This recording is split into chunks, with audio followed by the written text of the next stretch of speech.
All right. Good afternoon, everyone. Good afternoon, buenas tardes. Hola.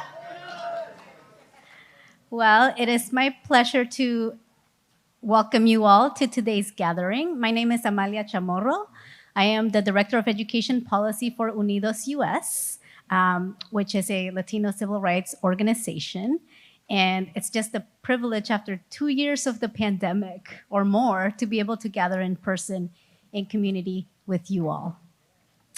And so, again, I just want to welcome everybody, whether you're joining us here in the room or virtually, thanks to technology, we're able to live stream this event.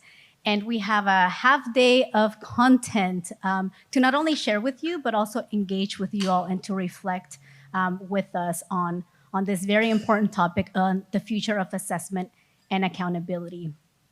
It is my pleasure to have worked alongside the National Urban League for the past year. Our teams have come together to be able to set the table and invite partners and stakeholders in the education field to work with us as we look to unpack the meaning of assessments and accountability from the constituents' perspective. It was really important for us from the beginning to make sure that we heard from community voices, because often in policy, these are the voices that are often left out of those national conversations that impact their everyday lives.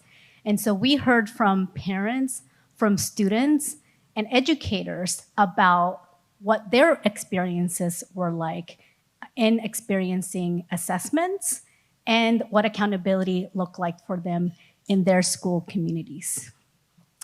We will also be sharing on the National Urban League website, and we'll also upload to the UnidosUS website the materials that we will be sharing today, including a recording of today's events. And so just to share with you a little bit more about how this project came to be, about a year ago, we engaged in a partnership and really on this journey together to reimagine how best to measure and support student learning and development. Because as we know from the pandemic, our communities have had disproportionate impact, not only in their learning, but in their everyday lives that really affect their learning conditions. And we have seen the widening of opportunity gaps during that time. And academic recovery is going to be top of mind and a priority for all of us. Many of you who are joining us today have been part of this integral process with us to make sure that we engage with you all and that we really include the voices of everyone. And so we thank you for your time and partnership in this effort. And as advocates, again, it is our responsibility to lift up the voices and make sure that we are inclusive and that we are setting the table for everyone to share their perspectives. As you can see from the title of today's gathering, it is about broadening perspectives and stopping to listen, learn, and reflect and share. So you will be hearing today more about the focus groups and interviews that we conducted and that we held as part of this project. And again, I look forward to engaging with all of you. Please do come up to me as we have breaks and also during the reception. And now I would like to turn it over to Hal Smith, Senior Vice President for Education, Youth Development, and Health with National Urban League, to share some additional reflections with you.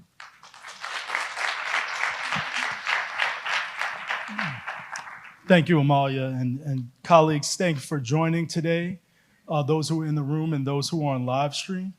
I want to also thank many of you who participated in this process, certainly our funders and other partners who helped make this possible. Quite literally, without you, this would not have happened. But I want to also provide a little bit more context as to why we did this and why we thought it was important now. For us, this was a but-for project. But for this project, would we have heard from these people? Honestly, in many cases, no. I think we as advocates have to own that it is not always possible to speak with everyone. But we tried to be as intentional as possible to bring on people who are important to this conversation, but who often are not consulted when we start talking about technical things like assessment and accountability. We wanted to broaden the conversation, to widen the aperture so that we had people understanding that accountability wasn't just something that the federal government and state departments of education were responsible for, but something all members of the community are responsible for. Those of you who've heard me speak have heard me say this a million times. Schools don't have communities, communities have schools. So if you start from that, then all of us are implicated in the success of young people, of children. And so accountability doesn't just mean punishing our way to something. It means people taking responsibility for better outcomes for children and young people. And that's where we wanted to start. Secondly, we wanted to disconnect this conversation completely from any conversation about reauthorization. Those of us who do that every day know that the reauthorization conversation is soon to come. Regardless of what we think is going to be in there and what kinds of things we'll fight over, that'll be phase two. We did not want any conversation, any feedback, any questions to be bound by what we thought was politically feasible or possible. What needs to happen was our guide. What kinds of questions do you have? Remove ourselves from any kind of conversation that was limiting, and limiting in a very specific way. We wanted to do what Wade Henderson, the great Wade Henderson, has talked about for years, and that is minimizing artificial distance, right? That we have things that we're bringing to the conversation, our organizational priorities, our own personal circumstance, but if we can minimize those and focus on what's most important, we'll be in a much better position. Thirdly, we did not speak with everyone, so we certainly did not hear from everyone. This is not meant to be exhaustive. This is a point in time with a very specific group of people. We made a decision very, very early on that we were going to ask people to speak to those that they thought the nation should hear from. Not just their own constituents and stakeholders, but there was someone who was top of mind when this question came up. We'd like you to talk with them. We aren't limiting in any way who you should speak with in a focus group, who you should interview, who you should include. We wanted to hear from as many different kinds of stakeholders as possible, and we think we did a very good job in getting a wide range of voices in. For those that did join us on the project, we thank you for that, but one thing we promised was anonymity. We will not reveal who spoke with us. They are free to do so and should if they feel that they want to, but we will never reveal who we spoke with. We'll say educator, school board member, young person, but we are not into identifiers, and we did not want this to be in any way a gotcha moment. This was not the purpose, to find someone a year from now and said, in that focus group you said you were open to. No, we're not doing that. We knew we were not going to get final answers. We're asking people to work their way through this. So we focused on get better and better questions. How do we get people to think about this differently? What kinds of things are appropriate guardrails? What are the right indicators? All of these questions are critical to us, and we want to understand not only areas of agreement, but the real contours of the disagreement and where there are open questions. Open questions, better and better questions were our drivers. Importantly, unlike many of the things that we do, and unlike what we will be doing in phase two, we did not ask anyone to sign on to anything. This is simply a listening, an examination of what we heard. You'll hear our researchers, you'll hear our steering committee talk about what they heard and the questions that rose for them, but this is not about we're asking everyone to sign on to our principles. That's coming. That's not today. Lastly, we see this as the marker for our phase of the work, this phase of the work, the initial phase. Phase one ends September 13th, 2022. Tomorrow morning when we wake up, we move to the next phase. And we're going to rely on many of you not only to hold us accountable, but to be in that process yourselves, to bring your organizations, to bring your thinking, to bring your constituents to bear as we shape the future of assessment and accountability. I now have the privilege of handing this off to Dax Devlin Ross. Dax will serve as our moderator for today, but is also one of our key informants and key partners in this project. He is a principal at the social impact consultancies, Dax Dev and Third Settlements, both of which focus on designing disruptive strategies to generate equity in workplaces and education spaces alike. So with that, Dax Devlin Ross. Sir, thank you, sir. Thank you. Oh, boy. Thank you. I don't know if I did the clicker yet, but whatever. So I'm going to just do a quick couple of opening remarks. It's great to see all of you all. This is my first time in this space since right before the pandemic. I was here in November 2019, so coming back in here yesterday was really it was a moment. I wanted to start by thanking Hal and Amalia just for caring about and guiding us through this work. I want to send some special thank yous as well to some people who probably will not ask for it and will not let themselves be seen, but nevertheless need to be acknowledged. That is, these are the folks who have been working behind the scenes, guiding us, supporting us.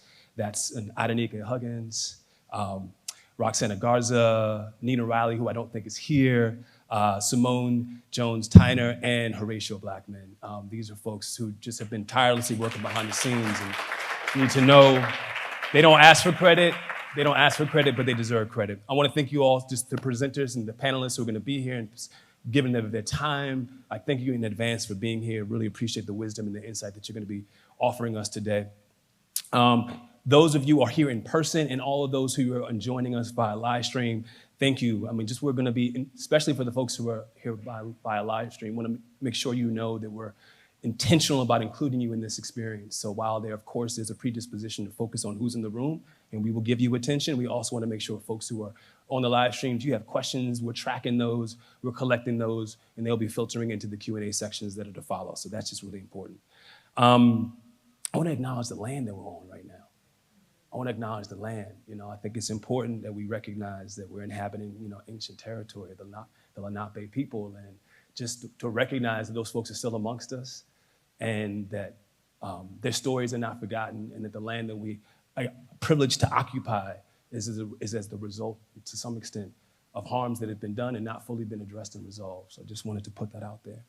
I just want to acknowledge that there's a lot of privilege in this room, that we could be here, that we could get on planes, get on trains, and stay in a hotel and do all these things. And that's important to acknowledge as we kind of start this conversation, because Hal has already acknowledged and noted that there are people who are not in this space with us, but we want to make sure their voices are called into this space, their experiences, and you're going to hear a lot from them today. So I want to offer that today is really personal for me. I began my, albeit very brief teaching career in East New York. I later taught in the Lower East Side, Upper West Side. I coached basketball teams. I ran after-school programs in all the boroughs. So I feel a sense of responsibility to bring my past selves and all the young folks that I had a chance to interact with all of those years into this space and into this work. I'm also a parent of two very small children, one of whom started pre-K3 last week. And just the experience of watching her go into the school building was both exciting, but just unnerving. It's unnerving. You know what that feels like for those of you who are parents, just to I gotta walk away now and just trust and believe that things are gonna be all right in this space. And so part of the work we're doing personally is about my children too. A couple things I wanna just wrap up with. So my hope is that really that you all find what's personal in this conversation for you today. What's at stake for you in this conversation today? And you bring it into the energy in this room, and make sure that the energy in this room feels that you're bringing that. So usually when I open up a space like this or start a session, I spend some time with what we call ways of being or community agreements. I think that's really important because we all come from different lived experiences. And if we don't get clear about a couple of things, we can get lost.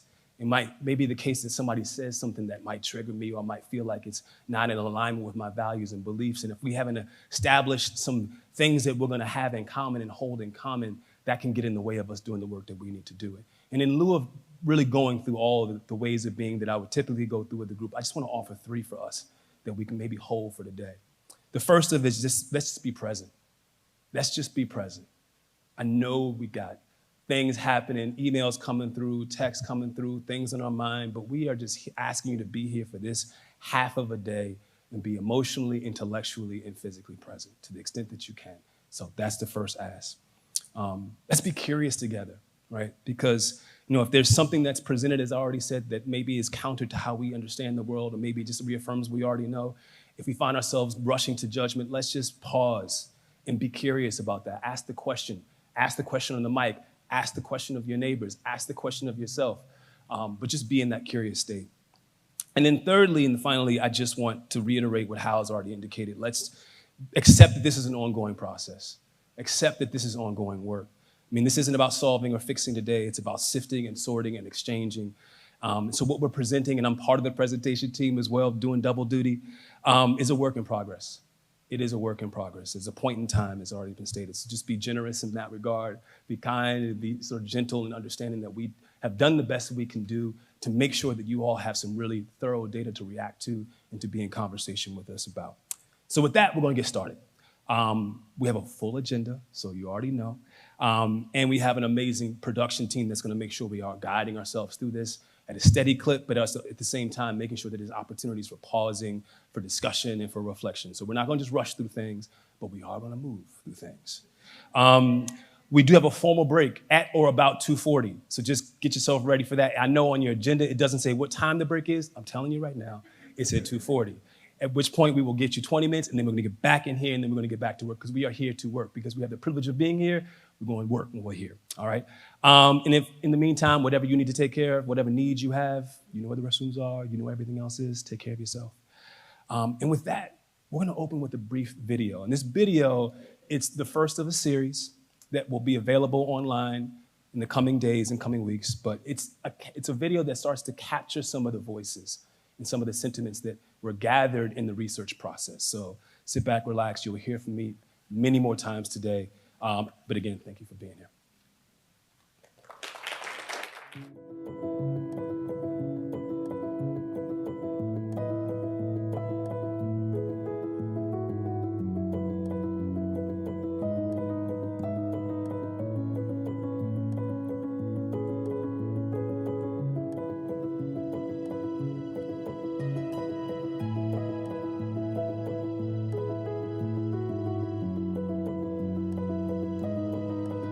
For the last 20 years, academic achievement gaps and learning opportunities have remained stagnant for Black and Brown students.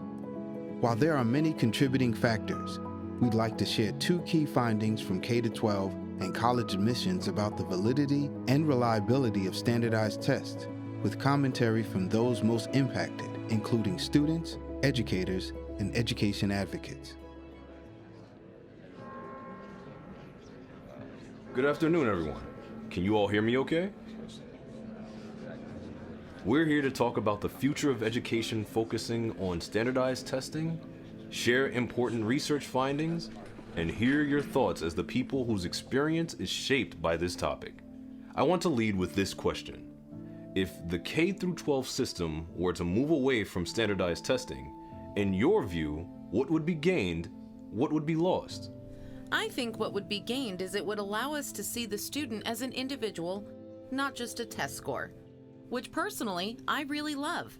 However, what would be lost is that consistency and easy way to complete admissions.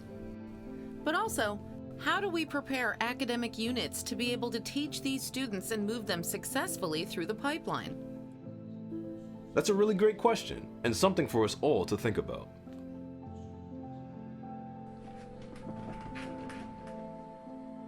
I think those of us, the states that have mature assessment systems, my primary worry is losing it. I don't want to lose that scale. I don't want to lose all of that knowledge that's built into the system now. Knowledge and scale would be big things to lose. Does anyone have anything to add to that?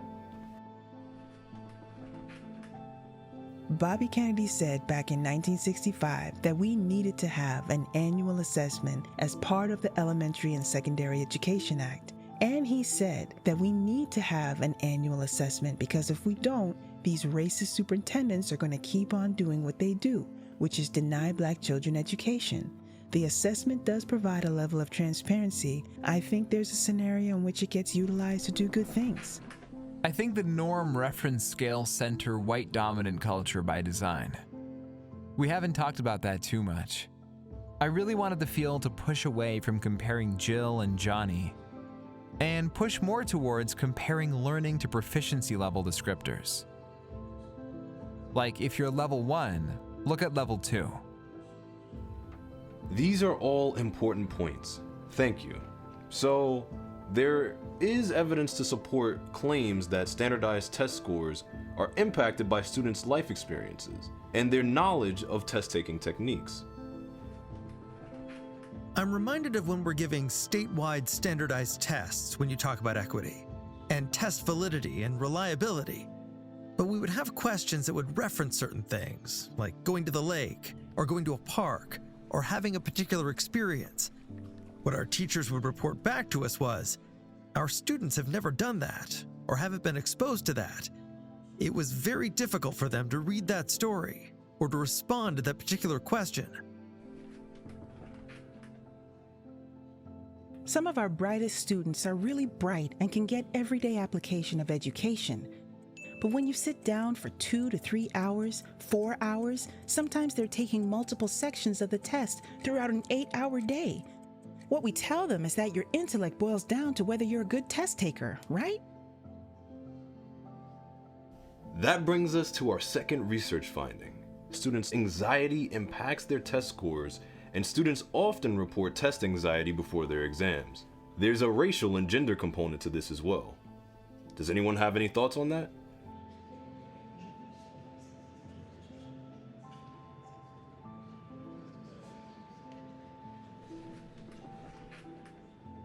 It's not really the only means to grade someone, because someone with stage fright, that might be really hard for the person in a test situation. The person may have the knowledge or really understand what was taught, but just because of that frightened tension, it might be difficult. Right on.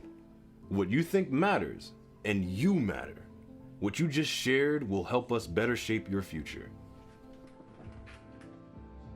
I feel like the standardized testing has its place, but I feel like there's too much placed on that alone. It needs to be a culmination of multiple things, not just one test. And then on top of that, there needs to be, I feel like the people who are on the team to put forth the test again, all those who put it together and need to have some kind of background, feel like sometimes it comes from one side at one place. And you can tell because the answers are so rigid. And that's not how life really works, right? None of us live in a rigid world where everything is the same. So I just think that the experience as a whole needs to be more real world. Wow, this has been a riveting discussion. As we reimagine how the future of standardized testing looks, I know it will be shaped by your voices and the data that emerges as we continue to look closer at this very important topic. So thank you all for being here. The conversation continues. Paving the road toward an equitable education for all is happening now, as civil rights leaders, educators, families, students, and policymakers call for change by realizing that the change should happen with us, not to us.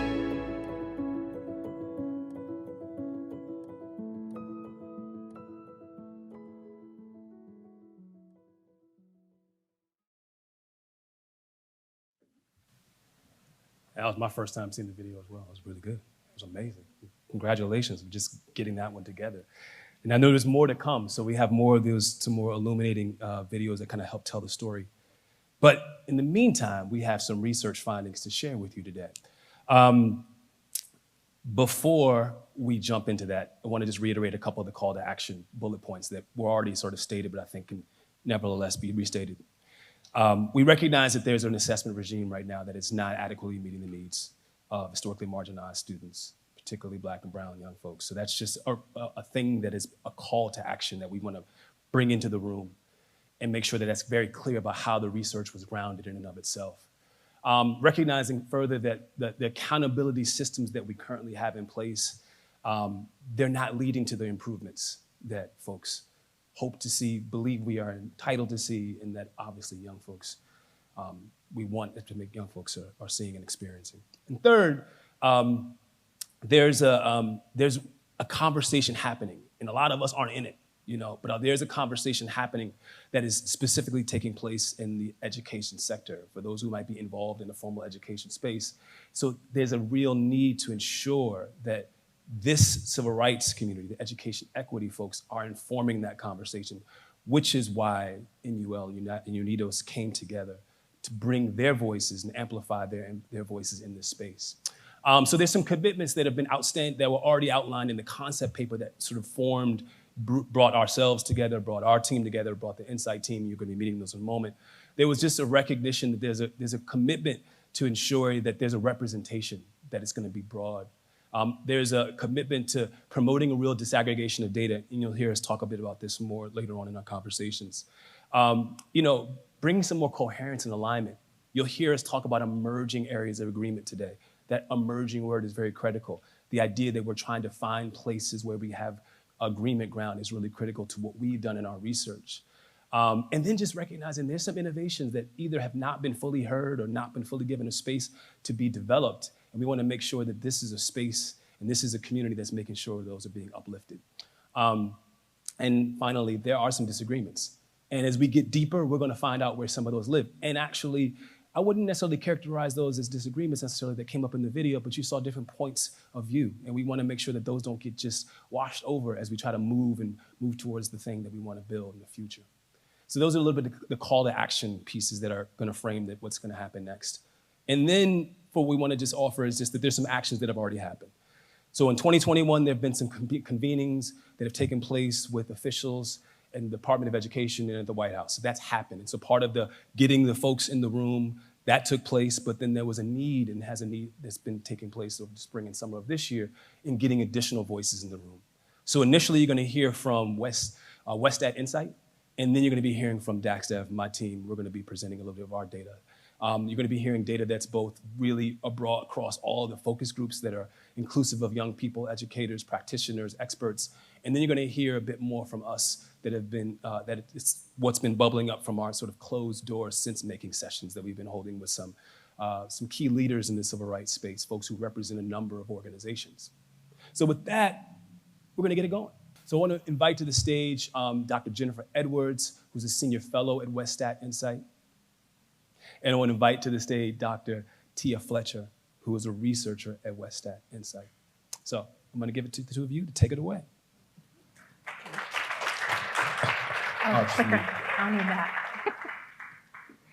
Hello, good afternoon, everyone. Thanks so much in advance for your kindness as we work through this considerable amount of research, considerable amount of findings we have to talk to you about today. So as Doc said, I'm Jennifer Edwards, and with me is Tia Fletcher. Online, though probably not able to participate, is Albert Liu, who is our Director of Education at what was formerly called Insight Policy Research. We had a big change this summer. We were acquired by WestStat and have joined forces, and so that's why you see that language of WestStat Insight now. All right, so thank you all for having us. Thank you, National Urban League and UNIDOS, for giving us the opportunity to participate in this really important effort.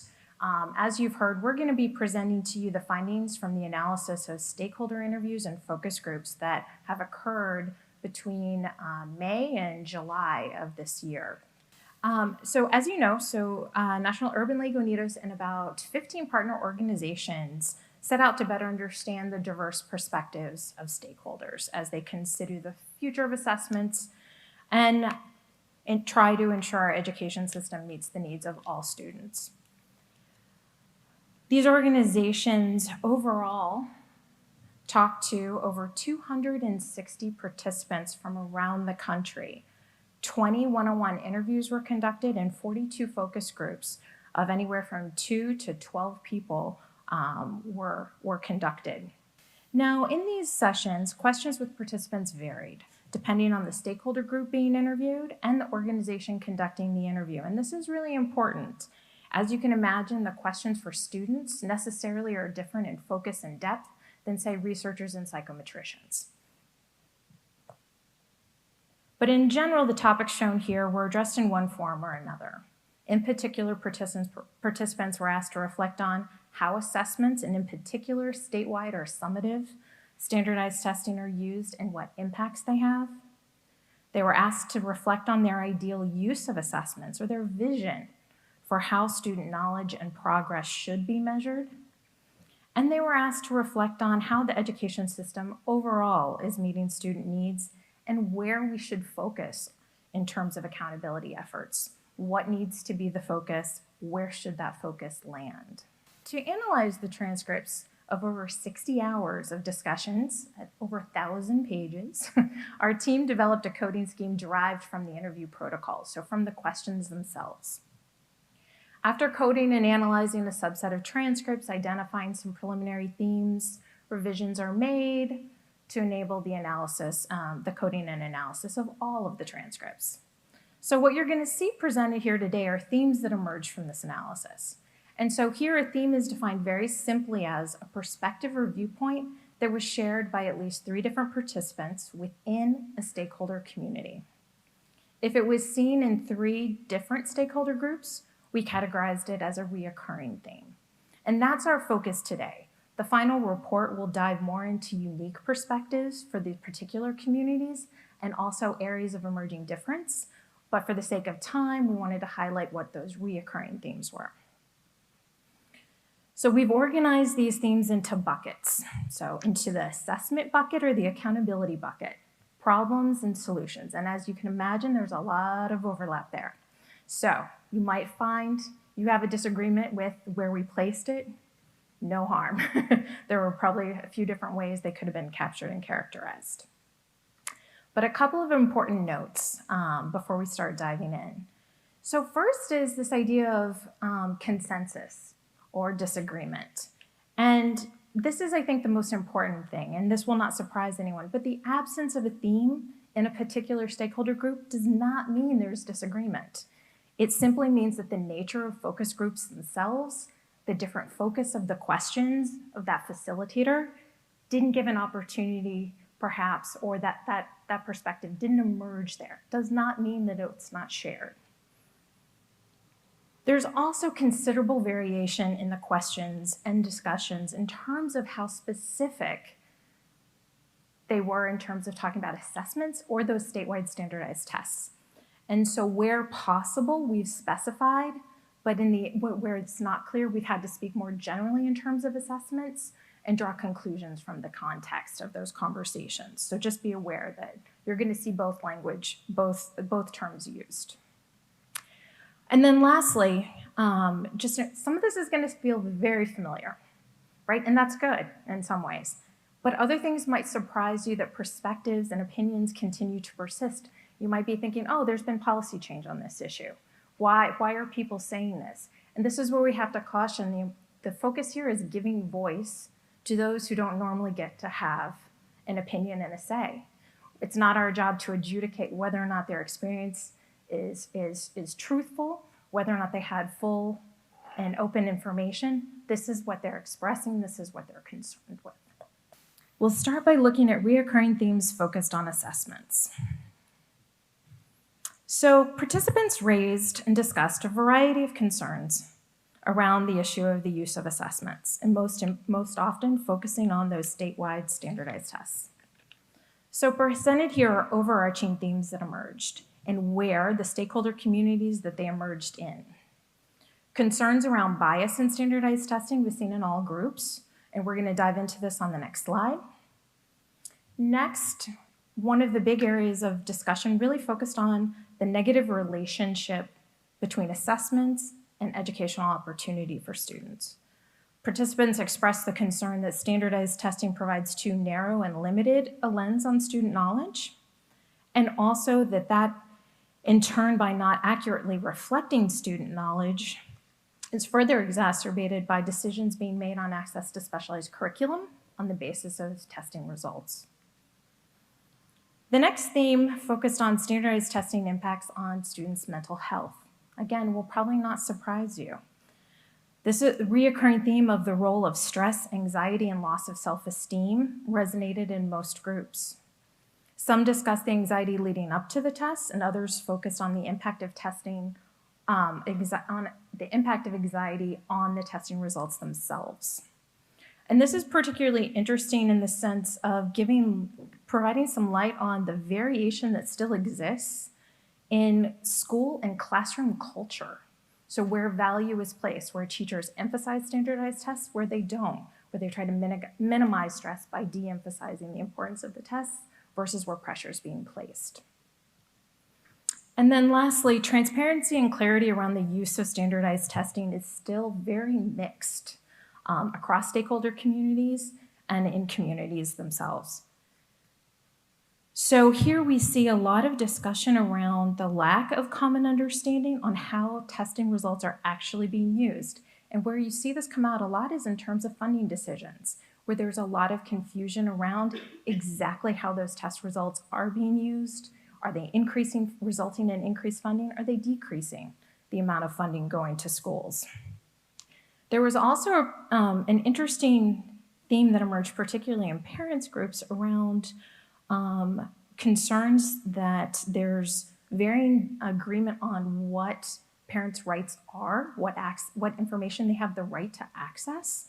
An example being a parent being told they couldn't have access to the test by a teacher, right? So this common understanding of what is shareable, what should be transparent, what should be provided to help inform people's decisions around testing participation in it. There's still a lot of room for improvement there. All right, so next let's talk a little bit more about bias in standardized testing.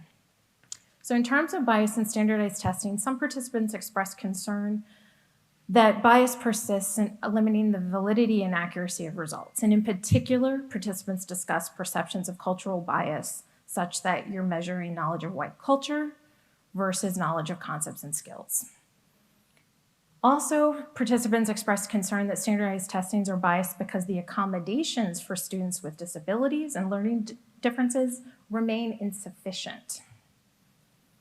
And lastly, participants talked about, of course, the impact or the perception that really what you're measuring with standardized testing is test-taking ability and preparation rather than knowledge. So this next slide provides an illustrative quote from a parent regarding the impact of this issue of white and Eurocentric bias that persists or is perceived to persist. Next, participants raised an array of ideas and solutions and visions of a future system of assessments. We've grouped these into two overarching themes.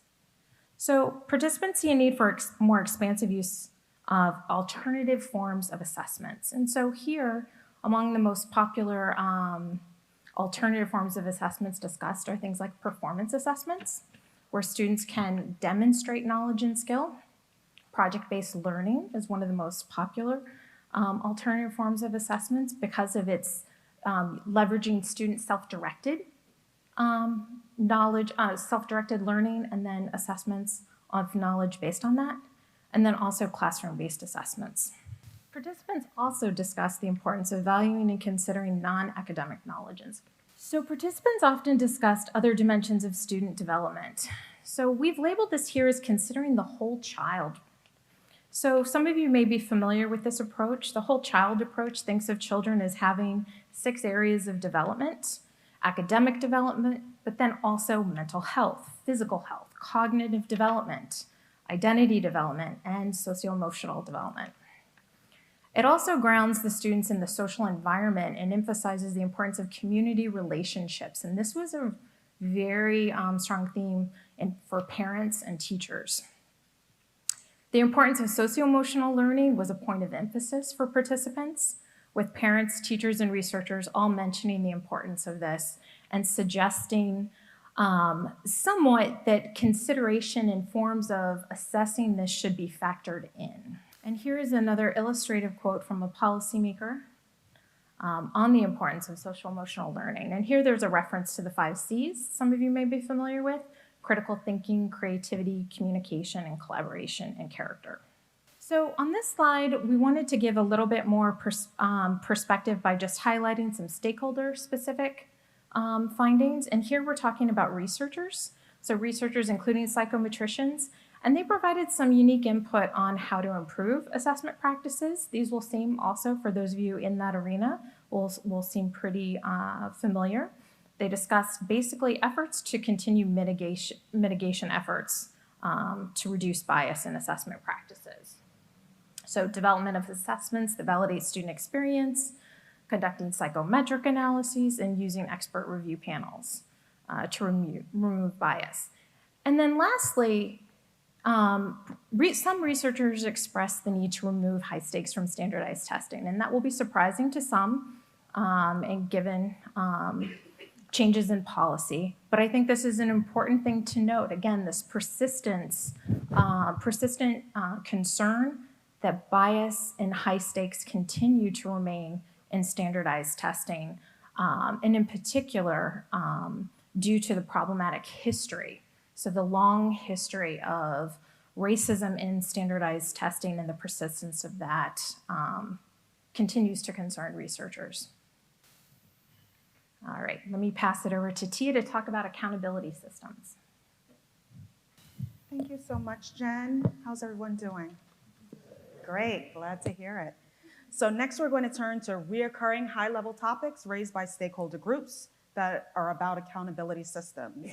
Now, it's important for me to note that our working definition of accountability systems is the set of practices and policies that are used to hold teachers, schools, districts, and others accountable for raising student achievement. So first, I want to discuss some problems that were identified by stakeholders. This includes one, the over-reliance on assessment results. And when speaking of this, stakeholder groups also mentioned that standardized testing shouldn't be the only tool used to drive change within our schools. They mentioned standardized testing needs to be one of many metrics. Now, this was most prominent in our researchers group, but we saw this throughout our stakeholder groups. They talked about standardized testing being one of many metrics, and of course, other measures capture things like the social environment in which children learn and other school inputs to the education process. They also mentioned inadequate measures that negatively affect teachers, and we'll talk about this a little bit more on the deep dive in our next slide. And resources are not directed to where they are needed most. Now, in this discussion, stakeholder groups often mention that schools were the lowest performance, requiring additional resources. Schools with the lowest performance, often require additional resources. However, they may either not get additional resources, which includes funding, instructional support, and professional development, and often they are penalized for their accountability systems that are currently in place. And then, of course, communities are harmed by negative feedback loops. And this typically operates through two mechanisms. One, at the community level, families make housing decisions based on current accountability systems. And we also see that families with students enrolled at the school may choose to stay in their house, but send their children to other schools, such as public schools or charter schools. And this could further exacerbate current inequality within these communities. This slide represents the various themes that emerged within the umbrella of the negative impacts of inadequate measures of teacher effectiveness.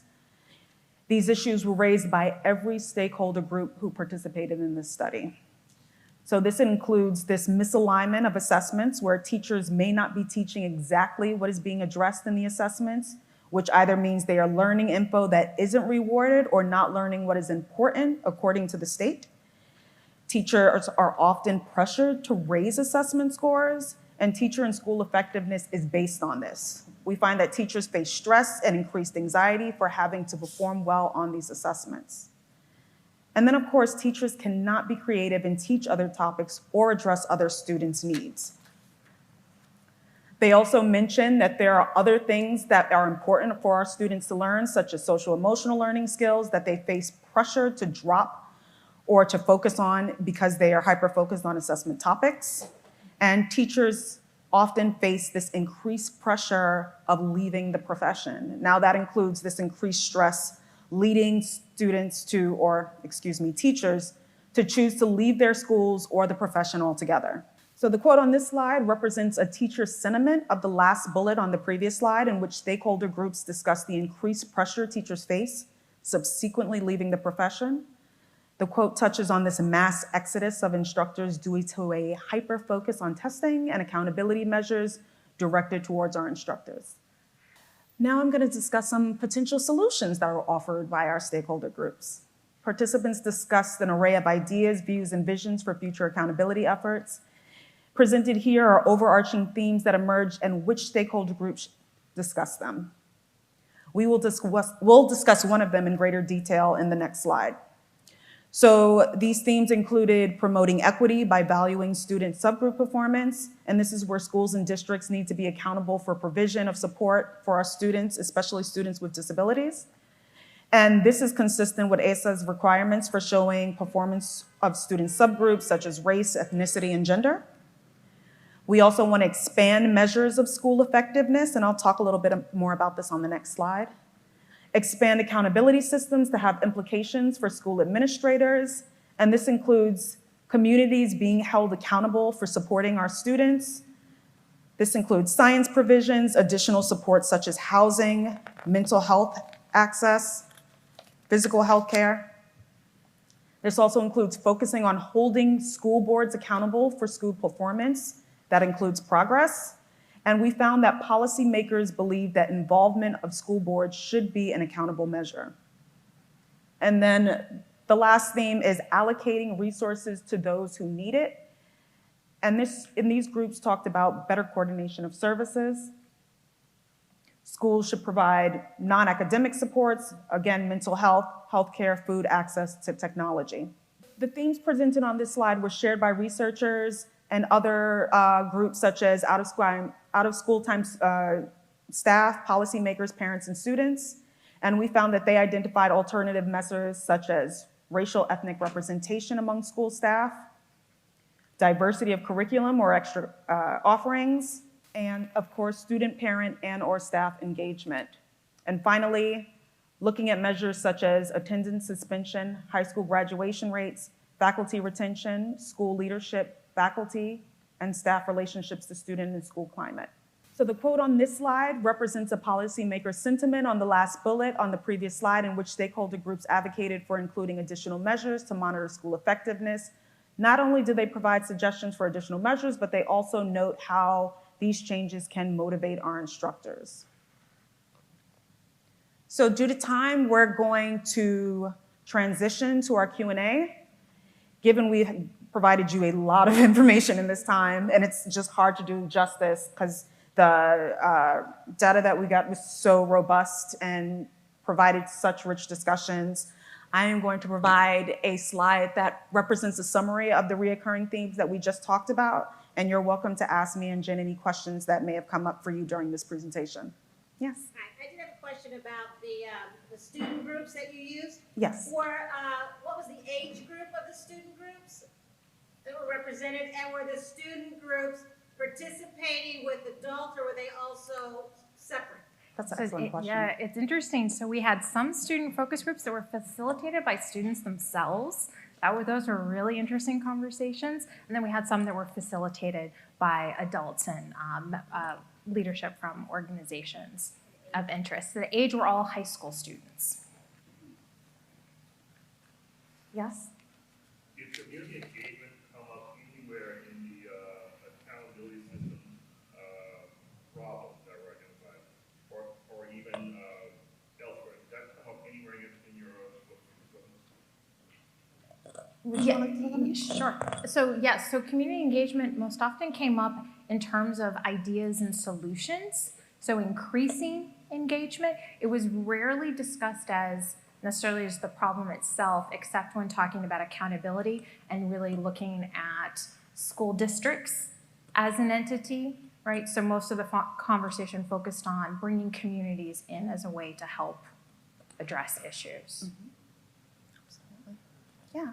Hi, I have a question about, did any of the students, particularly also the teachers, reflect on how the pandemic has actually impacted their experience? Yes. That's an amazing question. Earlier during the pandemic? I'm really curious about if they mentioned anything about the retention rate as well, because I didn't see that on the slide. Yeah, so one of the reasons you don't see that, so the question was about the impact of the pandemic, and because the question wasn't asked consistently in all groups, that's why you don't see it as a reoccurring theme. It was an extensive topic of conversation with our smaller subset of teachers, and we only really had about 3 focus groups of teachers, but a lot of the way teachers talked about it was in terms of innovation that emerged as a result of the pandemic, in terms of more flexibility and diversity and approaches in engaging students, and this idea that for some students, they seemed to learn more effectively, that they really benefited from that versus the others that were completely disengaged and lost in the process.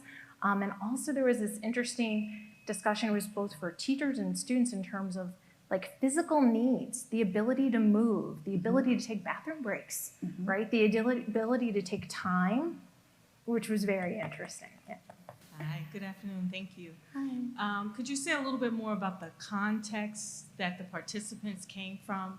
So urban, suburban, a mix, systems with really robust accountability systems versus others? So this is a really hard thing to answer for a variety of reasons, including technical. So in terms of variation in when recording started and whether or not actually we got caught, the introductions and where people were coming from, where they were located. So we couldn't systematically look at that. We can tell you overall it was from across the country, a bit of a mix, but with much more of a focus on urban areas. But it's very hard to distill some of that unless it was explicitly captured in the audio files and addressed. And there was a lot of variation on that front. Thank you. I'm curious on the bottom 4 boxes there. So on the top one, resources are not directed to where they are most needed. Is that in terms of the school educational context? And then on the bottom box, on the solution, the allocation of resources, is that also to the schools, or is that more broadly resources to communities that are being harmed? So what are the resource allocations that are being referred to? Well, they were specifically, a lot of our stakeholder groups were talking specifically about resources not being allocated to the schools and specifically other school systems. But they do mention other harms that do impact our communities as well, where how schools perform in their schools have a larger impact on how people should decide where to live, where they choose to place their schools. I have a question over here. I know these are reoccurring themes, but were there any questions asked about broadband access for families and students? So not explicitly, there were some discussions on technology embedded, and that's something we can try and tease out, but it wasn't a consistent and uniform focus, right, in discussion. Technology was raised as ways of alternative assessment methods, right, that can take advantage of technology, but that equitable access to the technology was not asked consistently. Yeah. Thank you. But it did come up in the conversations in regards to how that would definitely impact student performance. Yeah. Thank you so much. Greatly appreciate the opportunity.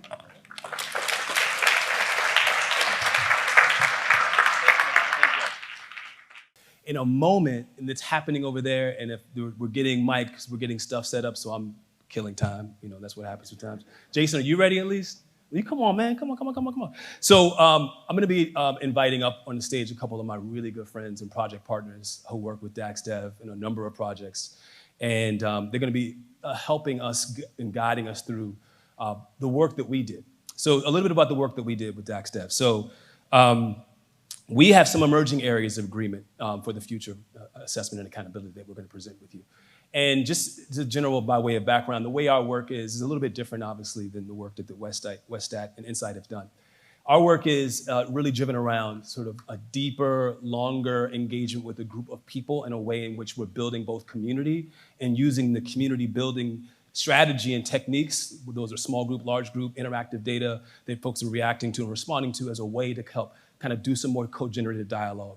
And that dialogue allows for us to pull up some mirrors, and using those mirrors, we give back to the group what we're seeing so that we can do another layer of deeper dive. So there's a lot of sifting that happened.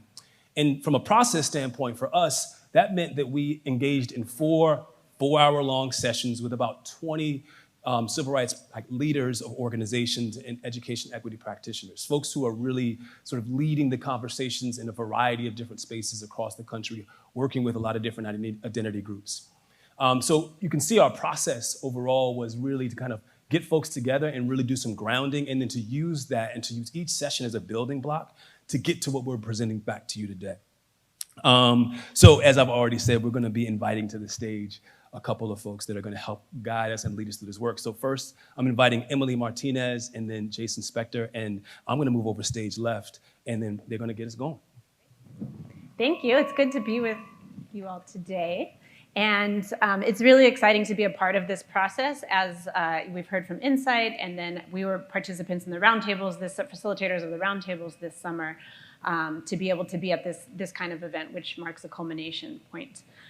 So I'm going to go over Jason and I are going to review the 4 areas of agreement. These are emerging areas, as we've said in the intros. This is an ongoing dialogue, and you're invited to be part of a live discussion that's a living process. So that's actually really exciting. And I also wanted to mention that these are all in the aspirational state. So as you've heard the words reimagine and rethinking education, this is part of where our roundtable sessions left us, is we wanted participants to be a part of that aspirational state. So these emerging areas of agreements came into 4 pillars that you'll see up here. And these are very strong and powerful statements. So I'm just going to read them out because I think it's really important that we are able to focus on them, and then we'll talk about them in more detail. So pillar 1 was our education system consistently implements broadened definitions of success. Pillar 2 is our education indicators and assessments, no matter the setting, are grounded in continuous improvement and accountability. Pillar 3, our systems of support are strengthened to enhance shared accountability that centers equity and promotes transparency and continuous targeted improvement. And pillar 4, historically marginalized communities, families, and youth have greater voice and ownership in assessment and accountability. Now, I know we're presenting today in a hybrid space with both virtual and in person here. And as we said, this is part of a multi-step process. So we're going to do something a little bit different it may feel a little bit different during our presentation, which is we're going to pause and give you moments to think.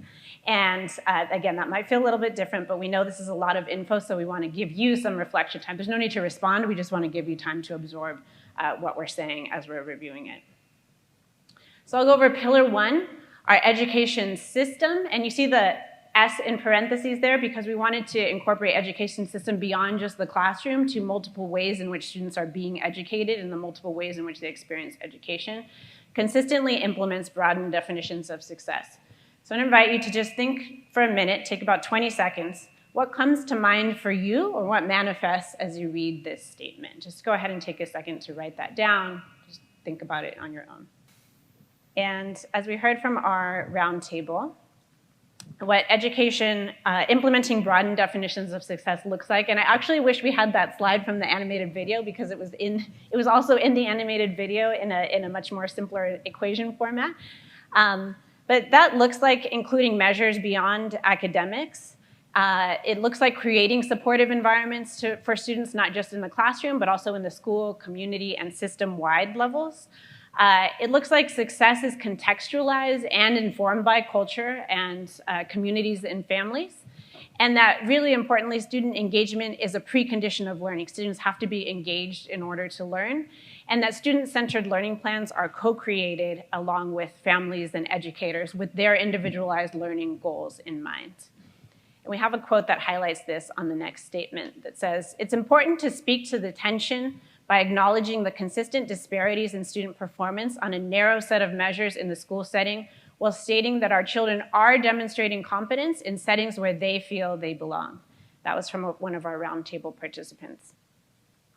And as the quote highlights, what you can see here is that it does focus on that narrow set of measures. And in that aspirational state, it's important that those definitions of success are broadened beyond just those narrow academic measures to, as we also heard from Insight's presentation, competencies, attitudes, agencies, identities, and other behaviors. And also that this focus is shifted into making sure that the classroom and the systems that support the classroom are a supportive space in which students feel comfortable demonstrating that we know what they know and comfortable demonstrating a sense of belonging in that. And I will pass it to Jason to talk about pillar 2. Thanks, Emily. So moving to pillar 2, our education indicators and assessments, no matter the setting, are grounded in continuous improvement and accountability. Again, we'd like to request that you take about 20 seconds here to think through how this manifests for you in your work, in your experiences, what does this statement mean for you? All right, so as we discussed in our roundtables, as we thought about student formative and summative assessments, it was important for us as we thought about the aspirational state that both are culturally relevant, aligned to state standards, and grounded in a model of continuous improvement, including with formative assessments that they guide day-to-day teaching and learning. We also thought about expanding our definition of assessment to include school quality measures and broadening those to encompass social emotional learning, school climate, teacher capacity, working conditions, resources, and much more. All of this is in a model of continuous improvement, which is driven by timely disaggregated student data, which is granular enough and timely enough to provide individualized supports through evidence-based interventions. Additionally, as was discussed in the previous presentation, alignment is really critical. And so we're going to hear a quote here, or I'll speak out a quote here from a roundtable participant around that. So, we need standards for establishing the learning experiences that get to an integrated set of student outcomes. The connection between relationships, experiences, and competencies has to be explicit. So as we consider this last point in Pillar 2, it's really important to think through that assessments, curriculum, standards, preparation, ongoing training, accountability, and more are all aligned. The implication of this is that our K-12 systems, our out-of-school time, our higher education also need to be aligned. And this would have implications for our content, our standards, the way that we define success, measure success with our assessments, and ultimately how we hold and share responsibility for accountability throughout our levels of our education system. So moving forward to that point around accountability, we'll move to Pillar 3 here. So Pillar 3, our systems of support are strengthened to enhance shared accountability that centers equity and promotes transparency and continuous targeted improvement. And if you'll bear with me, again, we'd like to request that you consider this statement. And what does this mean for you? How does this show up in your work and in your life experiences? So as we thought about accountability in our roundtable discussions, we were naming that accountability needs to be a shared responsibility held throughout levels of the education system and focus on the well-being and thriving of all children and youth. This is a shift, and we're going to talk about this more in a minute, from something punitive to multi-level support. And it needs to be held at not only the local level, but also at the federal and state level, with clear purposes for each, and infrastructure of support to guide each, and all geared towards more comprehensive outcomes, as we've referenced previously, that are determined and derived through diverse stakeholder involvement. With all of this being undergirded by school and community data, because we know that education occurs both inside the classroom and elsewhere in the community, and that these data are used to better understand root causes, to track over time, and that are ultimately being employed for multi-level shared accountability. So, to dig a little deeper into this, and put simply by one of our roundtable participants, we should use accountability to support and improve versus to punish and to shame. So what does this mean? It was important for our roundtable participants to name that and to acknowledge that there has been a real history here of accountability being punitive.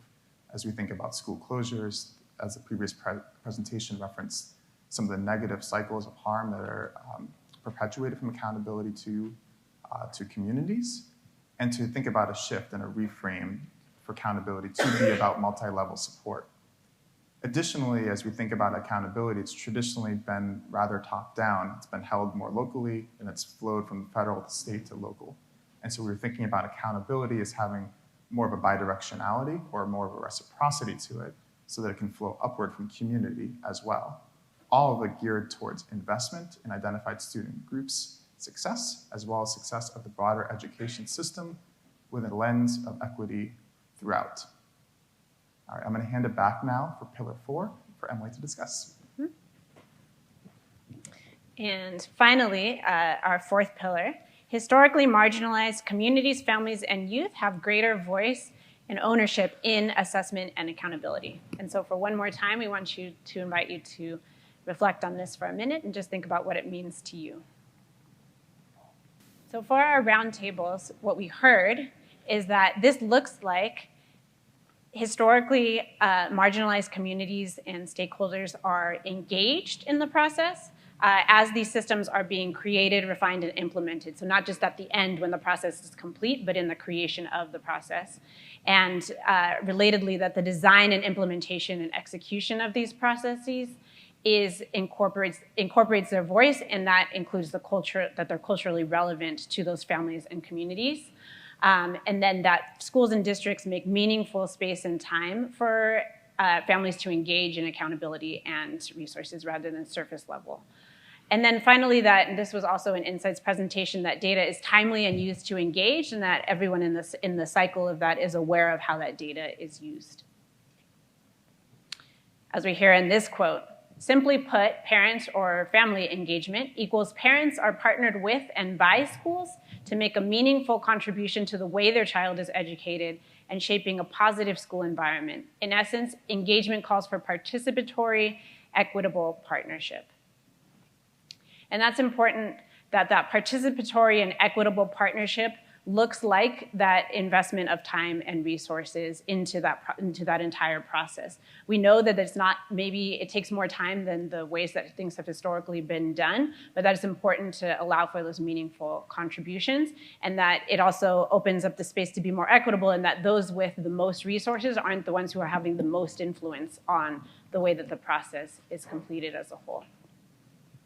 And so those are our 4 pillars, and I'll turn it to Dax to talk about this piece. So an additional feature of our conversations and a recognition that we were, of course, brought together by the civil rights community, but this isn't only work that is that belongs to or should be carried out by the civil rights community. So what we tried to present here is ways in which people could be involved as actors in the system, disruptors of the status quo, if you will. And so obviously we know there's a history of legal interventions that are valuable and available. There's a way in which equitable oversight can be something that is not done to, but done with, and in a way that there's a component of training and capacity building that will allow for folks who maybe even in this room or who otherwise are practitioners are able to be engaged with schools in such a way that those principles are being shared. We've talked a lot about data, but I think that's for obviously very good reasons. But there's a recognition that there's a need to have tools for both the disaggregation and supporting community use of that data. So again, how we can play a role for intervention. Speaking to the work we're doing today, this idea of community and recognizing that folks who have the most to say often are not given the opportunity to say the most. And so what does that mean in terms of even us as experts and policymakers making space? Sometimes that's hard to do, but we have to make space for that to really happen. And then finally, there's a real clear opportunity to do communications work. So part of what's happening today, part of what this work is about, is on that front. So those are some things we wanted to offer that just were not necessarily a part of the world of the emerging agreements, but nevertheless felt grounded in sort of pushing towards this goal of a space and of work that establishes civil rights principles as we move forward. So I'm going to pass it back to Emily really quickly so we have a couple of next steps we want to address and then some questions. Great. And so for next steps, again, this is part of you are today in part of the process in that we want to gather as forthcoming is ways to gather reactions to these areas of agreement that we heard from Roundtable participants. And then we'll be regrouping and reflecting with selected experts and community leaders in order to synthesize the insights and feedback as well as what we heard from Insight into a preliminary report that sets forth those areas of agreement and also highlights where there needs to be further inquiry and points of tension. We know that this is such a broad discussion topic and these are very complex areas that we can't possibly get to them all, neither in this presentation, and we will make sure that that's captured in the report as well. And then we'll do some reconvening and tapping into an expanded network of education and civil rights activists and leaders so that there is a clear vision articulated for the future of assessment and accountability, and that's what Hal referenced in the beginning of today's sessions, to eventually develop an advocacy platform that builds upon this work to date. Jason? So it's been said several times, and I'm going to say it one more time. There is work yet to be done, and there are many questions that are still outstanding. We actually have many more questions than are listed or could be listed on a single slide, but we want to leave you with at least a few to mull over.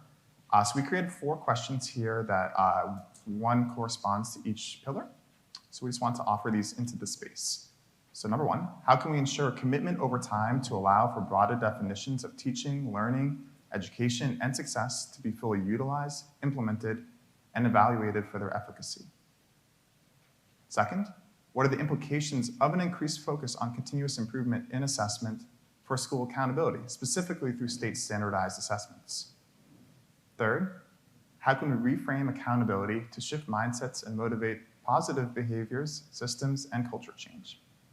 And fourth, how do we ensure equity in lifting up voices across communities and families in true and deep partnership? So we'd welcome discussion on these. We'll be here all day today. We'd also welcome discussion offline in the days and months to come. But for now, we'd also love to hear any questions from you all and to open up the space. And one thing to bear in mind as you're thinking about questions, we're going to try our best to respond based on what came up for us in the groups, because again, similar to what Westat already articulated, our job here is to sort of lift up and present back. So we're trying to do as little interpretation beyond what we observed and what we've already done some synthesis around.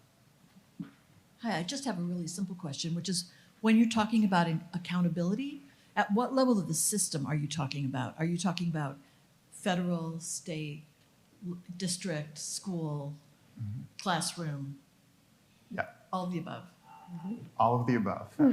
Yes, and this is something that we were discussing in great detail, that currently a lot of the accountability tends to rest at the local level and is felt most intimately within classrooms and within schools. And so we're looking to see, are there ways that that accountability can and should be held at different levels, and to what end? So if it is held at a state level, where is the state most equipped to create positive behavior change? Same for the federal level, and same for the local level as well. So I don't know that we've fully articulated the answer to that, but that was the type of discussion that we were engaged in. Paulo DiMaria from the National Association of State Boards of Education, and also a former state superintendent in the state of Ohio. One of the questions I have really is, in this discussion about assessments and accountability, lately in my own language, I've been adding improvement as a third component, because I'm increasingly convinced that a lot of the work we do is predicated on, oh, somehow we know what better looks like. And the fact of the matter is, we don't always know what better looks like. And I tip my hat to Education Trust and the work of Karen Chenoweth on districts that succeed and schools that succeed, that making a school great is really hard work. And that itself also deserves attention to coalesce our thinking around what does a great school look like and how do we actually get there, driven by the assessment and accountability. Did that come up in your expert discussions very much? And if so, how does that influence your recommendations? I mean, I think just as a baseline, I think one of the things that was indicated in a lot of the presentation was the word improvement came up as a recurring term. And I want to sort of hat tip to the folks that were in the room that maybe actually come from spaces that are other than the K-12 spaces, because I think there's more familiarity and even more sort of experience speaking the language of improvement. I think the challenge is trying to get that adopted into more formal education systems and really recognize and appreciate it as a valid means by which to hold accountability, so that isn't sort of zero-sum, sort of, that's not zero-sum. So I think there's an adoption challenge around that, but it's not necessarily a lack of awareness that people have around its value and utility. And I think that's why it's showing up so present in our aspirational state. But again, I'll add anything else that you all might want to add to that. You said it well. Good afternoon. My name is Michael Tomlin Pressfield. I'm with the National Urban League. Just a quick question around your kind of aspirational state around testing and community involvement. When it comes to like culturally competent instruction and even like assessments and integrating that in kind of how student success is measured, do you all have like a take or a framework on what that looks like from like a subject standpoint? Like, what does culturally competent mathematics or like reading comprehension look like when we talk about assessments? I would say that was pretty early. Like, we know that was in the further areas of inquiry, that needs to be developed, because it was explored as this is important and it needs to happen. But the specifics of how is this implemented and what exactly would it look like across subject areas is something that we still need to have conversation about and continue to develop. Go ahead. I would add too that it was also part of our discussion as to how to make that part of higher education and educator preparation, so that it's not simply once teachers are already in schools, but that even before they become teachers. Along those lines, I think it responds to the question around where does accountability operate at different systems levels. Maybe the states are more equipped to hold accountability around competency, the cultural competency development of educators, because there are state institutions and higher education institutions which may be better situated to do that. Only thing I would add to that, I think we also talked about that's where the value of in really having folks, parents, community members, other folks involved in the design process, because there's an assumption that we can't bring that kind of expertise into the room. But I think that's what we were hearing from the group was, obviously it happens, there's a way for it should happen at the state level as a way to sort of make sure that there's a mass production of education for educators. But at the more school-based level, there's an opportunity to really do some nuanced work and bringing in people to help do some co-design and co-generation there as well. Thank you. Thank you. All right. Hello, my name is Maritza Gertie from the National Parents Union, and I've heard a lot about language, and that is something that I always question. This is great. Our involvement in it has been great, but I always have to question language access for those that do not speak English. Mm-hmm. What will be your goal for that? Because none of this can happen if you do not make sure that an entire demographic of non-English speakers are also included in the process, the understanding, and also the language, especially with the assessments. There are so many families and guardians that do not understand these assessments because it is not in a language they can understand. Mm-hmm. So if you can clarify that for me, that'd be great. Yeah, thank you. Thank you for that. And I think it really ties to the fourth pillar, which that translates to language can be a way that in which people are marginalized and that access to. So I think, and that's what we were talking about when we said meaningful time and allotment of resources to that, because that does take an investment of resources and time. It takes maybe some one-on-one conversations. It takes a lot of specifics in order to get to that understanding. So building in those kinds of resources that are needed to support populations where English is not the first language is really important. We are at time. Yep, that's it. So this is weird. I'm thanking myself. To do it here. Thank y'all. But we're going to be doing a quick transition because we're actually going to be having a fireside chat, after which we'll be having our break. So I know we're going to bring some chairs on this stage, and I'm going to be calling some folks on the stage to join me for our first fireside chat, just to react to the data and to get an opportunity to hear some folks who are experts in the space, to just do some informal reflection with you all. So give us a moment, we're setting it up, and we'll move forward. So once again, I just want to reintroduce our special guests. So we have again Karen Pittman. Just to reintroduce you one more time, you're a partner at KP Catalyst, and we have with us as well Mr. Michael Nettles, Senior, who is the Vice President at ETS, which is the Policy Evaluation and Research Center. So as we were beginning, got cut off, we were going to begin with some opening remarks, so please, by all means. And you can hear me now, yes. Okay, I don't have to ask that question. So Truth in Advertising, I was a part of the research group that DACSTEF put together, so I had an advance warning of what some of the findings were. But it's just really important to have this conversation and to start from the right place. So what I want to do is just start by reading you something from Pike County, Georgia Public Schools. I don't know Pike County, Georgia Public Schools. I haven't been to Pike County, but I just wanted to Google a portrait of a graduate, which is a movement that's going around the country to engage communities in saying, what do you want your graduates to look like? Because we can't assess what we can't aspire to. We don't know what we want our graduates to look like. We're going to get caught immediately in the old ways of doing things. So this is the first one that popped up. So Pike County wants their children to be able to think critically, solve creatively, communicate clearly, act responsibly, and collaborate effectively. And then there are rubrics under each of those 5 goals. And those rubrics tell you what it looks like to do those things. And those rubrics then connected back to the state standards. So it's possible to go from what feels like a very fragmented, distant set of standards that we have for kids that they can't relate to to a simple set of goals that young people, their families, their communities can see themselves in. And when we do this, what we immediately get to is the fact that those goals are not just owned by schools. Those goals are owned by the community, and those goals increasingly are being executed in community organizations. Youth development organizations, civil rights organizations, social justice organizations, recreation organizations, libraries, museums. Everybody in the community can pay attention to those goals. The other way that I say this is we have this huge debate in the country, as you know, about SEL, social emotional learning. We're stuck on an acronym. How many of you have eaten Girl Scout cookies? If you look on the box of Girl Scout cookies, they describe to you in great detail the competencies that those young women are gaining by selling cookies and what they're going to do with that. I've never seen anybody throw out their Girl Scout cookies or complain about the box. But we have people in this country who are going after SEL because it is an acronym, because we've moved the definition too far away from the people. Learning Heroes, a couple of years ago, did a survey supported by the Wallace Foundation.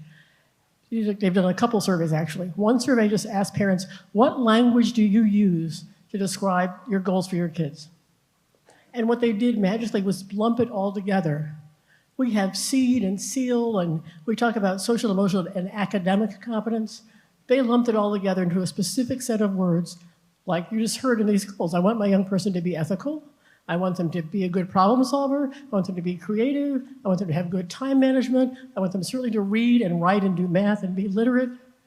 All those things are blended together. So if we're going to have a future of assessment, we have to start it by having a future of setting goals that don't artificially distinguish academics from everything else.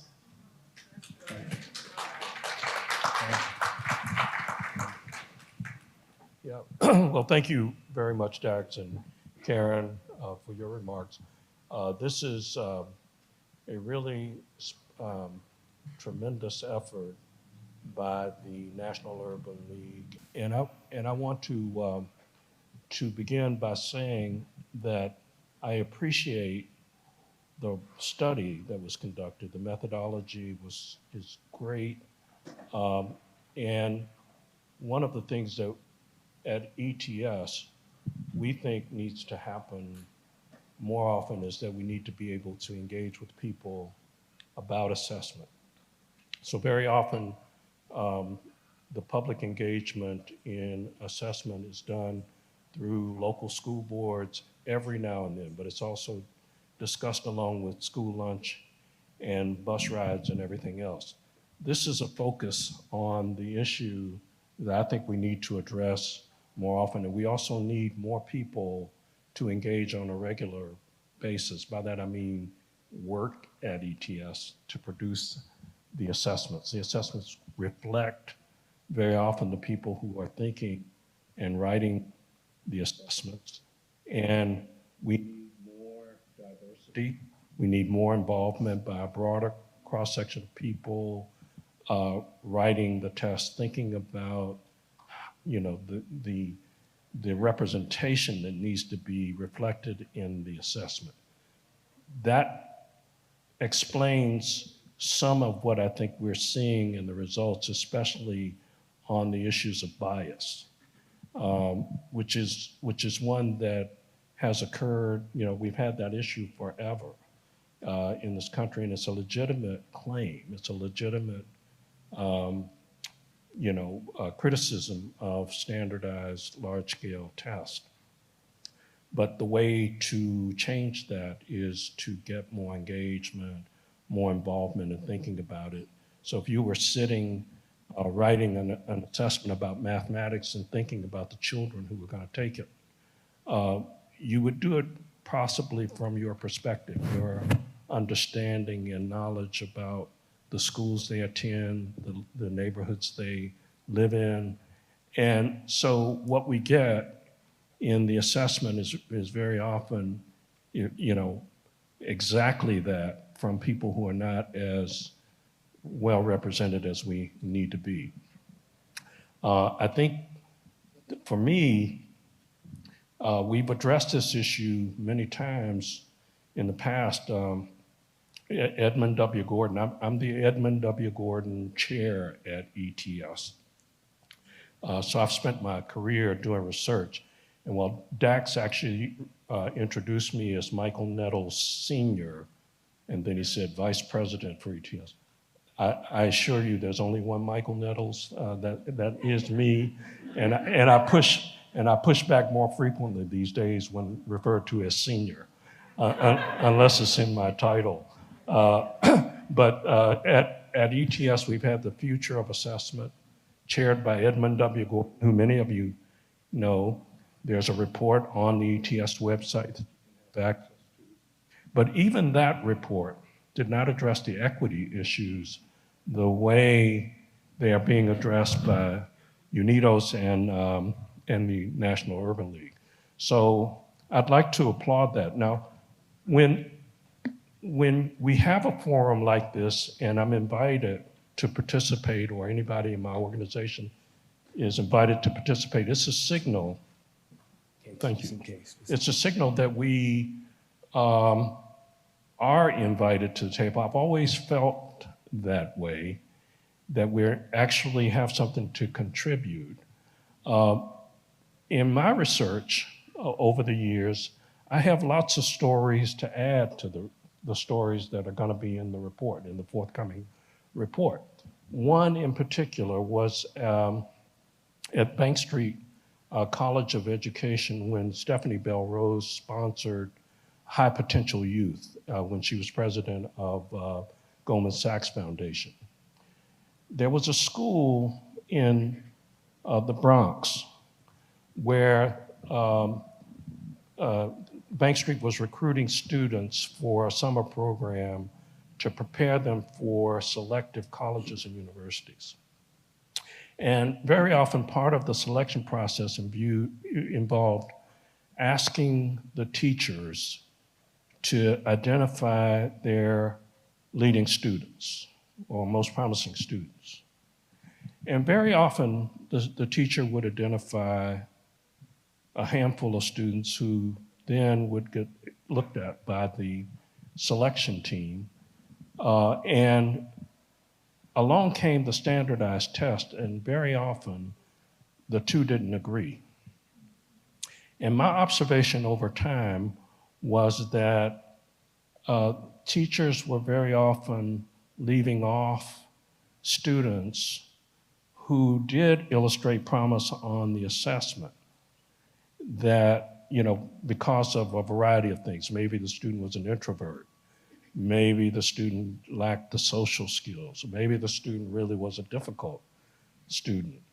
But on the assessment, they demonstrated that they had a high capacity for high achievement.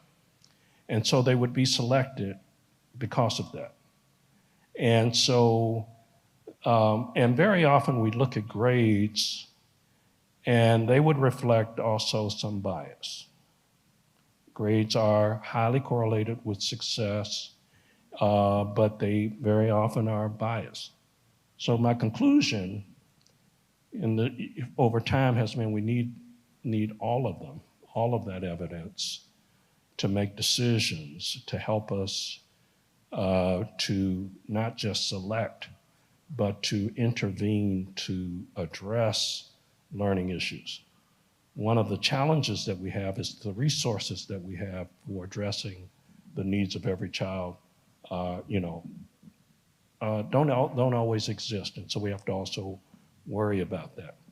Now, what I think we've been led to through the study that is being conducted here, and we await the publication and release of the ultimate report, and then we will really respond. I think it's really incumbent upon places like ETS to respond. We've responded to the UC system's decision, for example, not to include a standardized test in the admissions process by thinking about what they are asking for. They have 13 criteria, none of which is a test.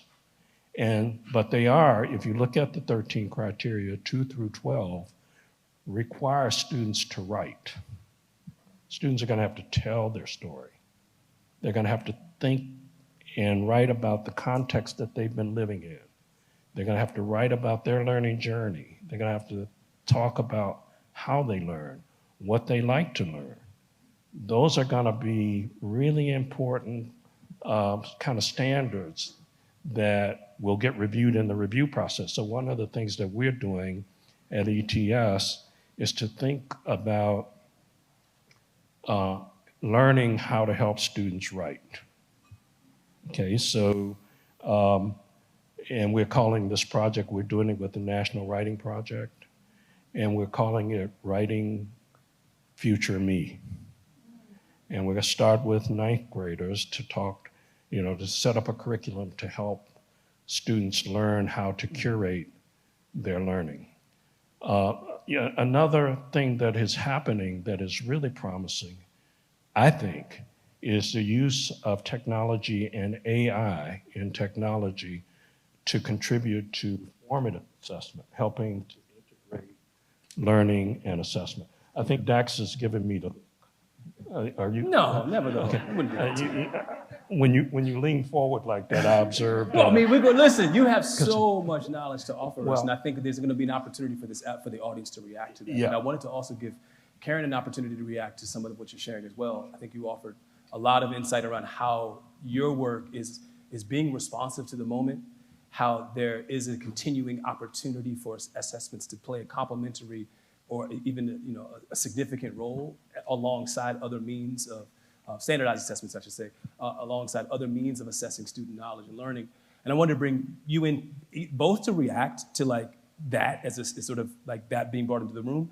And I'm also interested in how, maybe these aren't totally connected, but I want to bring it in anyway, how you feel like the OST world and work that you have done, I've done, others in this room have done, can help be also uplifted and integrated into the future of assessments in a more formal way. So both reacting to that and also thinking about the work you've done and how that could be. Right, and I'll see if I can tie those two together. I know. So first, again, just because I'm old and I've done a lot of things, I'll tell you that I first met Mike when I was on the ETS board about 20 years ago. And that says something because I'm not against standardized tests. I think they have a place. I think they have a role in a balanced portfolio. And we can address the bias and other things, but the over-reliance on standardized tests is what's killing us, not the fact that we have standardized ways to assess competence in various areas. One of the things that I liked about being on the ETS board is everybody knows ETS for SAT, but I got there and you do lots of competency tests for nurses, for professionals. You have a whole range of tests that are not controversial because they are linked to competencies that are directly linked to real life skill and the workforce. And so I just want us to start by saying, let's not throw the baby out with the bathwater. There's a lot of ways that we do assessment. Linda Darling-Hammond talks about assessment for learning. Let me get in there and find out what you know so that I can appropriately guide your learning journey. Assessment as learning. Let me make sure that as I'm giving you feedback, I'm giving it to you in a way that you understand assessment helps you grow. And then finally, assessment of learning. At the end of the day, did you learn enough? But we don't know enough if we don't know for what. So putting this in the context of not just different ways to do tests, but also really understanding the role of tests, the role of assessments broadly defined, authentic assessments, portfolio assessments, et cetera, is really important. But all of it has to be grounded, again, in what it is that we want young people to be able to do. And that's much easier to talk about in terms of a set of competencies rather than abstract levels of knowledge.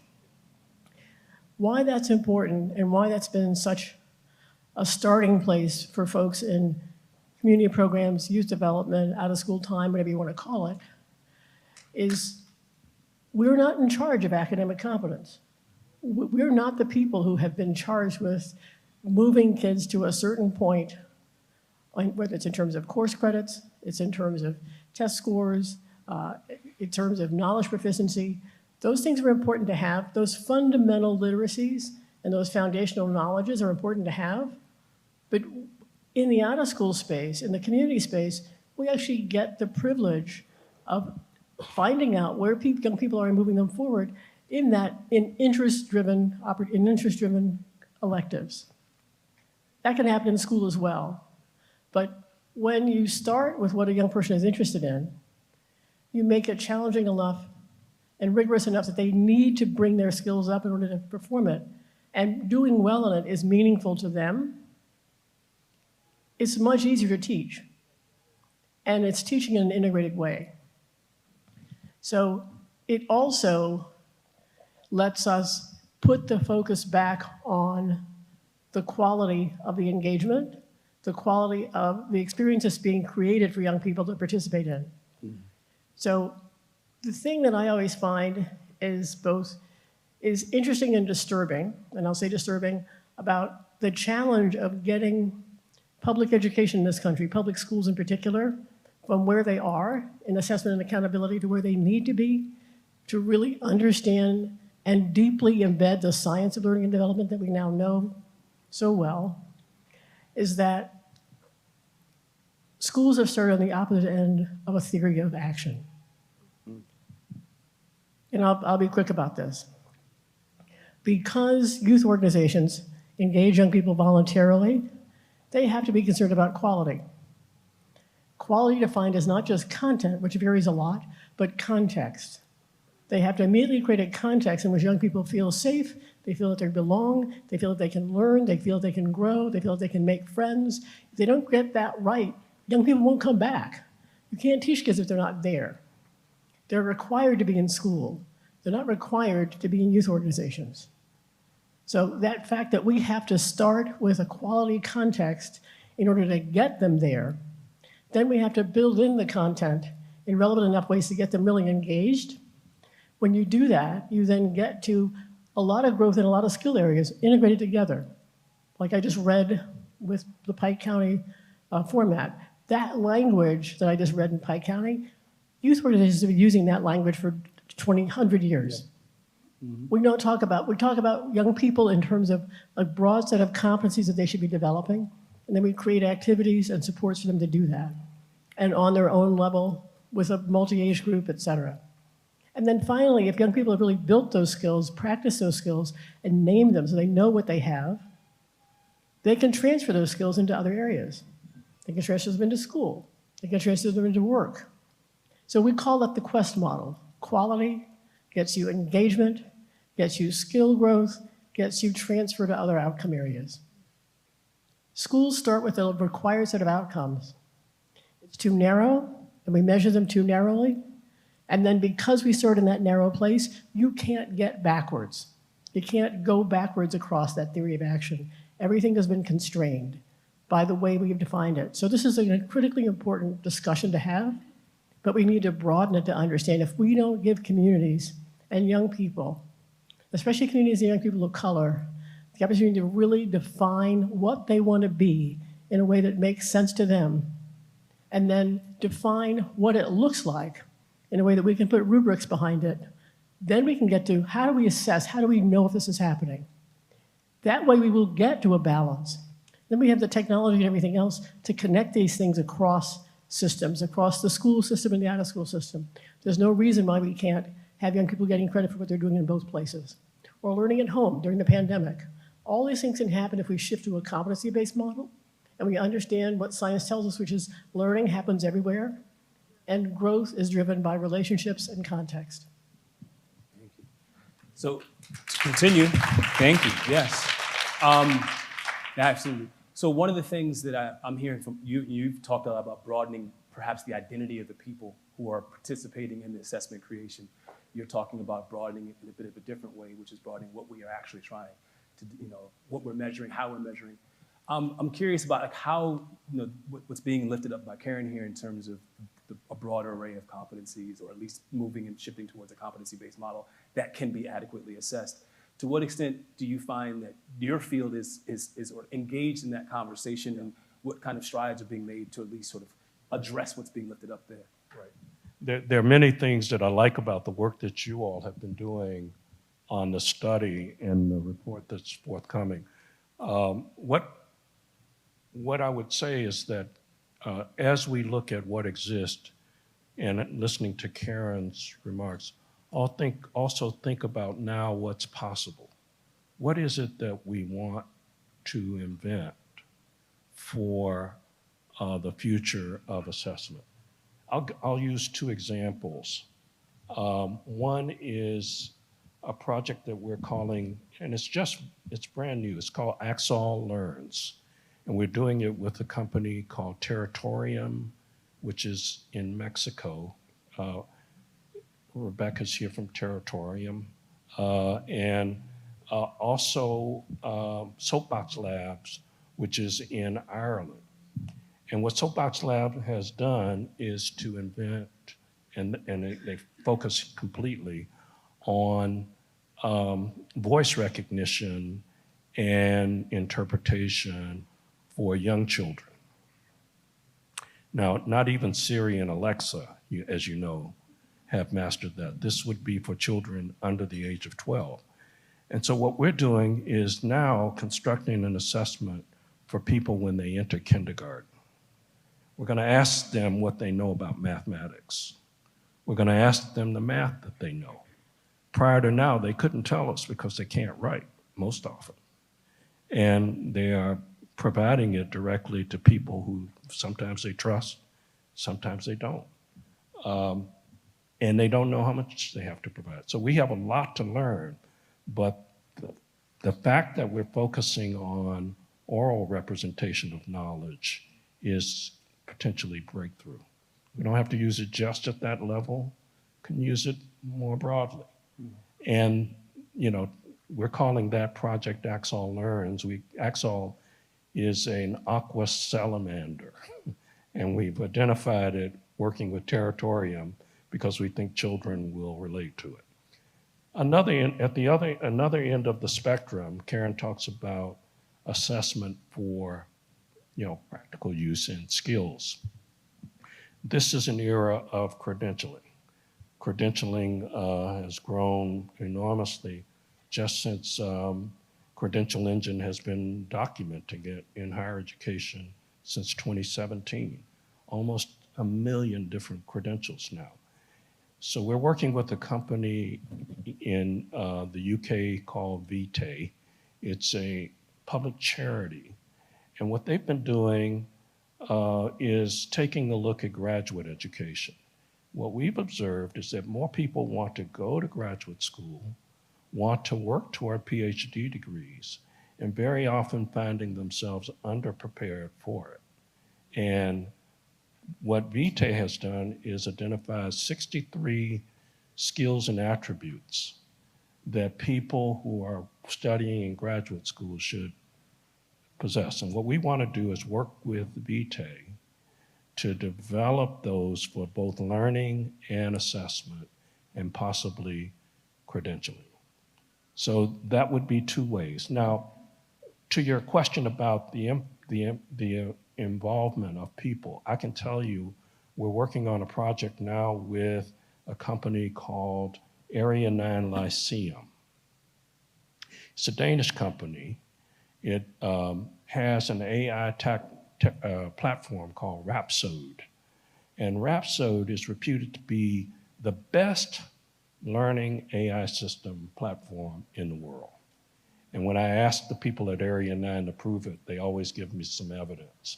And I'm always asking just to make sure. But they like the fact that we can work with them to produce content for learning and assessment.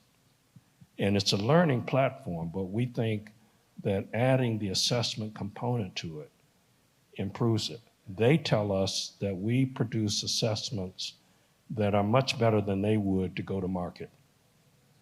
So we are working together with them, and I can tell you, we make decisions every week, and being at the table, I have an influence over the decisions that get made.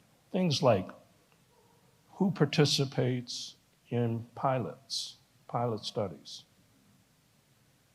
Very often people don't think about the variety of the population. Well, just into that, that makes me think about, like, there's obviously this emerging concern that people have around AI and embedded bias therein. And so I guess the question, one of those would be like, how is that AI that's being developed in some ways possibly addressing the potentiality for bias. And then secondarily, when you presented the opportunity that's happening with kindergarten students, is there a way in which you all are thinking about how that doesn't become used as a bludgeon, as a tool for tracking, so that a student who's not able to do X is automatically placed here? Is there some thinking that you all are integrating around those things? Yeah, so I'm probably going to say something that my colleagues would say you shouldn't have said that, but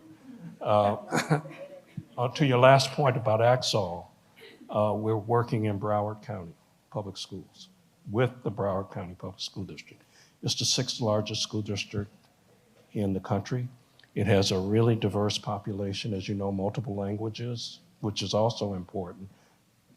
Thinking about assessing people in their native language.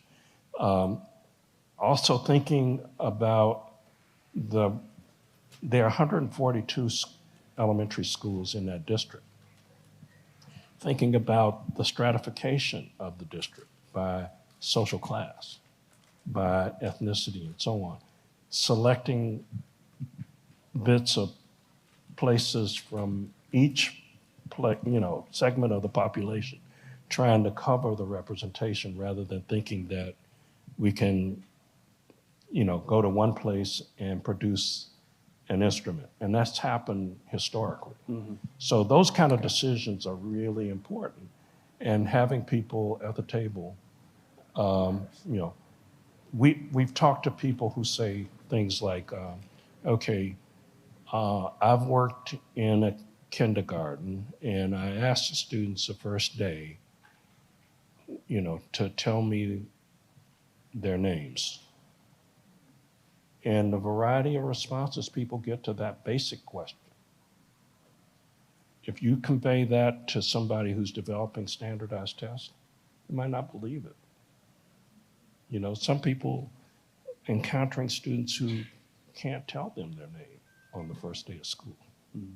So, it's just really important to think about who's involved.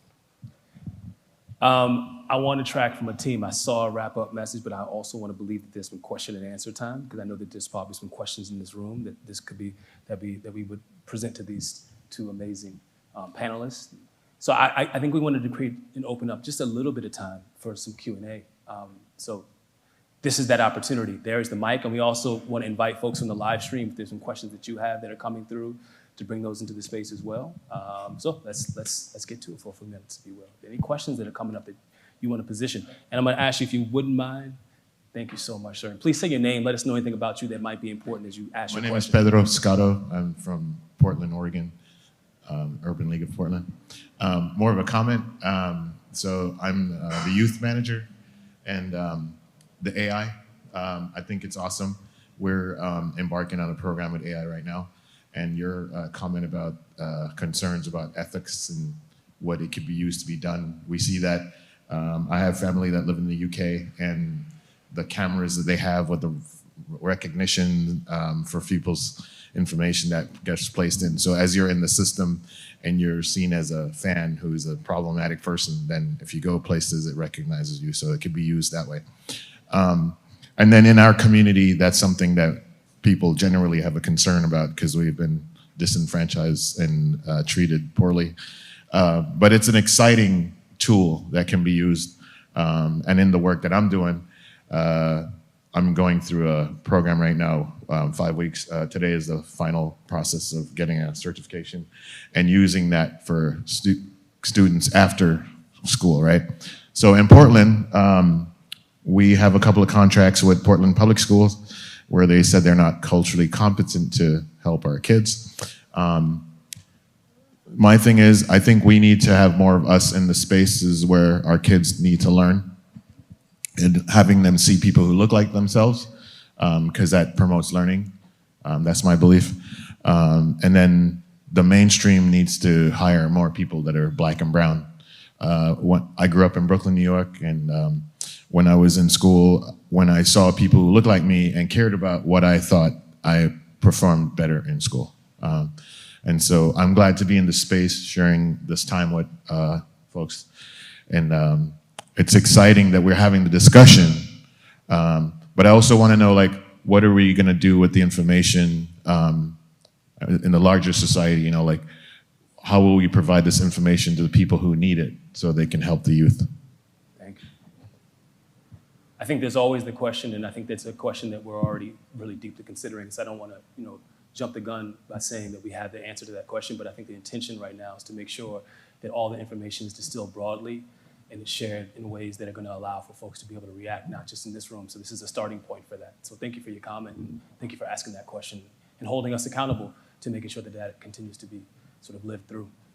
Question? Yeah, thank you so much. And this is incredible. I mean, we couldn't ask for better speakers or an event that's more timely in this country. So my question is very specifically about the integration of mentors into this process. I just feel like there are people out there that can help facilitate the testing needs that we have and really help individuals understand how to leverage the testing instruments to move through systems or to codify the instruments and to look at their own competencies. So I'm curious how you see mentors playing a part in this.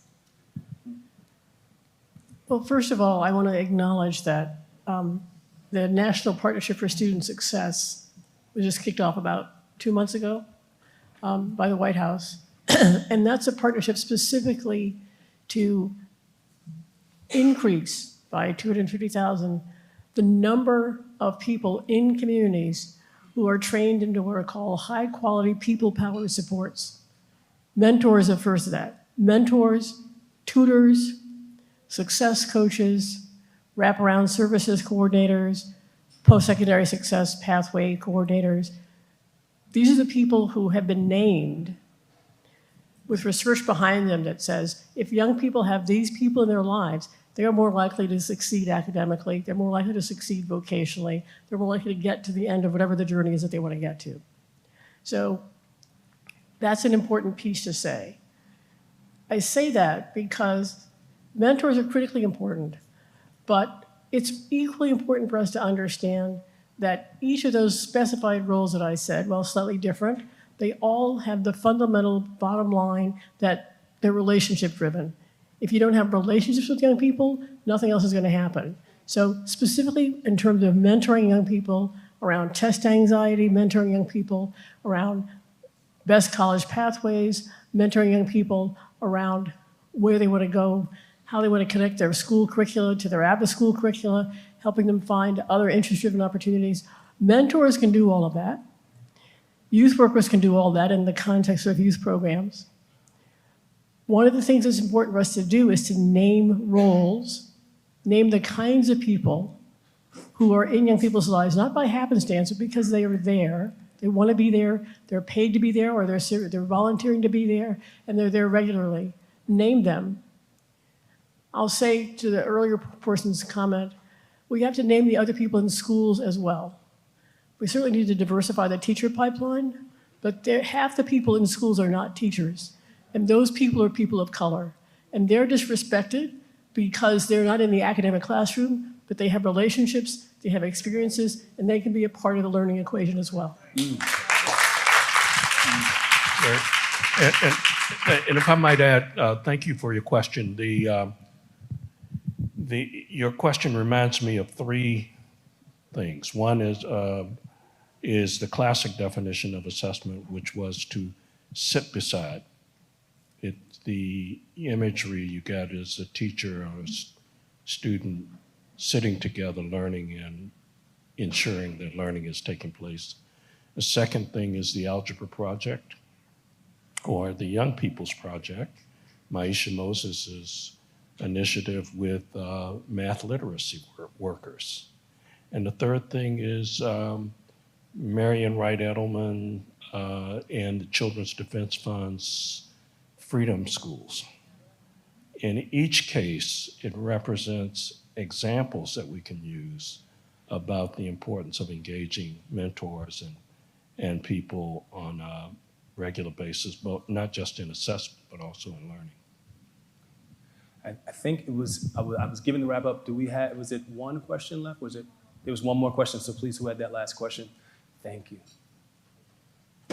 It's a little high, sorry. Hi, my name is Adia Turner. I'm a new program manager at the National Urban League in the Education and Youth Department. Up until about a month ago, I was a middle school public education teacher. I taught 7th grade English. And when I'm listening to this conversation around assessments, I think there's a huge connection to content. So how are we driving assessments that are based on student profiles or a portrait of a graduate if the content itself doesn't also connect to that? Because I know a constant question that I had in my years of teaching was, yeah, my student can read this passage, but are they empathetic enough to understand a different perspective? Do they have the wherewithal to critically think on their own, especially with all technology and social media that is taking place? So I hope I'm making sense, but how do we craft and create these assessments that are driven on larger ideals of learning if the content that I'm required to teach in a classroom does not reflect the same thing? That's a huge question, and my only answer is we just have to get angry and change it, because you can't do it, or only the extremely skilled teacher can do that. Can get you to the place where you've got content prescribed to be doled out in a certain amount of time, in a certain amount of courses or curricula, to an age group or an age-specific group of young people whose skills may be varied, and experiences may be varied, and you're really not allowed in that content that is delivered to you, you're not allowed to really get to know them and get them to the end point, but get them there in a way that is more responsive. Doing that, juggling that balance between can I cover all the things I'm supposed to cover while making this meaningful is hard. It's almost impossible. It's why when there's been studies done of teachers to look at how they're dealing with content, there's a study done recently, I'll get you the specifics on it. They found that about 40% of teachers lead with relationships, right? They found that another 30 to 40% lead with instruction. Only about 20% do both. And in that 20% that do both, only 6% were able to get you to the highest level of instruction while still maintaining the relationships that had young people engaged. So it seems like we're pitting engagement against learning. But that's only because of how we set up the system. We know that engagement drives learning unless you put a system in place in which learning has been so decoded, what's the word I'm thinking of? It's been broken down into such tiny pieces that are meaningless. Atomized. Atomized, thank you, good word. Learning has been so atomized and abstracted that it doesn't engage, and it's not leading to meaning. So I applaud you being in the classroom. I applaud you coming out of the classroom to go into a more flexible learning environment. But I don't think we can solve the problem without tackling it head on. And I think if we do the simple thing of doing these portraits of a learner, portraits of a graduate, getting to the point where people are saying real competencies that they want your people to have, the next step is to ask, where did you learn that? Where did you learn it as an adult? Where do you think your kid is learning it? Because you're going to find they're not learning it in school. We're learning in school and not learning it in the classroom. And that's not because our teachers don't care. It's not because they can't do it. It's because of the constraints on the system. I hear commentary from a continuum from teachers teaching subject matter that is not reflected on the test, all the way to the opposite end of the spectrum, where teachers feel so restricted that every day they have a menu to follow, and it is aligned with the assessment because the two are designed together. One initiative that the National Urban League engaged in with the 95 affiliates, and there may be more now, was to engage with the local school board and getting more people in the community involved with the school board, because what very often gets assessed begins with the RFP, the request for proposals that are generated by state boards of education. I think you really have to begin to think about that as one of the sources of the challenge that we face, and that is the assessment companies are very much competing for the business of those school districts or anybody else, the military, anybody else that needs assessments. And the specifications that come out and the requirements from those places are really important to affect. I think that's an amazing point to end on. Kind of goes back to what we talked about, where accountability lives across the system and where we can begin to start to drive the work that we need to do in the advocacy space. I want to thank both of you for just taking the time to be here with us today, for sharing your wisdom. There's a lot of knowledge that was dropped between the two of you over the last half an hour. So please just give it up for everyone. Give it up for these two amazing people. So to get us into our conversation that we're going to have and an opportunity to do some reacting to a video momentarily that's focusing on assessment and accountability. We've been talking about these two concepts. We're going to continue to have a deeper dialogue with folks who hold some significant, important expertise that can help give us more context. I'm going to do some introductions. So to my furthest left, we have Ray Hart, not Dr. Ray Hart. He's an executive director of the Council of Great City Schools. Thank you so much for being here, Ray. To his immediate right, we have Dr. Ashley L. White, who is a fellow in Equity, Access, and Opportunity Center for Prosperity at the Center for Prosperity Strategy at the NAACP. So thank you so much for being here. We appreciate you being here. Thank you. And finally, we have Dr. Felton Moss, who's a senior professional lecturer at American University. I know there's other things that are parts of your titles. I've read your bios. They're incredible. Thank you for being here. So as an audience, what you should know is that we're going to do some quick introductions, and we're going to pivot immediately into a short video. And this is what's going to happen for the next two panels. We're going to get a chance to watch the video, which is going to be illuminating, bringing some student voices, some constituent voices into the space, and then we're going to give us an opportunity to react to those in real time. So they don't know exactly what the questions are going to be, but they're going to get a chance to answer them nevertheless. So I'm going to turn it to our production team to get us moving into that first video, and then we'll come back and we'll have a chance to talk.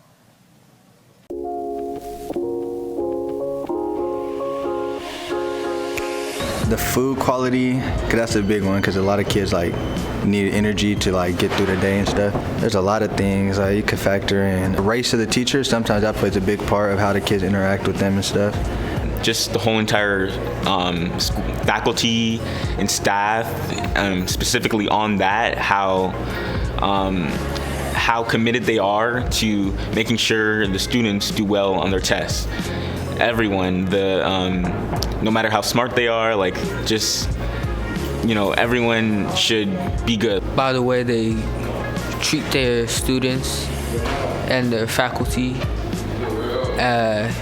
and the way they handle the problems, the issues, because not every school is perfect.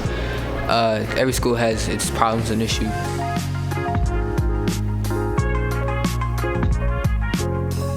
Yes, I feel like our state standardized tests do have a good measurement of everything I learned throughout the year. I think they are a good measurement of what I know. I say that because the questions on there are related to what I've learned throughout the school year, always, and they properly gauge what I know because, they're related to what I've learned. So it's a good test and it helps gauge what I know. I bombed it, because first it's a 3-hour-long test with bare to minimum breaks, and I most definitely do get test anxiety knowing that it is such a big test, and people have the tendency to be this test may determine what school you could get into, or may center around if you're going to be successful, which I most definitely want to be, and it's kind of putting a lot of pressure on me. If I don't do good on this test, you're not going to be successful. All right. Thank y'all for listening. So we had some very direct, specific questions asked of young people, giving them an opportunity to offer their insights, which may align with our own, which may be different than our own. And we're going to give a chance for this, for all three of you to respond. So I'm going to start to my immediate left and just start with this question that was the first one that was presented to the students was, what should a school be rated on? What should a school be rated on? Yeah, I think this is a really great question, and it makes me think about a broader definition of assessment. I think we've talked about assessment in a very narrow sense in this country since a nation at risk, and it has often been relative to standardized assessments. I'd like to see a broader definition of assessments in a sense that we think about, as the student said, the diversity of the educator workforce in that building. I think what I classify this as is this term called opportunity to learn. So often we produce accountability results and we only measure things like math, reading, and science, but we're not really measuring what opportunities exist in that community. So how much funding is actually in that space. So we really need a broader definition of assessments to really understand what opportunities exist for students to be able to learn in a community. You've heard a lot about social emotional learning in this space, the way in which teachers and leaders are serving students and meeting their social and emotional health. And so I believe those things are important. Now, the student mentioned in the video school lunch. I'm thinking about my time. I would have loved to have done an assessment on our school lunch. The grilled cheese and soup was great. Some of the other stuff was not so great. But I think we really have to have a broader definition of assessment. And I'll end this by saying this. I fundamentally believe assessment is concerned with allocation of resources. And so if assessment is about allocation of resources, then we certainly need a broader definition so we can ensure that we're directing resources to the right folks. Thank you. Dr. White? So I will second that about the school lunch. In all of my 15 years of teaching, I never ate it. My mom packed my lunch because my kids didn't like it and I didn't like it either. And so oftentimes I would provide alternative forms of lunch for my students. But to answer the question, I think we should be thinking about what students know. But when we envision assessment, we have to envision it much in the same way that good teachers teach. And what I learned in my time as an educator in the classroom is that there are fundamental concepts that are used when we witness student growth, when we witness student proficiency. And those are concepts like progress monitoring, evidence-based practices, and somehow that gets lost in traditional standardized assessments. Something else that I think would be important to consider is how our teachers are faring, right? Our teachers are the stewards of the educational experiences that our children are receiving. And oftentimes, you can tell how students are learning in the affect of those that are teaching them. I can also say that in terms of assessments, while they do have their place, I taught in a school where we were constantly a D or an F, right? I taught in a school where my teachers also could teach rings around any teacher at the A school across town. We would put our teachers up against their teachers any day of the week. But unfortunately, that didn't show up in our school grade. It didn't show up in student gains. And one of the reasons is because we don't have variability in the way that we assess students. So it's not so much about standardized assessments as is broadening that perspective and creating holistic assessments in the way that we think about good teaching. Right. I think that to answer your question, particularly about accountability and how we should judge schools, et cetera, I think our accountability system, as we've developed it, has really taken us down a path of really solving the wrong problem. Because one of the things that we've done is we've said schools are good or bad, schools are successes or failures. But when you actually look at the data, one of the things that we analyze quite a bit is the data from the National Assessment of Educational Progress. And 27 of our urban districts, I represent 77 of the nation's largest urban school districts, 27 of them volunteer for the TUDA program, which is a trial urban district program. But when you look at the performance of the students across school type, doesn't matter, charter schools, public school systems, if you look at students who are in poverty, they perform the same no matter what school they attend. Private schools are the exact same. There's actually research studies that showed that students who randomly received vouchers to go to private schools, and when you compare those students to students who remained in their public school system, the private schools actually had a negative effect on their math and reading achievement. And one of the things that we've done is we've solved the problem, or trying to solve the problem of good and bad schools. But one of the things that we recognize, there's a report on our website, it's called Mirrors or Windows.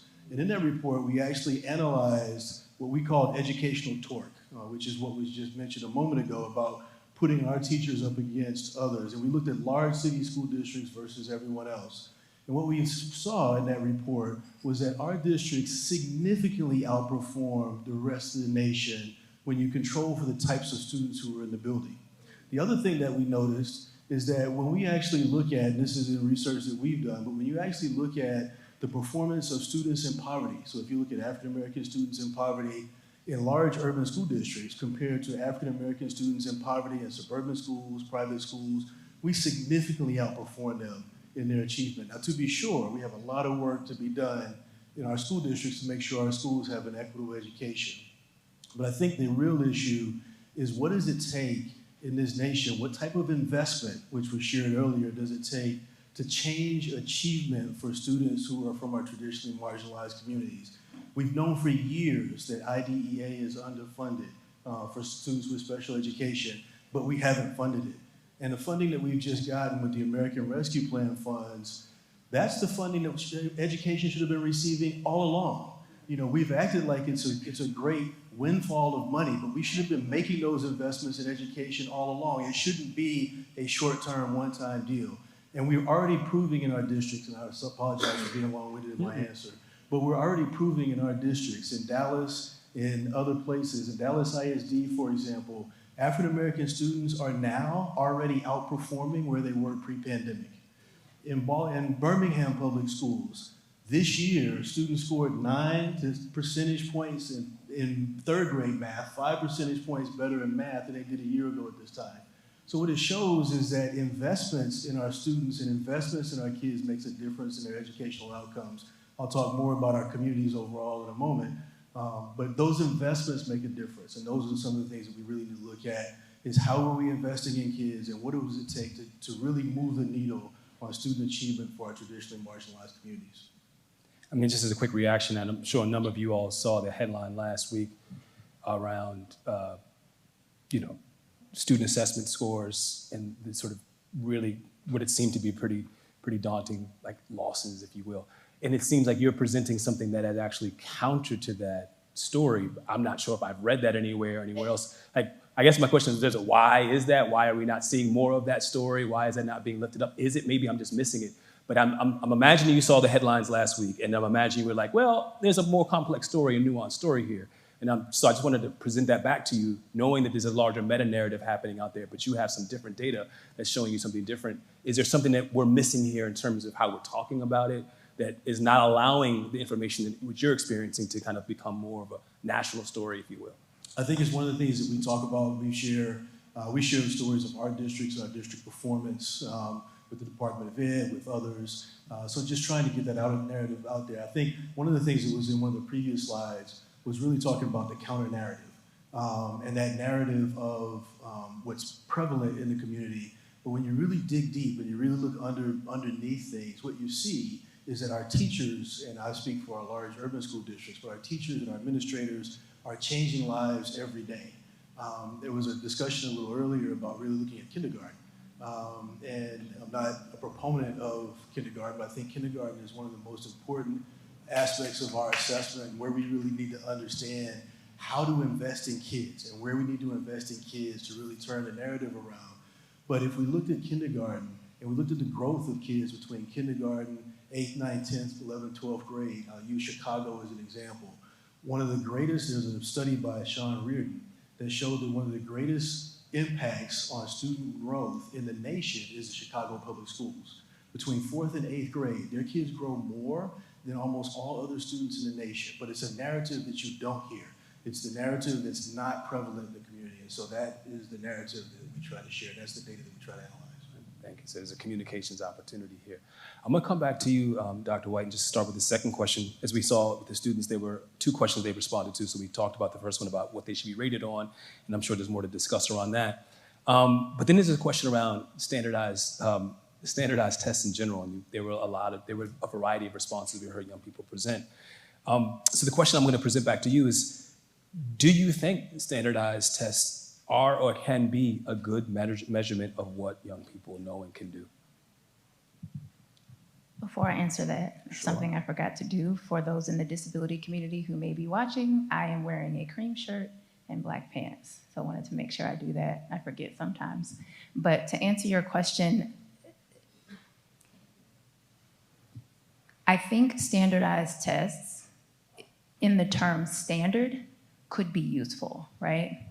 I think, though, the version of standardized assessments that we have now can be and has been extremely harmful. And I'll tell you why. Much like other standardized assessments in the field of teaching, whether that be IQ tests, whether that be college entrance exams, whether that be even licensure exams for teachers, are rooted in what I like to think of as the guise of objectivity, right? And when we think about reliability and validity, there is, are they reliable? Are they valid? Yes, they are. But the question is, in what context? What historical context are they reliable? And in what historical context are they valid? And I would argue, much as what was intimated in the presentation of findings, that there is an essence of overt, actually, racism, right? Ableism that functions through these assessments. So in thinking about standardized, we have to think about that term separate from the standardized assessments that we know now. I would also encourage us to think about the history of when standardized assessments came to be. Much like other assessments in the teaching field, this occurred circa Brown v. Board of Education, right? And so as an intentional attack against efforts to desegregate students. And so we have to think about these things when asking ourselves, can they be useful? We have to think about that in the context, historical and present context, right? And so those are two things I would just like to lift up. I think there are many ways of measuring students that are standardized, that are happening in classrooms already, right? As a teacher, I can tell you all of the times and all of the ways that I was able to standardly measure my students in terms of, that was mentioned as well, thinking about where are they and what is the next level up, right? That is happening. It's just that we're not tapping into that in the way that we need to be to create equitable outcomes for students and to measure student growth in the way that it should be. That is one of the reasons why every year my school came up as a D or F, despite the gains that were made, despite the growth, is because of the way that we were conceptualizing this term, standardized assessments. I see you nodding, so I'm gonna have you build on that. Yeah, so much powerful stuff said in that statement. You know, this is where I start with this conversation around standardized testing.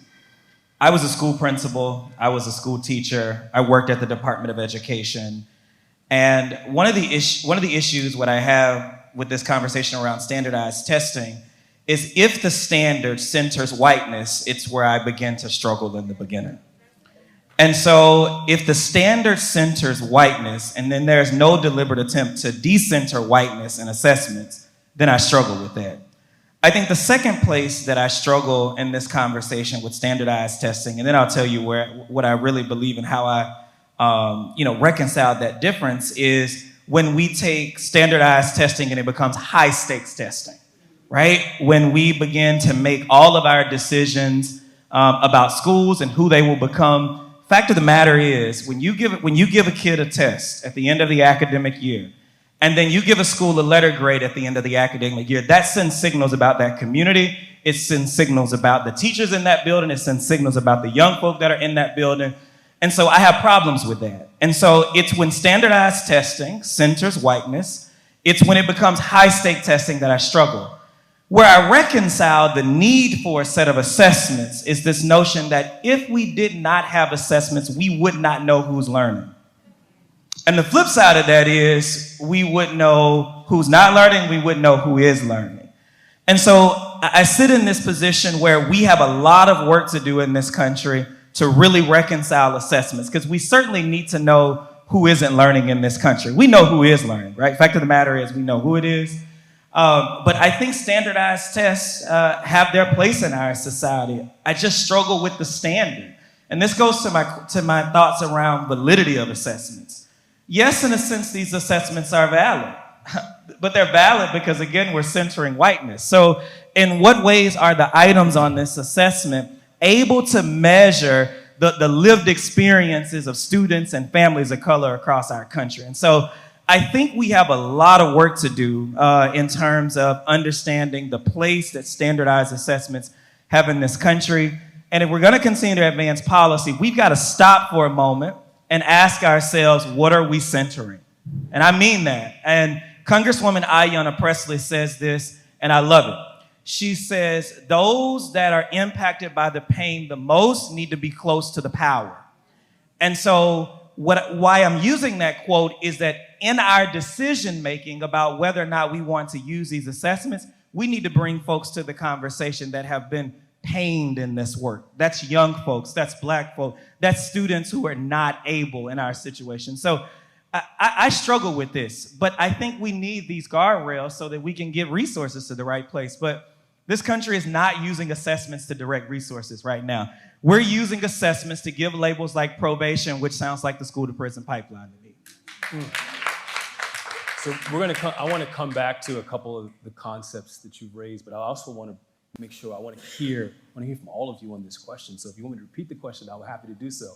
But it is that question around are they these standardized assessments a good measurement of what students know and can do? Like maybe you can respond to it as currently constituted or as a general idea of what testing could potentially be.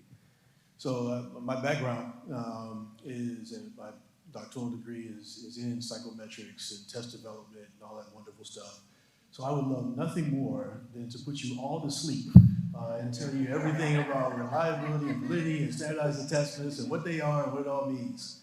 But I think the more important thing is, for example, many people in the community don't know a lot about how the tests are developed.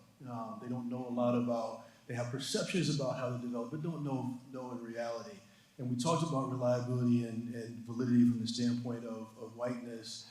But I think what it does tell us, and which was shared earlier, is it does tell us where we are. And one of the things that's most important is for our students. I have a student at home, my daughter, who is a special needs student. I have 4 kids, but one's a special needs student.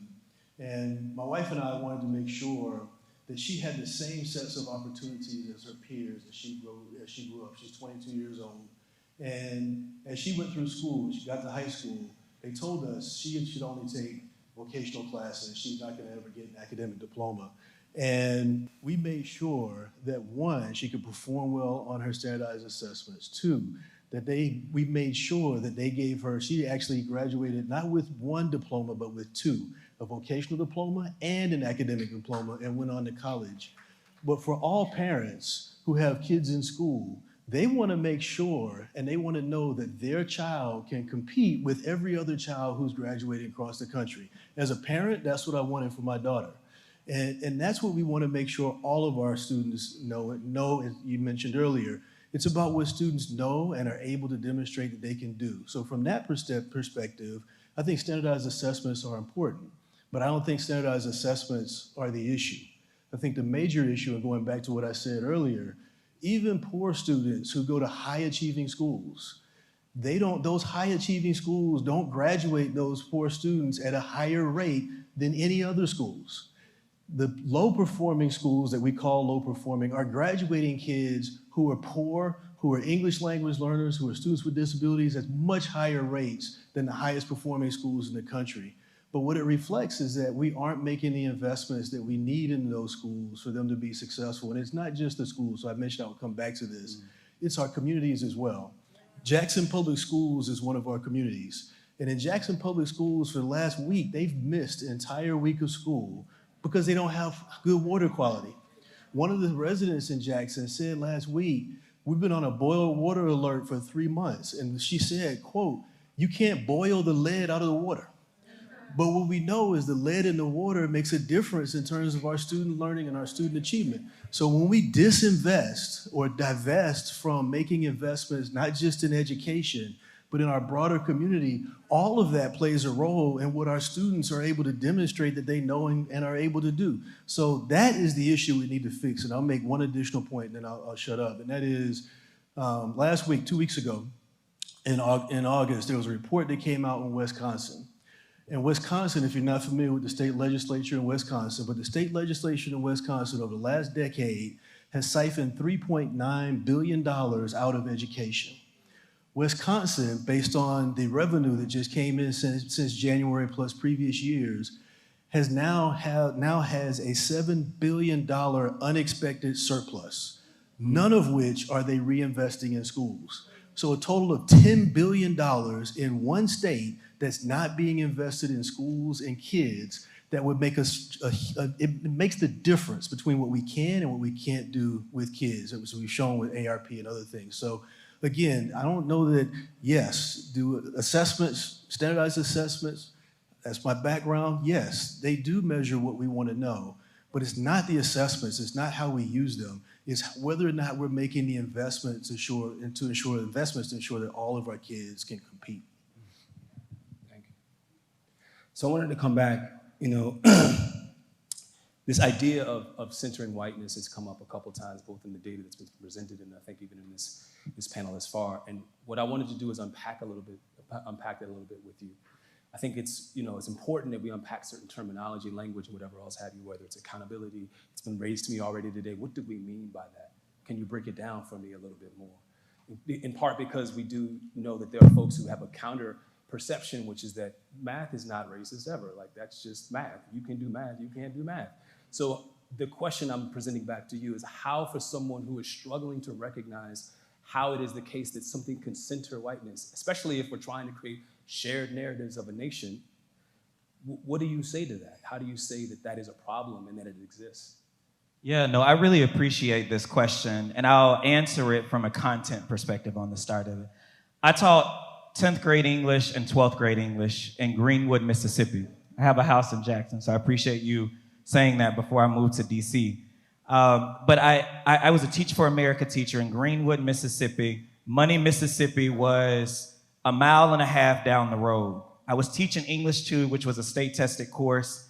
Every passage that came out on that state exam, this state exam literally was the gatekeeper for whether or not my students would graduate high school or not. Mind you, the federal guidance does not say that states have to use state testing to determine if a student graduates or not. But I was sitting in my class and I was giving a lecture about Emmett Till. And Emmett Till was accused of whistling at a white woman 1.5 miles down the road. And my students in Greenwood had been cycled through a system of schooling that had been focused on standardized assessments, and they did not know their own history and the history of their own people that had happened just 1.5 miles down the road from their school. But they were well aware of the history of others, but not their own history. And so the question that I consistently ask about standardized assessments is, where will my students see themselves in these assessments? And I think the failure to allow Black and brown students to see themselves in assessments is the centering of whiteness. It is the application of white idea and white concepts at the expense of Black and brown children not having an experience with their own narratives, their own lives, their own lived experiences. And we have consistently done that. We have consistently rejected our stories. And when I say our, that's Black folk, that's brown folks, that's people that have been racially minoritized in this country. And that's what I mean by centering whiteness in assessments. And I just can't say it enough, is that it bothered me at my core that they have been in schools that were labeled at some point A and B schools, but did not receive an A or B education that affirmed their racial identity, their cultural identity. And so how do we get assessments to a place where it does that? And that's what I mean by the centering of whiteness. I think the second part of what I mean by centering of whiteness is the usability of that, right?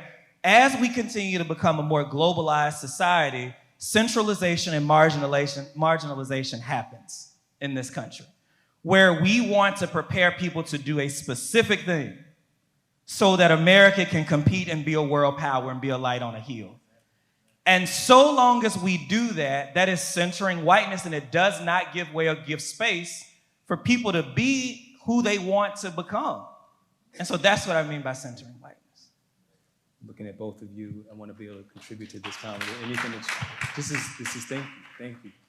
So the first thing I would say is that when you center whiteness, there are other areas that are also centered in that context, right? And I think we have to also remember that the English language is centered when we center whiteness. Able-bodiedness, as we normally know it, is also centered, right? Able-mindedness is also centered, right? Christianity is also centered. Antiquated gender norms are also centered. So when we talk about centering whiteness, we are talking about a whole host of areas, and all of that fits into that larger context. I think also, I can't help but to reflect on teaching to the test. I remember I was teaching in Florida. Hillsborough County is 7th, 8th largest school district in the nation. And I was reviewing at the time it was not the FSA, it was the FCAT. And we're going over the questions, right? Because we've been mandated to spend half of our school day reviewing the previous year's test, right? And one of the questions was about a kayak. And one of my students said, "Miss White, what's a kayak?" And I thought, I don't actually know. And I'm the teacher, right? So we had to look that up together. Here I am with a bachelor's degree. I've been teaching for a good 5 or 6 years, and I couldn't draw in my mind what a kayak was because it was not an experience that I had had. And I think that kind of adds to this conversation around centering whiteness. The other thing I will say is in answer to your previous question, do standardized tests tell us what students know? Those tests tell us what some students know. And they don't even tell us all of what they know, which is why we need to expand the way that we think about assessing our students, and it should be a continuous, ongoing thing throughout the year. The progress monitoring that teachers are required to do should count in more ways than it does. I think also I can't help but to reflect on the provision in ESSA, the innovative assessment provision. There are currently, I think 7 states are allowed to do this. Last I checked, there were 5 that were doing it. And so I would be curious to learn what the outcomes will be at the end of that pilot project with the levity to create alternative forms of assessments in their states to find out what the outcomes for that will be. So I think, assessments, standardized assessments in particular, but all assessments, I think, can benefit from growth, from improvement, from continuous improvement, so that we really truly capture what all kids know and can do. But I think at the same time, there's another side to that as well, and it has to do with what we do as individuals. And you mentioned math. I'm biased toward math because of my background. But I went to an all-black African-American high school on the south side of Atlanta. And one of the things that our teachers insisted upon was that even though we were African-American kids in a community outside of Atlanta, they insisted on the fact that we could learn to do math, that we could learn to read. They had a set of expectations for us that we could do more than what we thought we were even capable of. I wouldn't be sitting here if it weren't for those teachers' investments in me and what they poured into me because they believed in me. And one of the things that we do to children quite often is we look at children, I've seen it as I've gone around the country, we look at children and we predetermine what they are capable of doing and what they are capable of learning. And we say to kids, you're not capable of learning math. You're not capable of being able to read a passage in a standardized test. And when we tell them that, they start to internalize that. When they internalize that, then they don't perform. But one of the things that we need to do is set high expectations for all the kids that we teach and all the kids that walk through our doors. And when they walk through the doors, don't marginalize them and say, oh, you can't learn, so I'm going to relegate you to a different program. One of the things about the council, our student population is 44% Latino, is 26% African American, and almost 80% of our students are free and reduced price lunch. It's over 70%. In that population, one of the things that we do as we travel around the country is making sure that all of our schools understand and are teaching kids at grade level, teaching them the curriculum that they're supposed to see at the grade level, and then challenging them beyond that. So in the after-school programs and the things they participated in, they get more than what they would have seen. But that's one of the things that we need to make sure we do for children, is make sure we recognize that every child can learn math, reading, 2 languages, 3 languages. No matter what we put in front of them, they are able to grasp it. But if we don't have high expectations for them, then the standardized tests are irrelevant, because we aren't going to make sure that they're prepared when they step out of our school systems and into the world. I have one last question before we turn it into the audience, which is that it's an observation that I'm making, and I think a lot of us in this room are making, that there are a number of governors in our country who are redesigning education policy in their states. To put it in a sort of gentle manner. I live in Washington, D.C., and Virginia is nearby, and in more recent months, it was an executive order, I think, that has really kind of taken a lot of people aback, because it's presenting a notion that the way to deal with quote unquote teacher shortages is by sort of lowering the threshold for entry. It is the case that I think I've most recently learned, even in our roundtables, as a matter of fact, that Arizona is removing a requirement for a 4-year degree to even enter the classroom as a teacher. So this is also Florida's and other places is happening. And there may be a number of reasons this is taking place. So putting that aside for a moment, I want to use that as a preface to the question that I want to ask you. And I'm going to start here, and then we'll go there, and we'll kind of end with you. How about that? So if you were to redesign how we hold schools and districts accountable for student learning and development, what changes would you expect to see? Yeah, I think this is a really hard question, but I think that we have a unique opportunity at some point in this country to really think about the way in which we hold schools accountable. And I want to deal with the word accountable and really holding schools accountable. I don't think we have flexibilities in ESSA, right, that allows states to go out and retool their education system to be able to get results.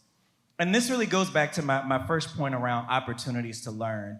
I'd like to literally see us have a system by which we hold policymakers accountable so that schools can be accountable. And that sounds very convoluted, but let me tell you what I mean.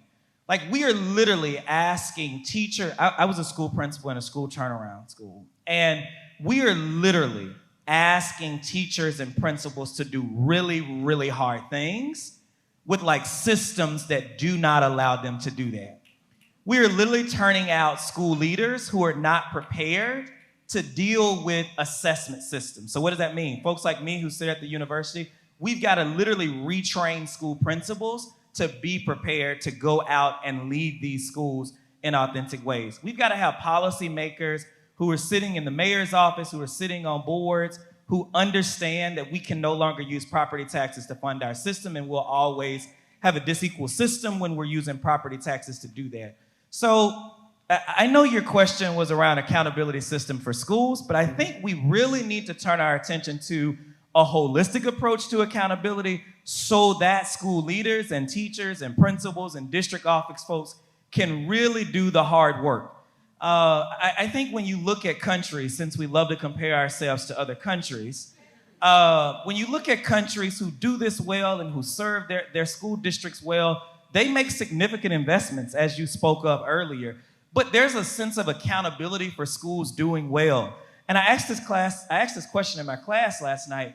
Why is economic strength a pillar in affluent communities and not in communities that's not affluent? And if it was a pillar in communities if economic strength is a pillar in communities that are not affluent, then there would be a rush from leadership, from mayors, from governors, and all of those folks to improve the economic standing in that particular community.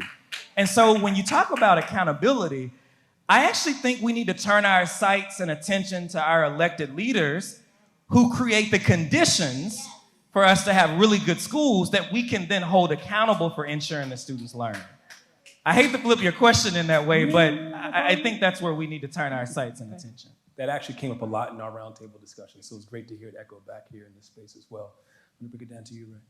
So I'll just share two, and I shared them earlier, but I think the first of which is I talked earlier about schools that get A's and schools that get F's, as you shared earlier.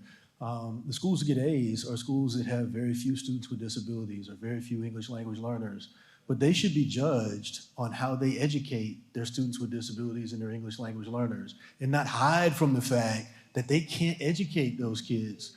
And so I think from an accountability perspective, create accountability systems about those who have traditionally, or how schools do with their traditionally marginalized students, and then make a judgment about what happens to students in those schools. So if you can't educate a student with special needs, you can't get an A. If you can't educate an English language learner or a student in poverty, you can't get an A. And if you can take that student in poverty from where they are to a much higher level, to degrees, high school diplomas, college, careers, et cetera, you deserve an A because you have made an investment in that child, you have poured into them, and you've given them far more than what they had walking through the door. And I don't want you to confuse what I'm saying, in that, yes, their families and their parents and their communities have also made an investment in their lives, but it takes that entire community helping to lift that child. So it's not just the school. So take a look at the communities and judge the communities for what they were able to accomplish as well. So that's one. Second is looking at kindergarten, which I talked about earlier, and really, again, taking a look at where we move children as they move through the educational system. Our school districts, particularly our large urban districts, again, are graduating and making sure students are successful in certain ways that we never see, we never observe. And so for us, it's those two things. It's looking at that accountability system that really says, how well are we doing with the students that we serve? I would argue that, first of all, we don't want to go back to a time where there was no accountability. I think we need to re-envision what we think accountability is, right? But I can't help but to think about No Child Left Behind. And in some of the other spaces where I operate, the contention around divesting, to use your term, from standardized assessments has to do with the way that students with disabilities are counted. And that didn't really happen until No Child Left Behind.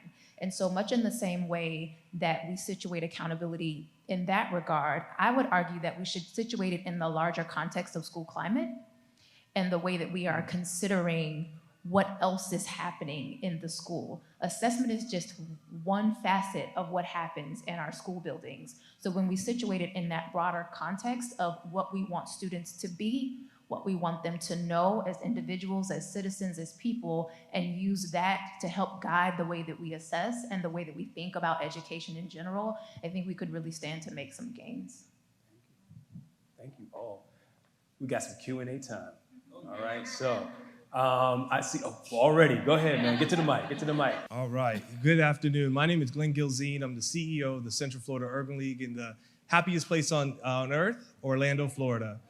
But my question is a very unique one because I'm a former school board member from Pinellas County, St. Petersburg, Florida. And also for our Rattlers in the house, I'm a university trustee, former university trustee. My question is, how can we leverage HBCU College of Education to really drive assessments, accountability, and equity? I didn't hear the end of your question, but I would like to address it if you don't mind. What was the end of it? To what? How can we leverage the College of Educations at HBCUs to address assessments, accountability, and equity? So may I, if I may, I didn't use the example of Guilford County School District when I was talking about school districts and their achievement. But one of the things that Guilford County did this past year with their ARP funds, their American Rescue Plan funds, is actually go to North Carolina A&T State University. And they went to North Carolina A&T and said, I want the math and the science and the engineering students. I'm going to hire you all to come and tutor our students. I'm going to hire you all to come and work with our students. And oh, by the way, I'm also going to try to recruit you to be teachers in our system. But the result of that was that they outperformed the state this past year in their recovery in mathematics on the state exam. They haven't made up the ground from the pandemic, but they outperformed the state. Not only that, their African-American students, their Hispanic students, their economically disadvantaged students, their ELLs, and their special education students all outperformed in terms of that reduction of the impacts of the pandemic, white students in their district. So it proves that if I go and engage those students and make sure that from an HBCU perspective, we are bringing those students into our districts to become teachers, to become educators, and so that our students see, as I think you mentioned earlier, our students see themselves reflected in other students who have been successful, make all difference in the world. I really appreciate you giving this scenario. So I worked at an HBCU. I was a professor at Tougaloo College. So there you go. And I've got to make in the School of Education. I've got to make one more connection. I work for Congresswoman Frederica Wilson as well, of Florida, who leads HBCU work. Let me say this: the research is clear that when Black and brown students have a teacher that shares their racial identity, they're more likely to be successful. That's clear. I think and HBCUs provided the framework or provided Black teachers for us when there were no Black teachers in schools. And so we have to see HBCUs as a central component in diversifying our educator workforce. It is the baseline of being able to do that. And right now, the U.S. Department of Education just released the Hawkins Center of Excellence grants.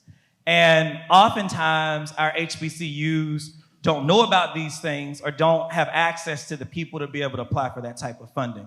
And so I think when we talk about achievement this goes for MSIs, right, and HSIs as well, right? These kinds of institutions, we've got to make a significant investment in them because this is the work that they were doing well before now.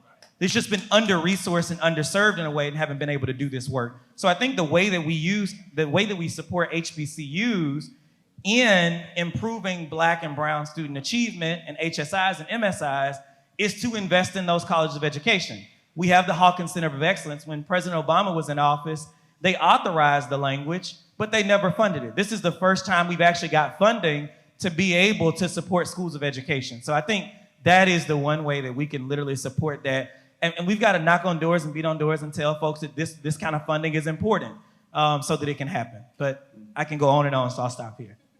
Dax, we have a question from our virtual audience.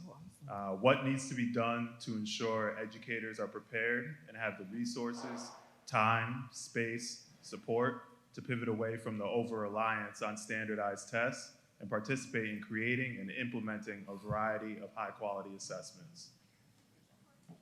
You read it one more time? Long one. So what needs to be done to make sure that educators are prepared and have the resources, time and space to pivot away from over-reliance on standardized tests and to participate in creating and implementing high-quality assessments? So I'll take that one. I think to Dr. Moss's point, that in large part is a policy-making issue, right? And unfortunately, we don't live in a time where teachers have the agency that they should. And so we have to look to policymakers to help make that adjustment. In terms of producing well-prepared educators, again, to your point, HBCUs prepare more Black educators than any other institution. We have to tap into that. And we also have to re-envision the way that we prepare teachers in our traditional teacher preparation programs to include the very components that we know are essential to create positive learning environments for our students, things that have been discussed today, such as culturally responsive, and might I add, responsible teaching practices, and that we carry that through when they become teachers into their professional development. The other thing is that we have to figure out a way to restamp the teaching profession, rethink the way that we as a society, as an American society, view the profession. And I think that is, until we do that, we're not going to draw in the kind of educators that we want, certainly not in numbers and definitely not in quality. Moving forward. So Sharif El-Mekki and I were just saying you answered the question that he and I were trying to joggle for to figure out who would ask it.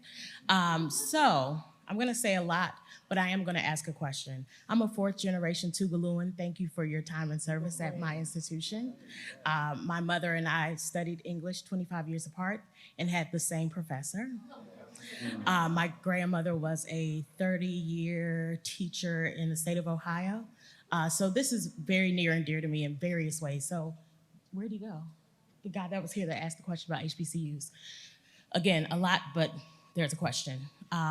I spent nearly 7 years at UNCF building out their K-12 advocacy work. I then moved on to the KIPP Foundation to think about their community engagement work. And now I serve as the CEO of the National Charter Collaborative. I know charter is a four-letter word for far too many people. However, my organization supports Black, Brown, and Indigenous single-site charter school leaders and founders. So my question, in thinking about all that you have said today, which I could stamp and double stamp all of the things that you all have said, I also served as a member of the DC Public Charter School Board. And as an authorizer, recognize that the accountability measures that we have for charter schools in the District of Columbia are not the same as the accountability measures for our traditional public schools. So we have a set of public dollars that are going to schools that are often attacked, although they are doing the very things you said, doing more with less, et cetera. We have this other system that, of course, our mayor, 2 mayors ago, was able to create an accountability measure by having mayoral control. People are trying to dismantle that. And then I hear you talk about what's happening in the state of, what state was that reallocated money and now has a surplus? Wisconsin. We know that, yes, we have to do teacher prep differently. Sharif's work is that.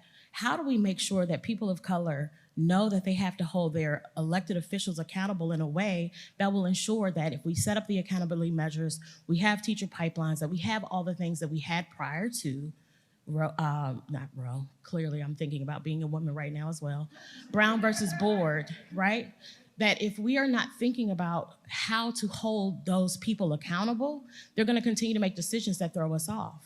We look at school boards, people running for office so that they can aspire to another office. You have people that are sitting in seats every day, making critical decisions in terms of funding and budgets, but have no connection to the people who look like those of us that are in this room. So what is that, what would you all say in the roles that you serve now? How would you encourage people of color to not only think about the assessment, accountability, and equity that we hold together in the education space, but that outer layer that manages how that money comes to them? What do we need to do on that side? And that's loaded, I'm sorry. So you mentioned at the onset that you had to acknowledge our privilege in this room to be able to be here. And I think we have to bring those that are not into our spaces. So for example, I started a small group in Madison Metropolitan School District in Madison, Wisconsin, of teachers, some of whom are of color, some of whom are not, right? But it's a policy workshop and teaching them how to advocate with their local, state, and federal policymakers. Why? Because that's something that someone taught me. And so I think to your point, we have to bring them into these privileged spaces. I just want to continue that same line of thinking. I get a chance to work on the Hill every day in craft policy, right? And there's just not enough of us in the policy making space at a federal level, state level, or local level. And just to go with Dr. White's point here, we've got to continue to bring us into the policy space and make light of these issues and train and retrain. We get lost often in the jargon, in the lexicon, and many times there are laws that are passed that we're not even brought to the table in the beginning stage. There's one of us at the table. And so if each of us in this room brings someone else to the table, whether or not we have to bring a folding chair, right, to the conversation or not, I literally think that we begin to change the narrative in that way. And so, Dr. Armstrong is sitting over here from Allies. We work together on an issue. If I see something, I'm gonna bring them to the table, right? If there's a bill coming up, I'm gonna do that. And we just don't do that enough. Like, we get in the hustle and bustle of our work and we forget to organize. If Ella Baker was here, she would say, organize, organize, organize. And we've just gotta get back to that level of organization. I think just one other thing to add. we crisscross the country, work with the Council of Great City Schools, and we have a governance division that's a part of the work that we do. So we support both school boards, superintendents, executive staff. Next week, as a matter of fact, I'm going to spend 3 days, the last 3 days a week and my weekend, working with the school board to really help. And what we're doing is transitioning those who are running for school board. So not just those who are on the school board, we work with them, but those who are running for school board. And we're actually taking them through a weekend workshop to say, if you don't believe in students, and if you don't believe in improving student outcomes for kids, you shouldn't be here. But essentially making sure they understand what good governance looks like, what it means to provide good governance to a school district, and what their responsibility is to the community. Because the community owns our school districts. It's not the superintendent, it's not the school board. Our communities own the school districts. But the school board represents the community. So what does that mean? What does that look like? And how do you make sure you're playing your role in making sure that student outcomes improve? So we're crisscrossing the country to send that message, to share that. But it's making sure, as you shared earlier, if I'm running for school board, I'm running for school board because I really care about kids, not because you want to run for school not where I'm boards. going to go next. Thank you so much. And I also just want to, as you do that work, NACSA, the National Association of Charter School Authorizers, has their With Communities work. So centering communities and thinking about how authorizers can think about that differently. I would say take a look at that just to overlap how we're thinking about shifting that side of the work and how that could be helpful in the traditional public side. Will do. Thank you. We have one last question. Is it the one or two? There's two last questions. Thank you. Sharif El-Mekki at the Center for Black Educator Development. Like everything y'all said, resonated deeply, particularly with HBCUs, the work that you said about youth. We have paid teacher apprentices, high school and college, and the opposite of summer slide, what they see, using the Freedom School model, these teacher apprentices are getting gains. One of the things I'm curious about is, and I'm glad you brought up the university educator prep programming. Like, how do we apply pressure? We're talking a lot of accountability, and again, this holistic approach and policymakers and K-12. People are paying tens of thousands of dollars in 4 to 6 years being prepared, and there's very few other industries or spaces where you can come out and most of the people say, "I'm not prepared." And then time and time again, every study, most teachers are coming out and saying they're unprepared, and the group that we don't talk about enough are principals. So we talk about the 3.7 whatever million teachers. The public school principals in this country can all fit in Penn State's football stadiums. And if we can't get 107,000, right, how do we get almost 4 million, right? So I'm really curious, like, how do you all think about the application of accountability and improvement to educator prep program? Again, not just teachers, but educator prep programs. I saw Jose Wilson over here somewhere, right? Like, should he be working with methods? And I'm not trying to give him more work. He's already busy, but okay. He probably knew I was about to, the reward for good work is more work, as they say at Freedom School, right? But like, how do we make sure that there's more connection?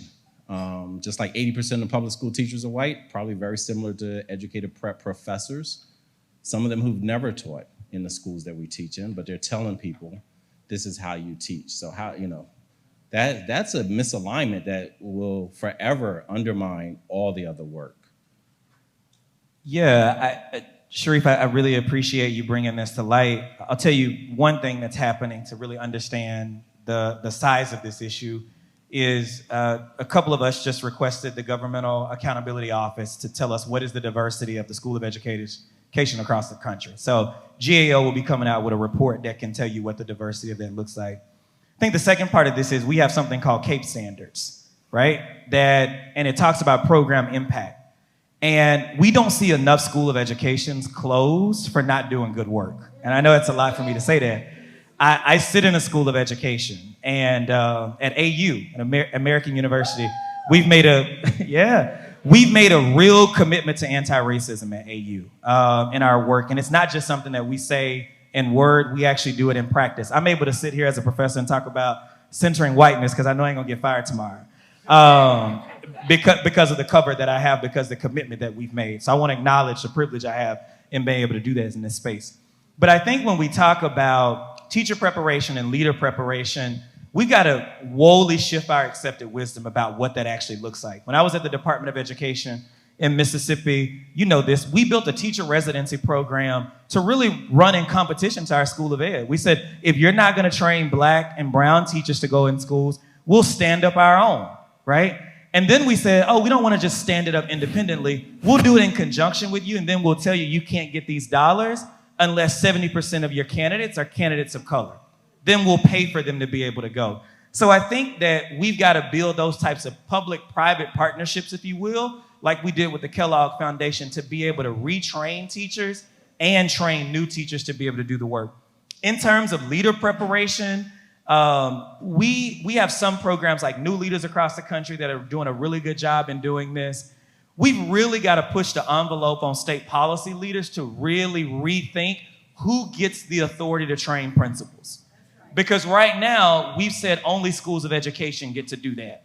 And so let's take capitalism. You all say it works.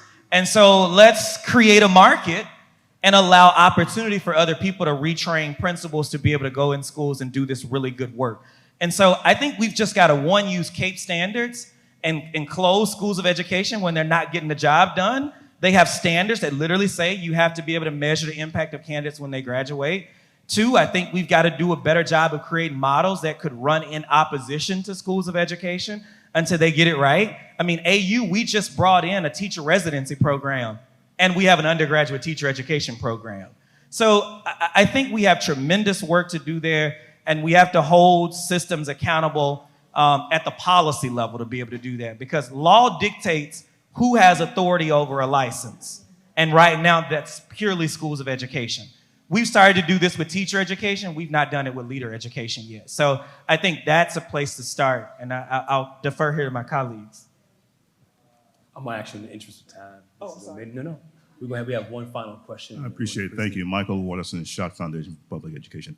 Real quick, I'm going to ask you to just get a little bit more granular.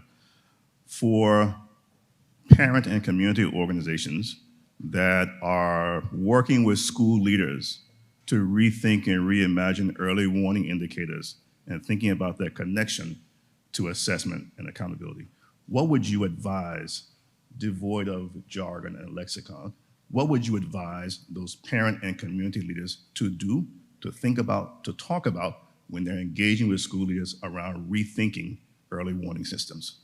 Can you clarify early warning? Student success systems, early warning indicators, on-track systems, all those things. When I think early, I was thinking something else, but yes, thank you. But that's part of. Okay. Okay. Yeah. Okay. I think we have to remember that instead of a deficit perspective, our children come to us knowing a whole lot.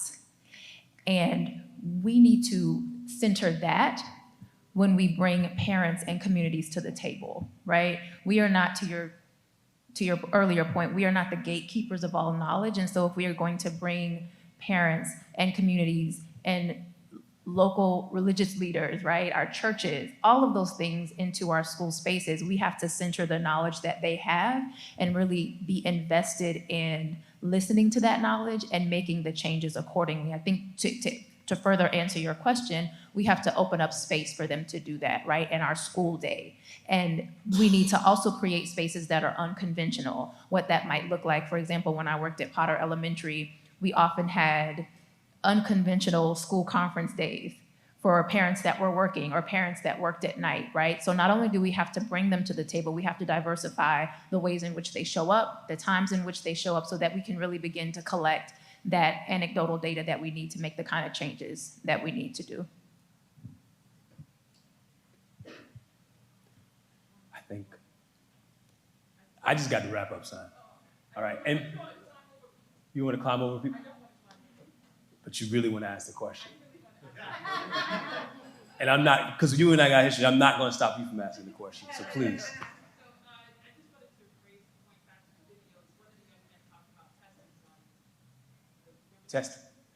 Test anxiety. Yes.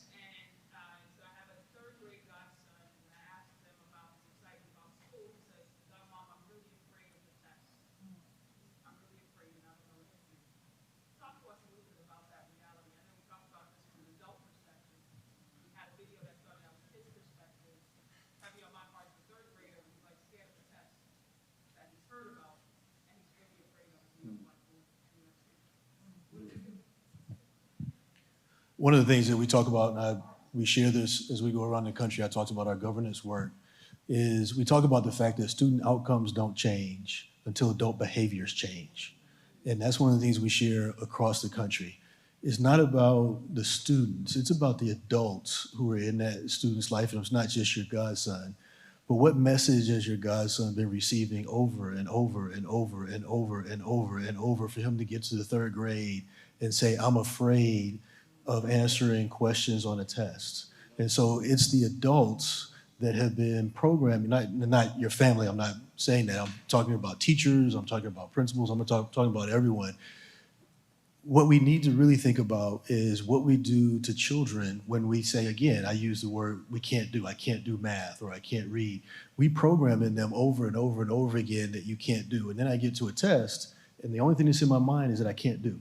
And so I think from an adult standpoint, it's the adult behaviors and the little subliminal things that we do to children over and over and over years that really impacts what they do. And it's not until I have a teacher that changes that mindset for me, that helps me have a mindset of, no, I can do. And I embrace this test because I know I can be successful on it. I'm not worried about it because my teachers have taught me what I need to know. I can do the work. I'm not worried about it. One of the kids in the video even said it.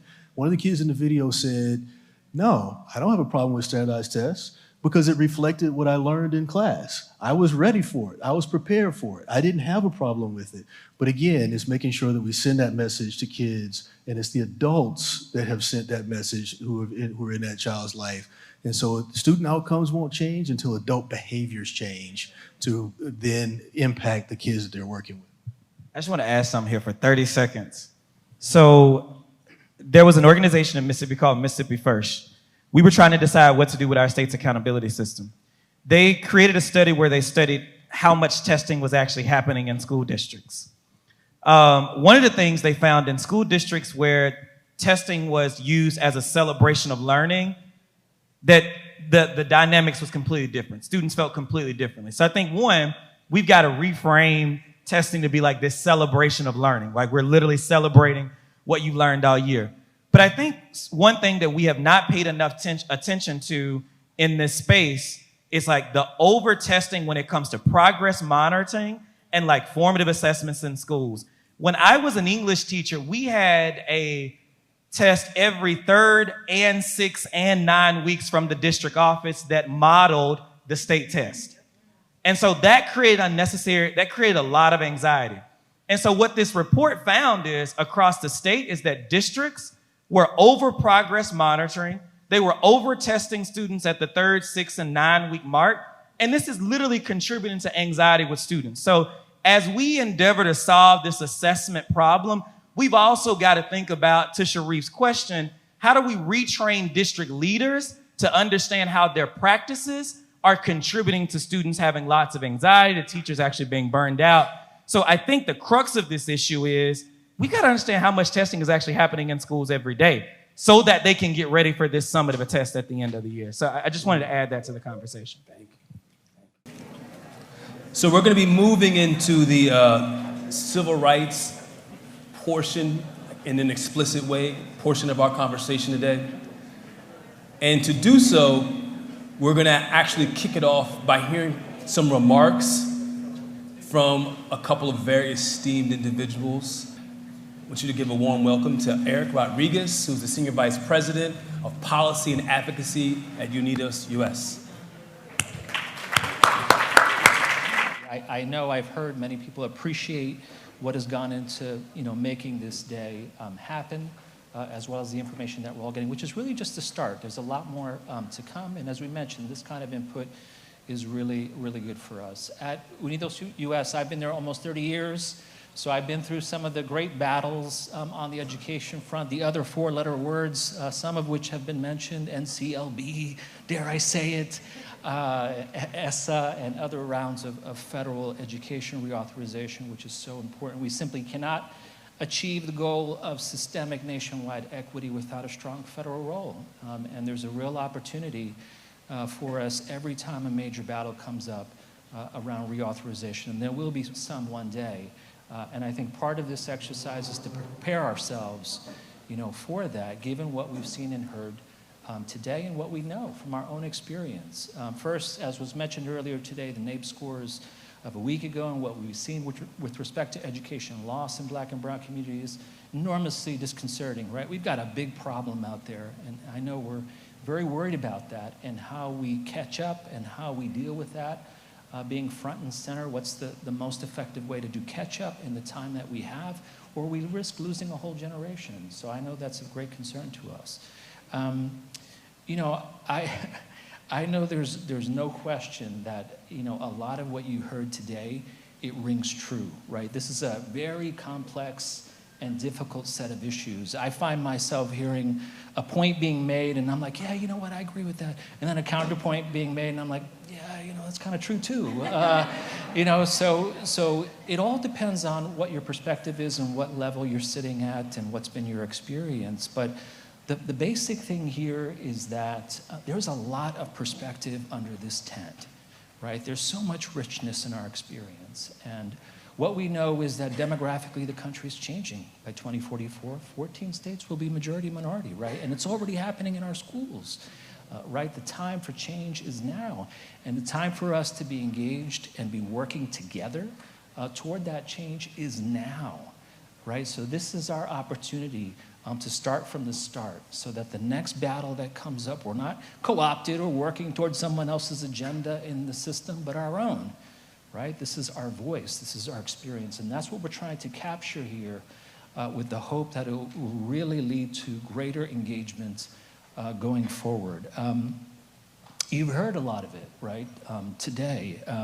People have mentioned organizing, right, the importance of action. My colleague often says the way you get change in the system is parents raising fists, right? When you see a parent engaged or an advocate there, day in and day out fighting, then things start to happen, right? If we looked at what some of the NAEP scores will tell us, parents were home. Many started paying attention to what their kids were doing. Many who could afford it and had the resources took steps, and their kids have benefited from that. But where those resources weren't there, we're seeing gaps grow, right? We're seeing it happen before our eyes. So more work needs to be done, and together is the way we're gonna do it. So our hope is that this is really the beginning, that these are increasingly issues that we can own, that we have to engage in at the federal level, at states and districts.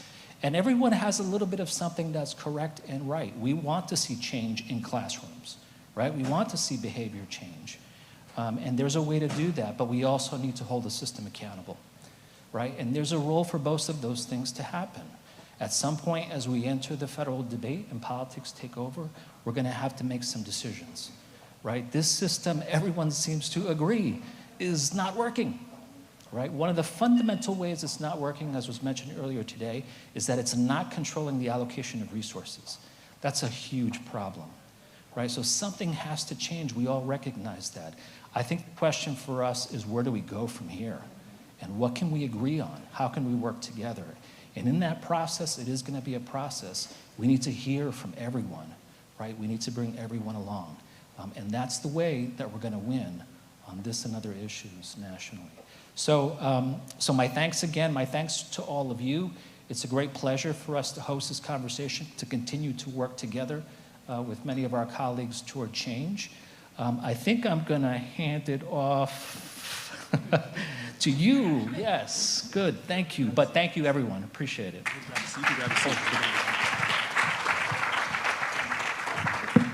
So next up, I have the pleasure of introducing the president and CEO of the National Urban League, Mr. Mark Morial, who's going to give some opening remarks as well. Sorry about that, Joe. Some opening remarks as well before we get into the civil rights panel. So, Mark, please come on in.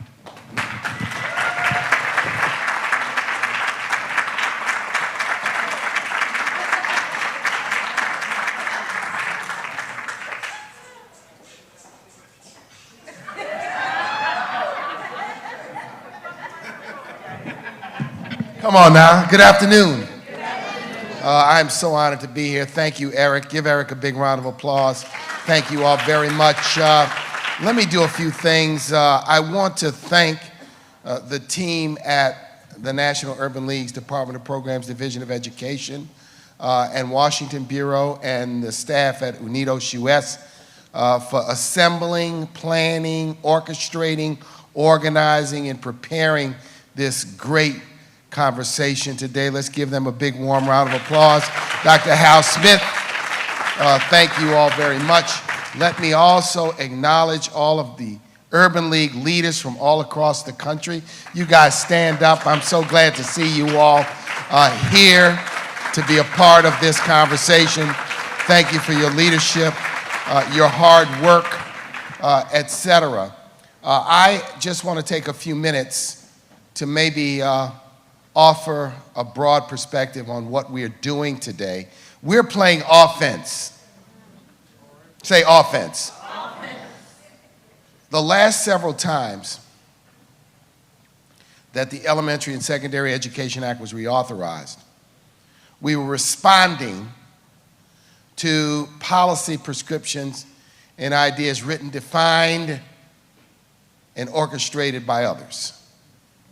And we were placed in many respects in a posture to react, offer thoughts, amendments, changes, negotiate, because others in rooms that were both smoke-filled and not smoke-filled planned and thought about, sometimes well-intended, yes, but many times in a vacuum, without the true advocates for children of color and poor children in the conversation at the beginning. At the beginning.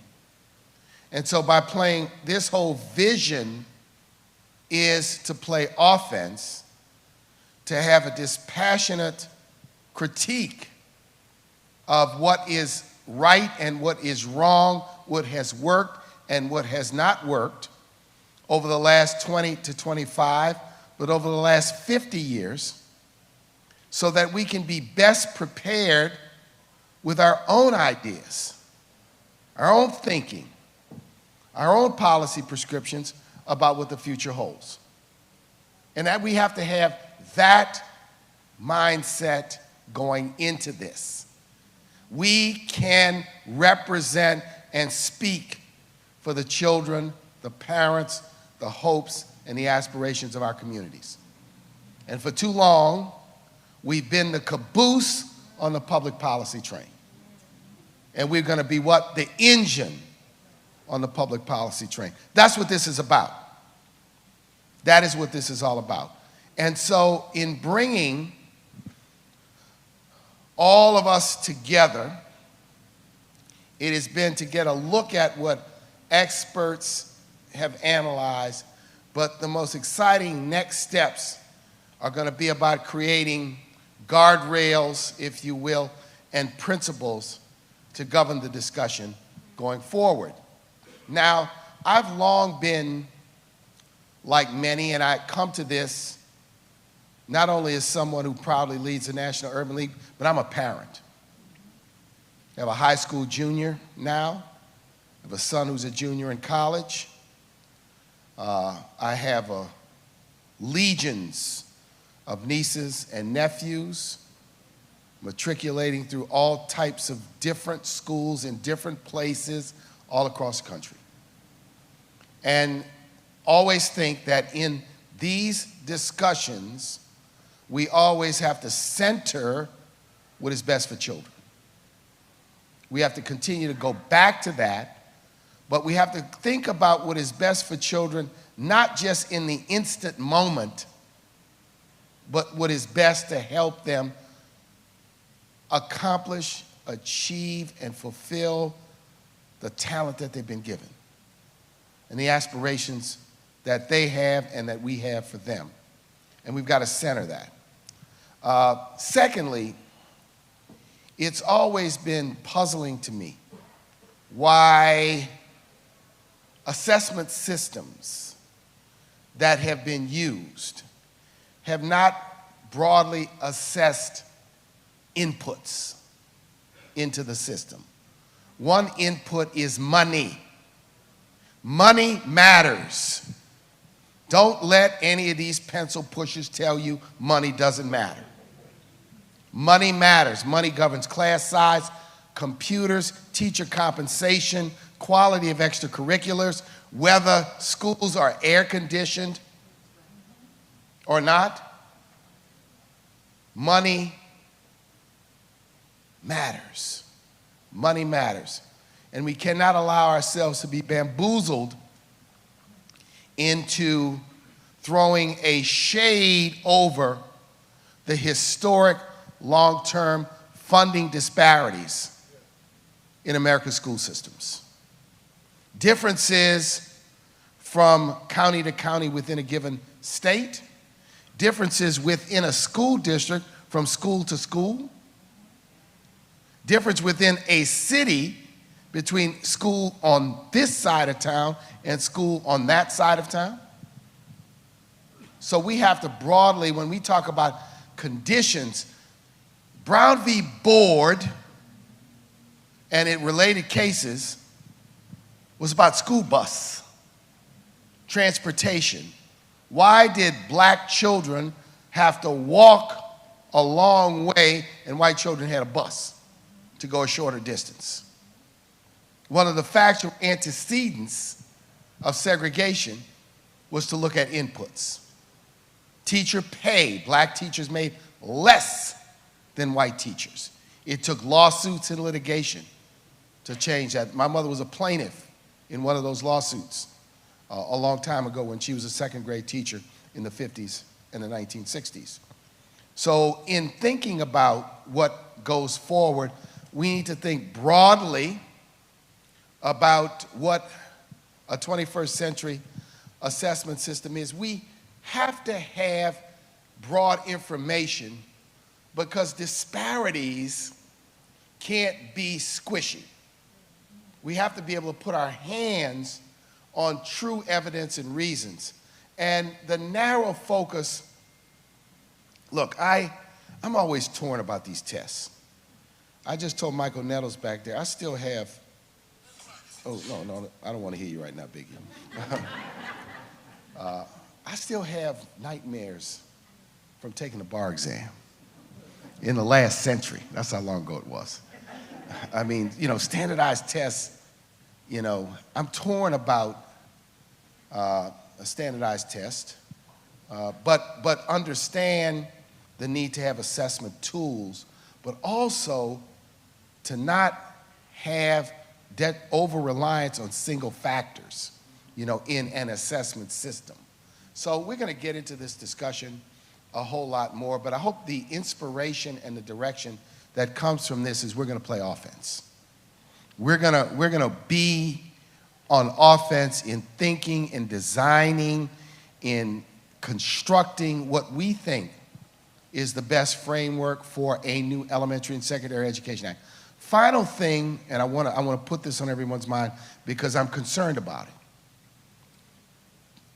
Have you heard of the number 275 billion? Does that number make sense to you? That's the amount of supplemental dollars appropriated by the Congress in the various CARES, American Rescue Plan, and reconciliation bills.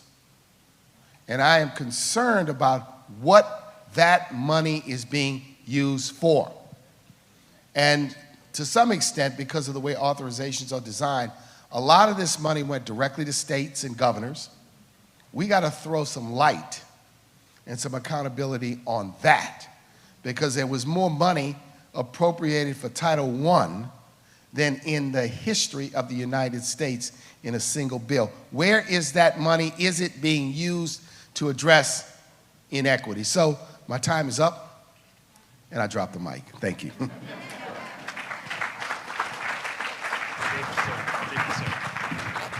All right, we have a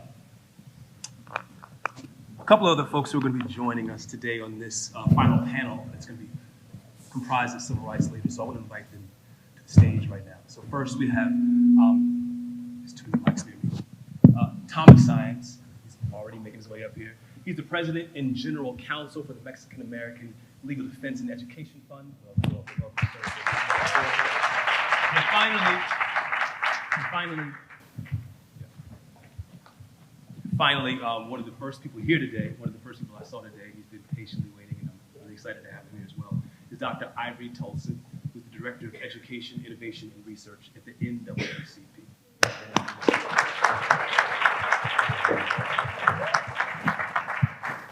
So as we did with the last panel, we're going to actually watch a short video first, and then we're going to have an opportunity to react to that video and then get into discussion, and then we're going to have an opportunity for the audience to once again generate some questions to bring back to the panel. So without further ado, we're going to go into our final video of the day.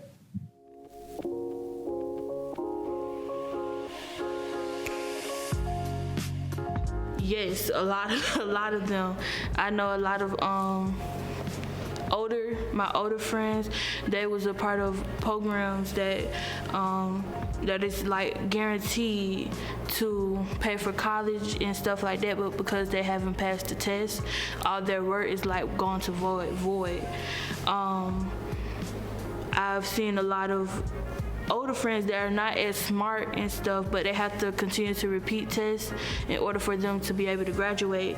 And as well as my classmates among me that has to repeat tests in order for them to, even when they're interested into dual enrollment or early admission for college, they have to repeat tests because they're not able to pass it the first time.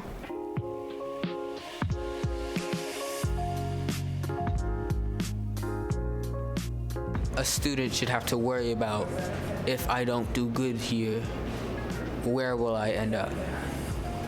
Because they start the testing at fairly young ages, like it's 3rd grade and like up and whatnot. So no, I don't feel like any 3rd graders should have to feel like if they don't pass this test, what will happen to me? Where will I end up? That's never a good feeling to have to go through for anyone, especially not those types of children. So, all right, get us going. So you had an opportunity to hear young people speak from their heart and their experience. And what I would actually like to do is, particularly as it relates to the first young lady, we can get to the second young man in a moment. She talks about this idea of having limiting opportunities for her and her peers. And I'm just interested in getting your reactions to that. Like, what it's like to hear a young person already able to articulate that as an experience. And so before we even kind of talk about anything beyond that, I'm curious how that lands for you just to hear that. And we'll start to my immediate left. Yeah, well, it makes me angry, but I'm not surprised to hear it. And I had those same feelings. The first research study that I did, and I did it on my own, it was to investigate whether or not my low ACT score would create a barrier to me finishing Louisiana State University, which is where I went. Because my ACT score, when I got the scores back, they actually had it on there, and they probably don't do that now, but they had on my results my odds of finishing LSU in 4 years, and it was very, very low. So I went to college with that shadow, because that was a school that I selected for them to send my results to.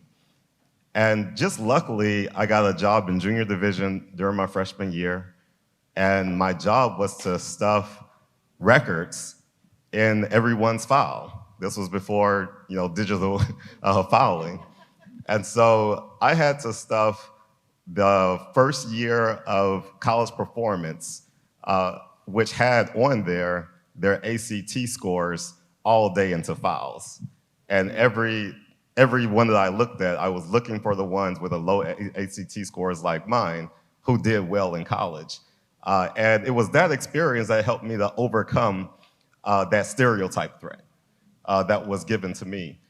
So we really do have a huge problem with exposing students to this information. Even worse problem of exposing teachers to this information, which leads to their low expectations of the students. So just very happy to be here with the National Urban League, who is playing offense on this issue. Thank you. So it was demoralizing.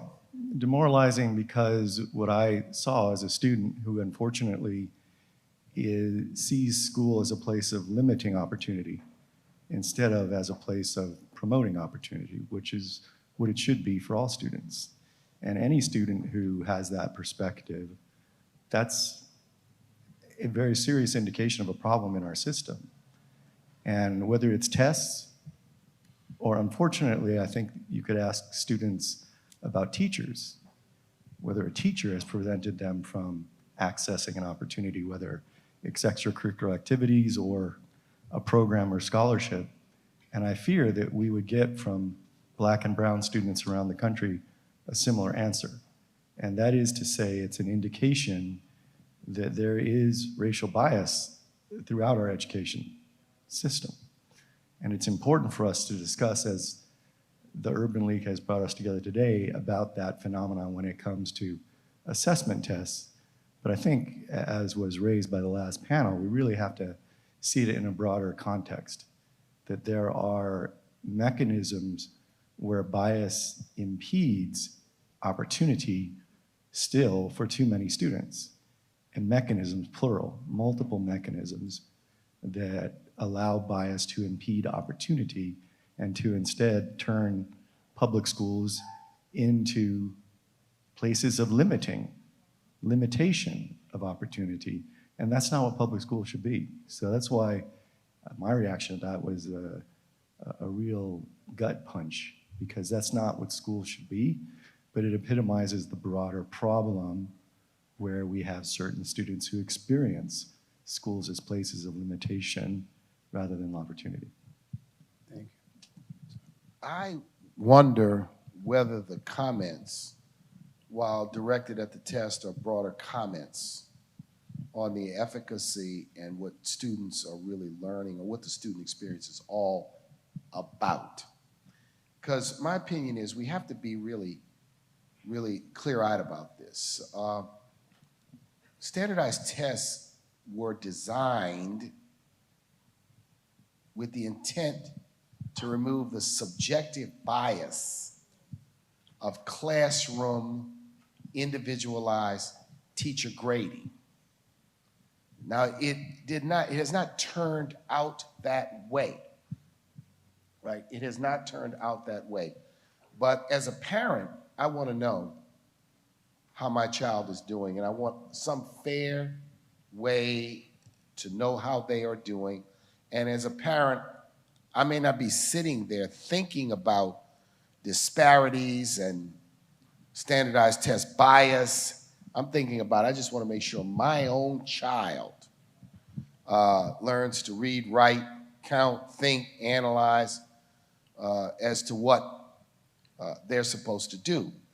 The other horror of the past is a horror of how things used to work in southern school districts. So in the Black school over here, the fifth graders were using third grade textbooks handed down from the white school over there. And so the disparities were camouflaged, because if you were using third grade lesson plans and books in fifth grade and the kids did well, you say, oh, kids are doing well, and didn't even know that they were being taught 2 years behind everyone else.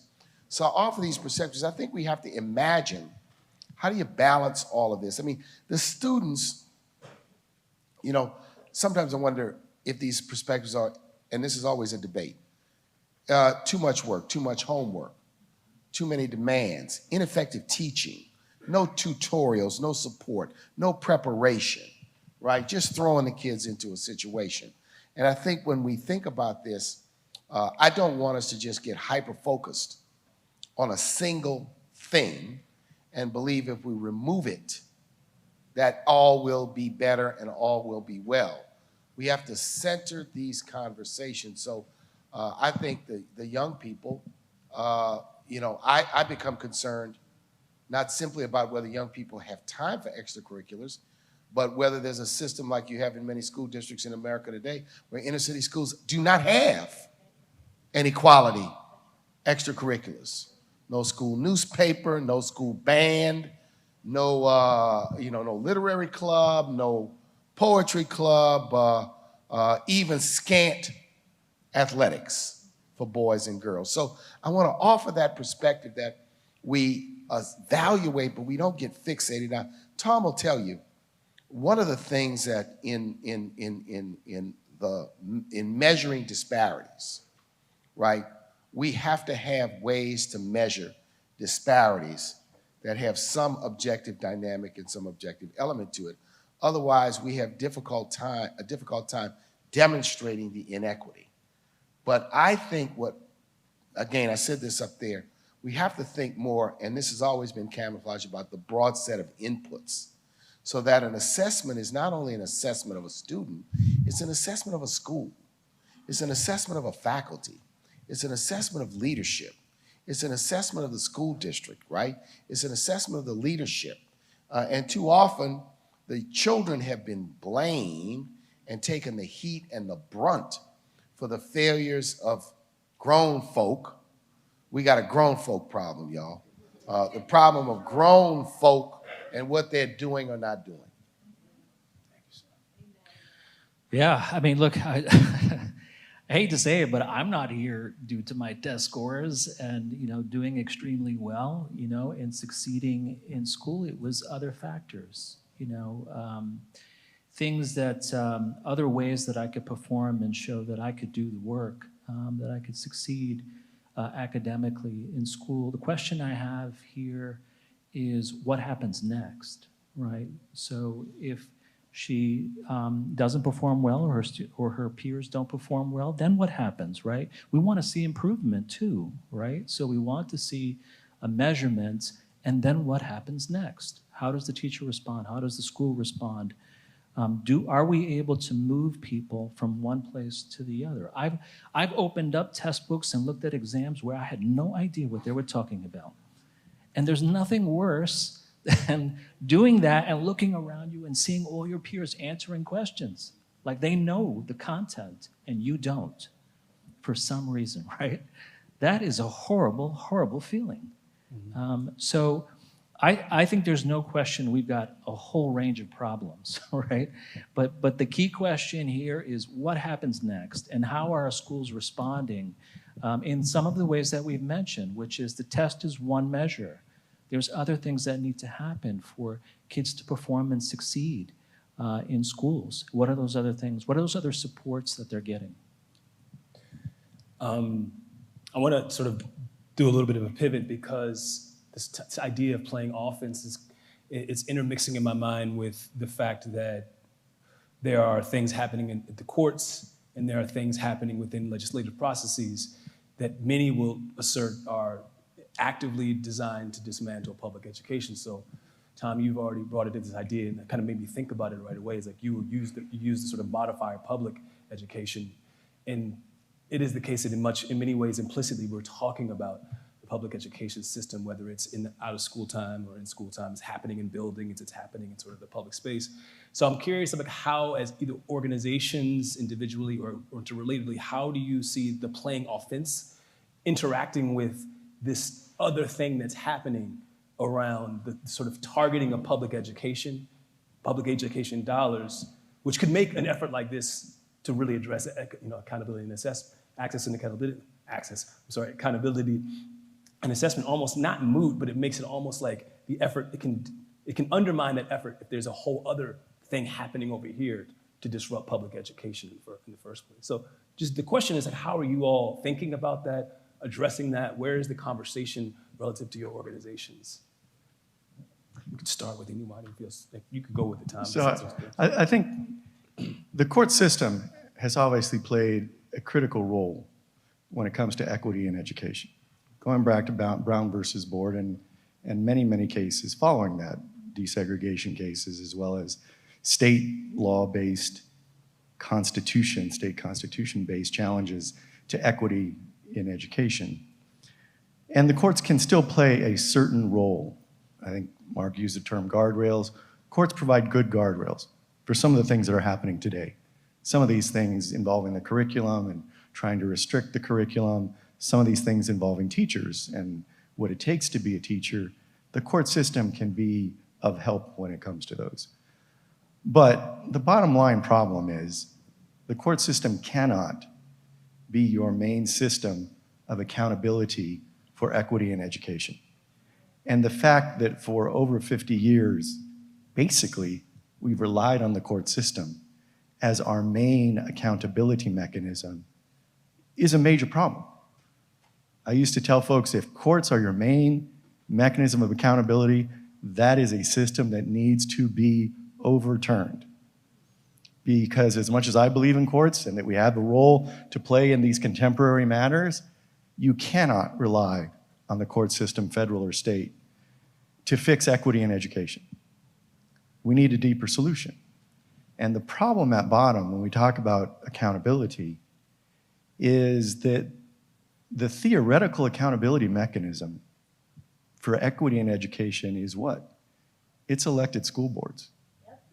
But they don't play that role because our mechanisms for selecting school board members don't produce an adequate accountability mechanism for equity in education. I served for 19 and a half years on an appointed county board of education. And in that role, I got to see who were on the elected school boards at the local level, et cetera. So I'm gonna throw out a scenario and see if it's familiar to you. You got 5 school board members elected. 2 of them, at least, have political ambitions that go well beyond the school board, right? They're laying the groundwork in what they're doing there to get to the state legislature or to the Congress and beyond, okay? 2 more of them are former school administrators, principals, teachers. And while they bring knowledge from that experience to the school board, they are at bottom, even if they are change agents, they have an entire career, 40 years, in a particular way of doing things. So even change agents with that perspective are gonna face some obstacles. So that's 4 of the 5. And the 5th, right? If it's an integrated school district, it's a parent who's pissed off about one thing. Too often that's some right-wing ideology-based objection to textbook or something else. And that's why that 5th school board member. Okay, does this ring true for you? Does that sound like a school board that's gonna make equity in education a priority? No. So the pillars that you all came to this meeting with are powerful, but they are equity focused. And we don't have the system today to implement those pillars. I go back to Common Core. What happened with Common Core? We all spent way too much time on Common Core. And it got into the political maelstrom and out the window, okay? So I think when you talk about offense, we have to be talking about how to change that accountability mechanism. We've used the leverage of Title I funding through the ESEA and its various versions to leverage resources to basically work around school boards, the accountability mechanism that's in place. The problem is when you use those resources to get around the elected school board members, what do? They resist and resist and resist. We've got to find a way, in my view, to leverage those resources to directly change the accountability mechanism. Because the story I told about that school board is not universal. There are very functional, effective school districts. They tend not to be in school districts where equity is a major issue, right? They tend to be in suburban, white school districts, smaller, where those 5 school board members are all parents of kids in the schools. If you're lucky, they're spread throughout that small district. But the problem comes where we have integrated districts with significant Black and brown populations, where there is a mismatch between what's going on in the white suburb on that school board and what's going on in that urban integrated school district and who's getting elected to the board. So we, in my view, to use your analogy about the train, yeah, I want to be the engine, but what I'm talking about here is I want to be the one laying the tracks, because they got to move from where those tracks are taking us, no matter who's the engineer. And that means trying to leverage those resources to get to an accountability mechanism at a local level, the school board, that is better, has better capacity to truly introduce accountability for equity in education, putting equity first, because that's what we've heard all along. The pillars are built around equity first. The goals, the priorities should be equity first. We're not going to get that with the current accountability mechanism in place. Yeah. Amen. Yeah, so it was a very good question. And to me, offense is about defining the era. And President Mark said that this isn't just about removing the test. It's about reimagining what the system could and should look like. There's been 3 major eras of education, in my opinion, in my expert opinion. So we have the segregation era. That's what started. We started in this period of segregation. Brown versus Board of Education defined a new era of education, which was the desegregation era. That era was defined by busing. It was defined by examining the racial demographics of a school and rating the school based on that. This is where we first began to see testing being used in schools. There was a lawsuit that happened in 1977 where a group of black psychologists teamed up with a civil rights lawyer and got the state of California to eliminate the use of IQ testing for black students to go for the purposes of special ed. Now, just recently, a black mother contacted the NAACP because someone used that same law to say that they could not test her son to get into a gifted program and was eliminating the son from that. So we see this misuse of that. But testing was used quite frequently in the desegregation era for de facto segregation. So it was to eliminate black students from certain opportunities and place them in less desirable opportunities, and to create segregation within the system, either within the school system or within the school. The third era is the era that we're in right now, and that's the reform era. No Child Left Behind helped to define the reform era, but the reform era started probably about 10 years before No Child Left Behind. But it was a definition of that era. It's an era where we decided that desegregation was no longer the goal. So we accepted the fact that schools would be segregated by de facto segregation. And we got a lot of the language that we're using right now in terms of standards. So if we could just bring your school up to a certain standard, it doesn't matter the racial demographics of that school. And a lot of people bought into that. So the reform era, the era that we're in right now, has been going on for about 30 years. Anytime I go and talk to people affiliated with the school, whether they're a parent, a student, or a teacher, or a school administrator, when I ask them, is it time for a new era?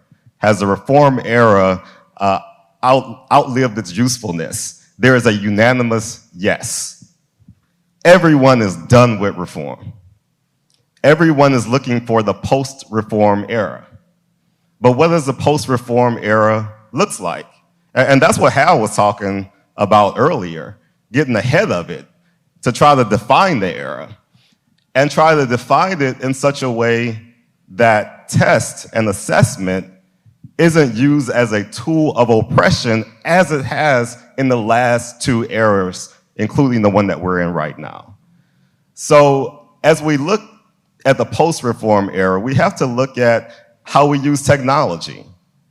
We still are training teachers to mimic computers when every teacher has a computer in their pocket and in their classrooms right now. So maybe teachers that have the best ability to memorize a whole lot of information for them to recite later, maybe that's past its usefulness because everyone has a computer, so maybe we should reprioritize things like compassion and understanding of other cultures. Decentralization with technology, like with blockchain technology, all of those types of things, these are things that are emerging right now. Bitcoin came because people became suspicious of the central bank. We have central offices in education that people are suspicious of. And we can have distributed technologies in order to bring more power to the educators that's closest to the students and decentralize some of the things that we are imposing on schools. So it's a lot of things that we can imagine when we enter this new era, but we really do have to define the era and move past the reform era that's really been dragging us down for a while. Amen. To both, so to add to this conversation, and this has been sort of present in the debate, we, our conversation here is about, quote unquote, the education system, the institution, the governmental institution of free public instruction, which is the foundation of it, which is a creature of the early 20th century. When, in many respects, we have to be talking about children, and the education system is simply one component of how they are reared or developed. The other component is the neighborhood, the home, the family, the conditions, the situation, the quality of housing, whether mom or grandmom or dad or uncle have a job, or gainful employment or meaningful employment or living wage employment. And so to some extent, assessment systems also need to take into account where kids are when they start. Where are they? The conditions of the neighborhood that they live in. I was, when I served as mayor of New Orleans, I made it a practice to try to visit one school per week. Go speak to the children. Elementary schools, high schools, middle schools. I want to go in there and be in there 45 minutes to an hour and out. So I was at a school one time, and of course I met the principal. She said, okay, we're gonna go, and I'm taking you to 2 classrooms and we're gonna go to assembly. She says, but wait, I have a group of people here I have to see. I said, oh, you have some parents? She said, no, those are not parents.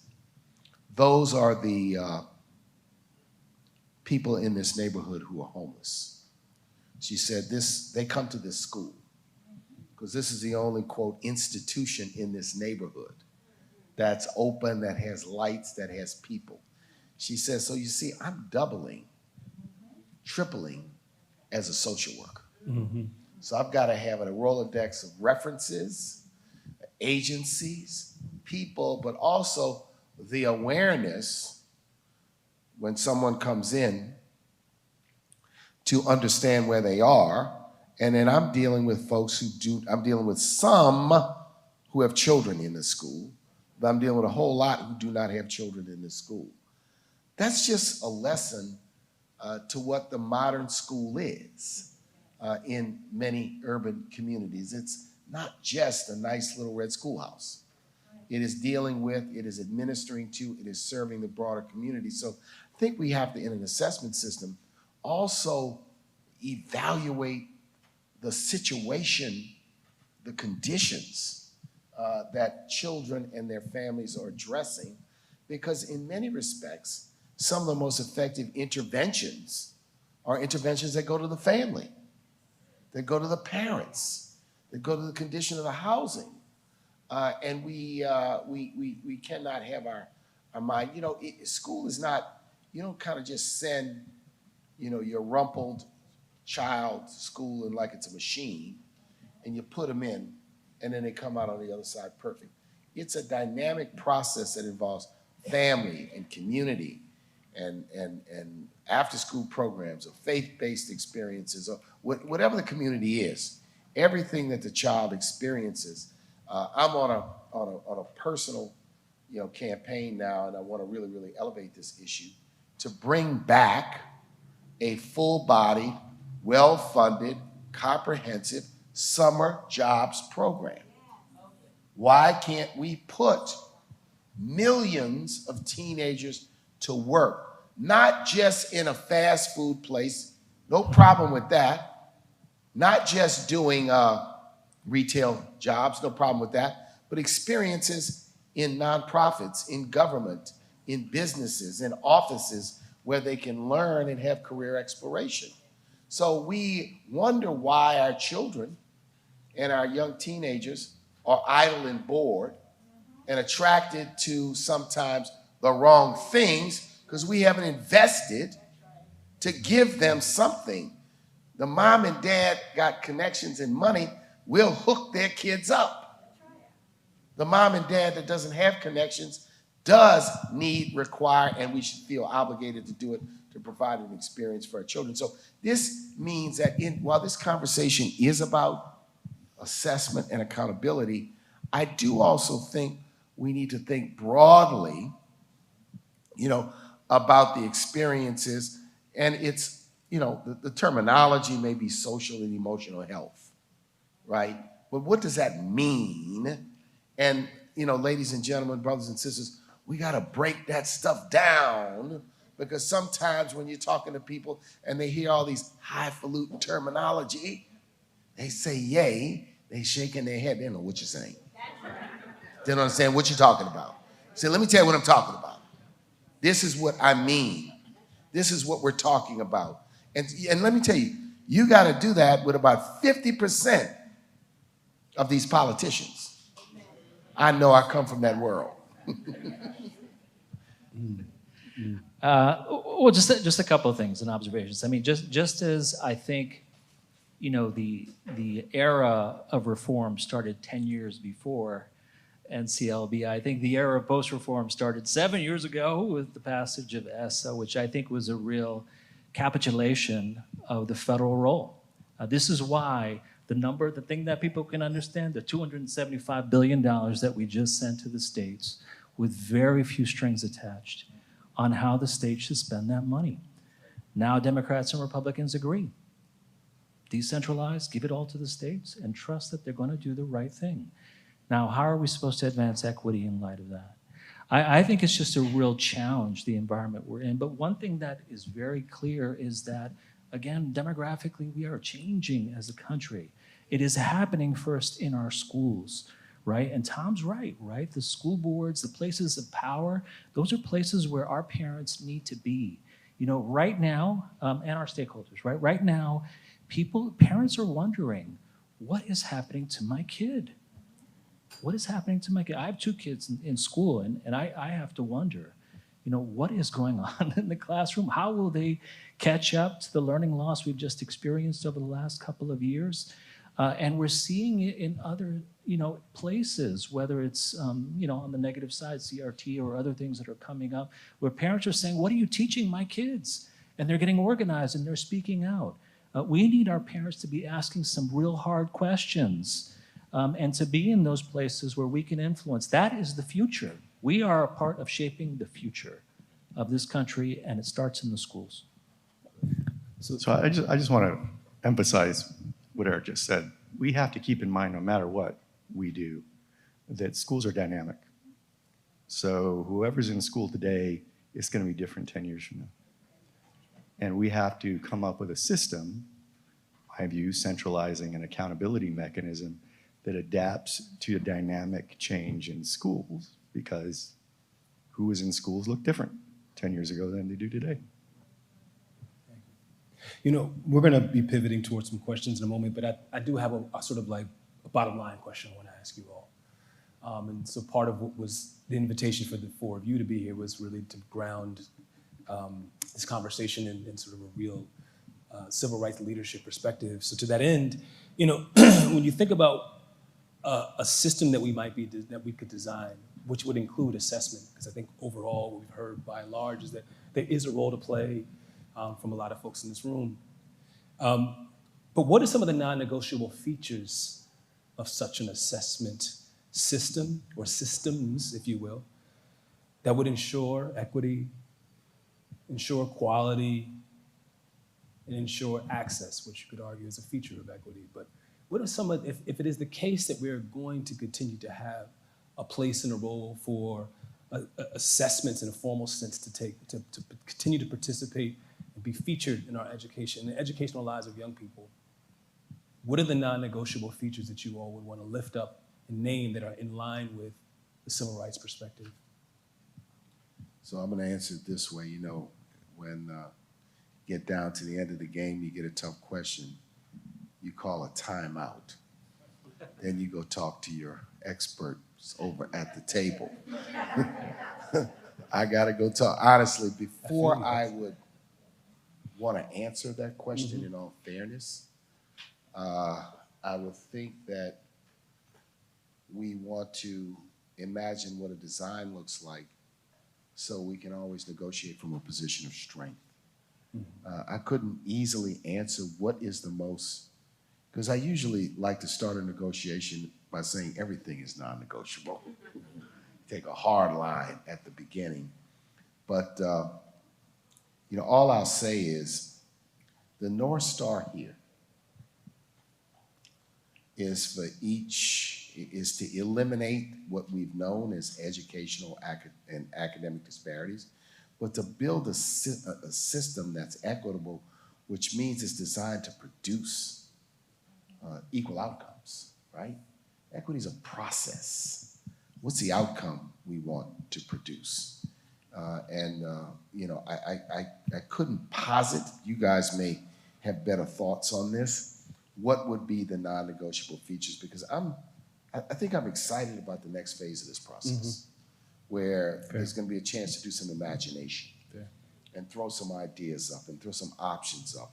And we have to think about what we can come to a consensus of. There's going to be what do we think is politically palatable or feasible, but we'll have an opportunity to enter this conversation. And as Dr. Ivory's talked about and Eric started, what's this next phase? And how do we define it? So I would absolutely need this timeout to go over and get the play from the sidelines. I love the humility, right? That's why you got the expert crack team over. That's why you got the great team. I'll call an audible, though. I'll call an audible, and I'll just, I think it's 2022.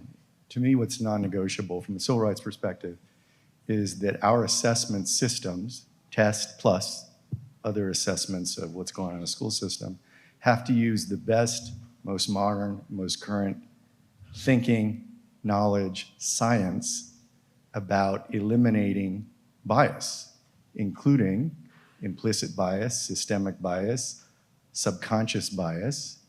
So when it comes to the test, that means not just the design issues that were highlighted in the focus groups and are part of the pillars, it also means ensuring that there's no inequity in administration of any test.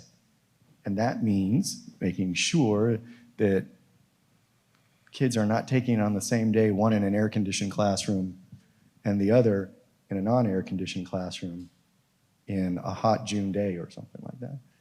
Administration and also in scoring.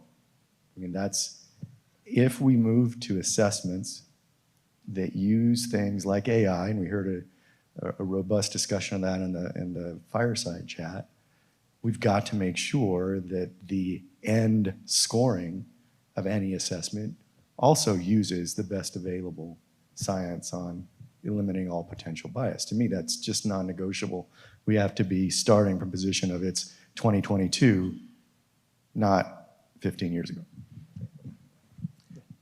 Yeah, so just to piggyback off of that, every school district and every school seems to have bias. I haven't evaluated one that doesn't have it. If you go to the civil rights data collection, And anyone can pull out their smartphone, Google civil rights data collection, and search any public school in the nation. It will give you the percent of students who get suspended, who gets opportunities like algebra in the 8th grade, gifted and talented. It gives all of that by race. And I haven't seen a school or school district where the percent of Black children who are being suspended, it does not exceed the percent of Black children in their district. So nationwide. Now, even though we have all of this information, very few people use it or even know it exists. We have schools that can just welcome in all of these parents of color and talk about all the great things that they're doing, but they have these racial biases, but they don't have the obligation, the mandate to reveal these racial biases to the students and their families. And I think one of the things where we need to shift is we focus too much on the relationship between the school and the school district. We need to focus on the relationship between the school and the families and the community. That's a shift that needs to happen. Yeah, look, I agree. And I think your play caller would agree with this. Look, some of it is in the title, right? There are very, very powerful constituencies that will be a part of making policy and continue to make policy. We got to be at the table, right? We need to be bringing our authentic perspective to these important debates today, right? That has to be a bottom line criteria, right? Is our engagement in the conversation. And that includes parents and our parents and finding different ways to reach out, connect, and bring that voice and perspective to the table. We've got work to do to find ourselves there. There's no question we've got a lot to do. I think that the issue around bias is that it is a weakness. Going into another round of federal engagement without addressing in some way the fact that people instinctively believe that tests, and they are biased, and that they hurt students is a problem. Now, if we want to retain or make something better about that system, and we do, we have to address that head on. We cannot continue to avoid it. And it is a weakness that will be taken advantage of by those who would prefer not to have any accountability in our system. And I don't think any of us want to see that. So we have to find a way to address that because it's a real challenge for us. And then we have to address professional development and diversity in our teacher corps and in our administrators. That has to be something that we can invest in, double down on. People have talked about the schools, the HSIs or the HBCUs that could all play important roles. No question about it, right? There's no reason why we can't be fighting collaboratively for more of that. That's going to be so important to the future of our system. So I think there are some things that we can clearly see. I wouldn't say bottom lines, right? We're going into it, making sure that we have our options open in some of these bigger debates. But it's going to be important for us to address some of these critical core issues if we're going to end up advancing equity on the back end. Thank you. I want to open it up. It's been great all day. Just give it up. I mean, you've been amazing. I mean, it's a whole day long. I've been the Q&A, the timing. Thank you. All right, so we do have some time. We do have some time for some Q&A. 2 questions. There's a reception afterwards, and I'm sure you can ask lots of questions there. So we do have time for a couple of questions, and we'd love to have some folks who feel compelled to be part of it. Is that happening? Right? Okay, there we go. We have 2 right there. Good afternoon. I come from a bunch of different perspectives. In the capacity I am here, I am the Community Engagement Specialist for BERT, which stands for Black Education Research Center at Teachers College at Columbia University. And I am also a doctoral student at American University. As a grassroots organizer, what I understand and believe to be fact is that unless you have the voice of the community, you don't have equity, you don't have accountability. Until we get to a place to realize that education starts in the community, it starts where we must not be dismissive when our parents don't speak the way we want them to speak, when our children don't speak the way we want them to speak. And then to carry on, we talk about our children being educated, and we dismiss the fact that our children go home with the lack of education and attempt to educate their parents. So you have a lot of different barriers. So again, passion speaks of itself. The reality of it, we must identify with internalized racial oppression that continues to embark upon our communities. And again, we have the right language, but when are we going to take the language and put it in action? I challenge all of you to consider that. Thank you. Thank you. Thank you. Thank you. I know for sure, I come from this from the lens of a parent, being a parent leader for 30 years. I know for sure if equity is not in the process, it definitely is not going to be in the outcome. I know that for sure. But something you said, President Muriel, resonates with me. My concern is that we're talking to each other, but we're not communicating. And if we don't come up with a communication system where we're really hearing each other's voice, I'm not talking about just hearing, but actually listening in a way that we can understand. I think I've heard all the right stuff today, but the issue is I know it doesn't communicate down to the parent level. I know it doesn't reflect a parent perspective in a lot of ways. And if we can't come up with a communication system to get it to where we can all understand it, because we all want the same thing, we all want the same outcomes, but we can't communicate with each other effectively to get to that outcome. So my question is, where do we have a thought process on how we effectively communicate with each other? I've always wondered what would be required. One of the things we need in what we're talking about here, which is really to launch an effort and a movement, is how do we build a community organizing component to this, which gives us an opportunity to build real understanding and have a two-way conversation at the parent and grassroots level. And it's the parents, but it's broader than that, because you have to get to what I call taxpayers and citizens who vote. And some of them may no longer be parents of school-age children.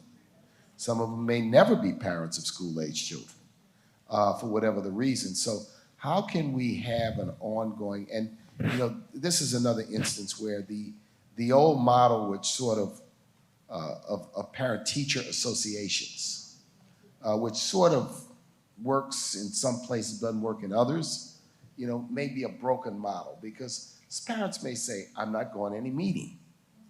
First of all, I don't have time. Second, I don't have the appetite for a debate. But I do have an opinion, and I'd like to be heard, but I'm not going to do it in that forum. So we have to, I think, apropos to what you think, how do we build into this? And it seems like schools and school districts, well, really schools, have to build better mechanisms to create conversations and inputs with parents to get them much more engaged in this process. And we have, there's nothing that makes you more tense and nervous as a parent than the condition of your children. I went to school opening night, met with all these teachers, realized that even these classes at the junior level are way above my head. Human anatomy and human physiology. My goodness, I looked at the textbook, I closed it right quick. But how do you, it can't be that the parent is expected to be conversant on and an expert on the subjects that their children take. But there's a role for the parent in the conversation. And so we haven't built a new mechanism for parental engagement that's scalable, right? The old method, the PTA, does not necessarily work. I'm not gonna say anywhere. It doesn't work in most places, and it struggles in inner city districts where parents work. I'll just tell a story. I was at the elementary school that my younger children went through a pretty significant demographic shift while they were there. When my son was in first grade, he was the only black boy in the class. When my daughter graduated from 8th grade, there was only one white student in the class, same school.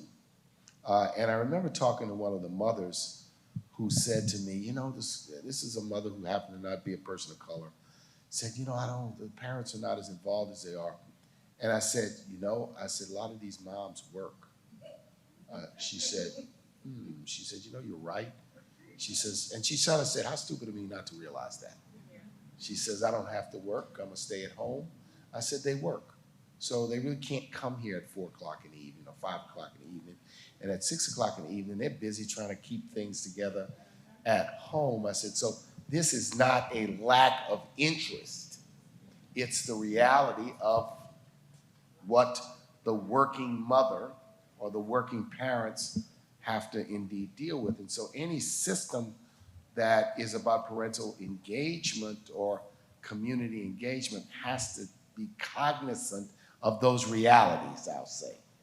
And you know, Zoom gives you, technology gives you, if parents are connected, some new opportunities as well. So I just, at Waldorf, we believe greatly in parent involvement. We run for 35 years a parent-school partnership program to basically give education to parents about how to be involved, not just in their own child's education, but in the education of the community.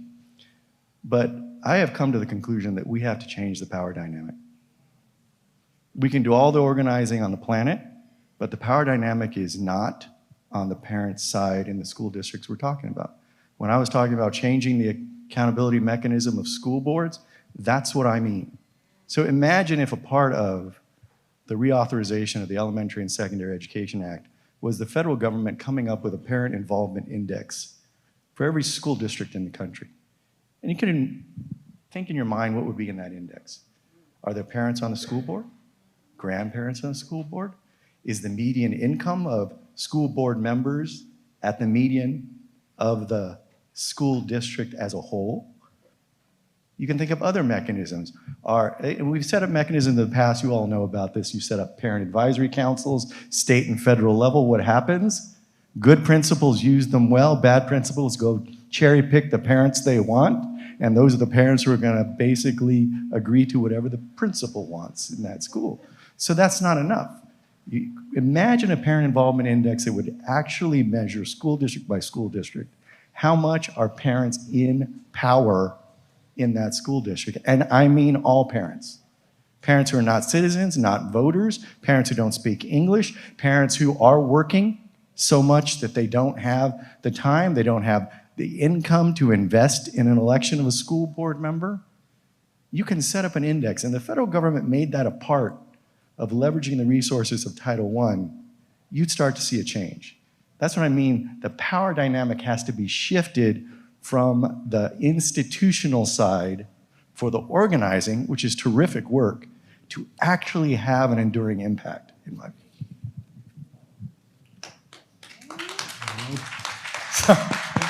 That was wonderful. I want to say to the four of you, thank you so much for being patient throughout the day, just being here. And I know you've had a chance to take in a lot of incredible, important insights. I want to thank this audience, and we're going to have some closing remarks by the gentleman who opened this up today, but I just want to offer just real gratitude to everybody who's taken the time to be part of this conversation.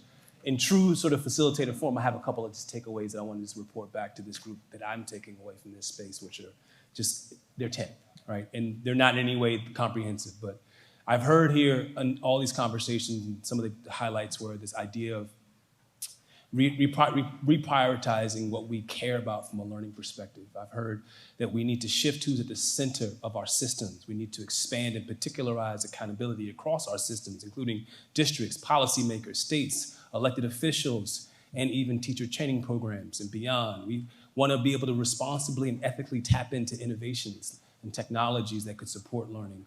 We want to check our adultism and our adult tendencies as it relates to how we communicate to young people relative to assessments. Rethink who is an educator, like who actually is an educator in the lives of young people.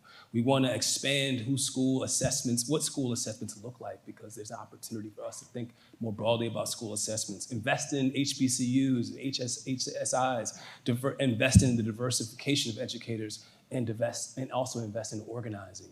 And finally, play offense. So I want to leave us with that and say thank you on behalf of my team, my DAX-Dev team, and just being here as a part of the community, as a moderator today. I really enjoyed the opportunity to just be in these conversations and learn from all of you. And I hope everybody just gives them a round of applause. Thank you so much, all of you gentlemen. You can leave the mics where they are. We'll take care of all of that. Thank you so much. Thank you so much. So I'm going to call Hal Smith back up to close us out for the day. Thank you very much. And I want to give a special thank you to the various teams that helped pull this together. Our facilitation team, our research team, the teams at Unidos and the National Urban League, the production staff, the caterers, the folks here at this building. As we always do, we thank those that are invisible to the stage, but are very, very necessary for us to accomplish what we want. I want to really thank our facilitator for a yeoman's job, 5 hours, no joke. No joke at all. We have come to the conclusion of today's convening. We have all of the materials will be available on our websites, our respective websites. We also have, for those of you who are in the room, takeaways, available in the reception area with the QR code that will link you to these materials once available. We think they'll be available sometime later this week, certainly by the top of next week. I want to also thank our philanthropic partners, those at the Hewlett Foundation, the Chan Zuckerberg Initiative, and the Walton Family Foundation, not just for their generosity, but for their flexibility, because we explained what we hoped we wanted to accomplish. They had great faith in us. I think they had a lot of questions. We aren't finished. We're just finished with this phase. So I want to invite everyone to the tables that we're able to create in the next phase.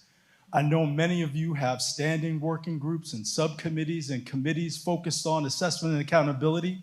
We welcome those folks to our table, and we humbly accept invitations to yours. So with that, I will say thank you, good evening, and we'll see you in the next conversation. Thank you.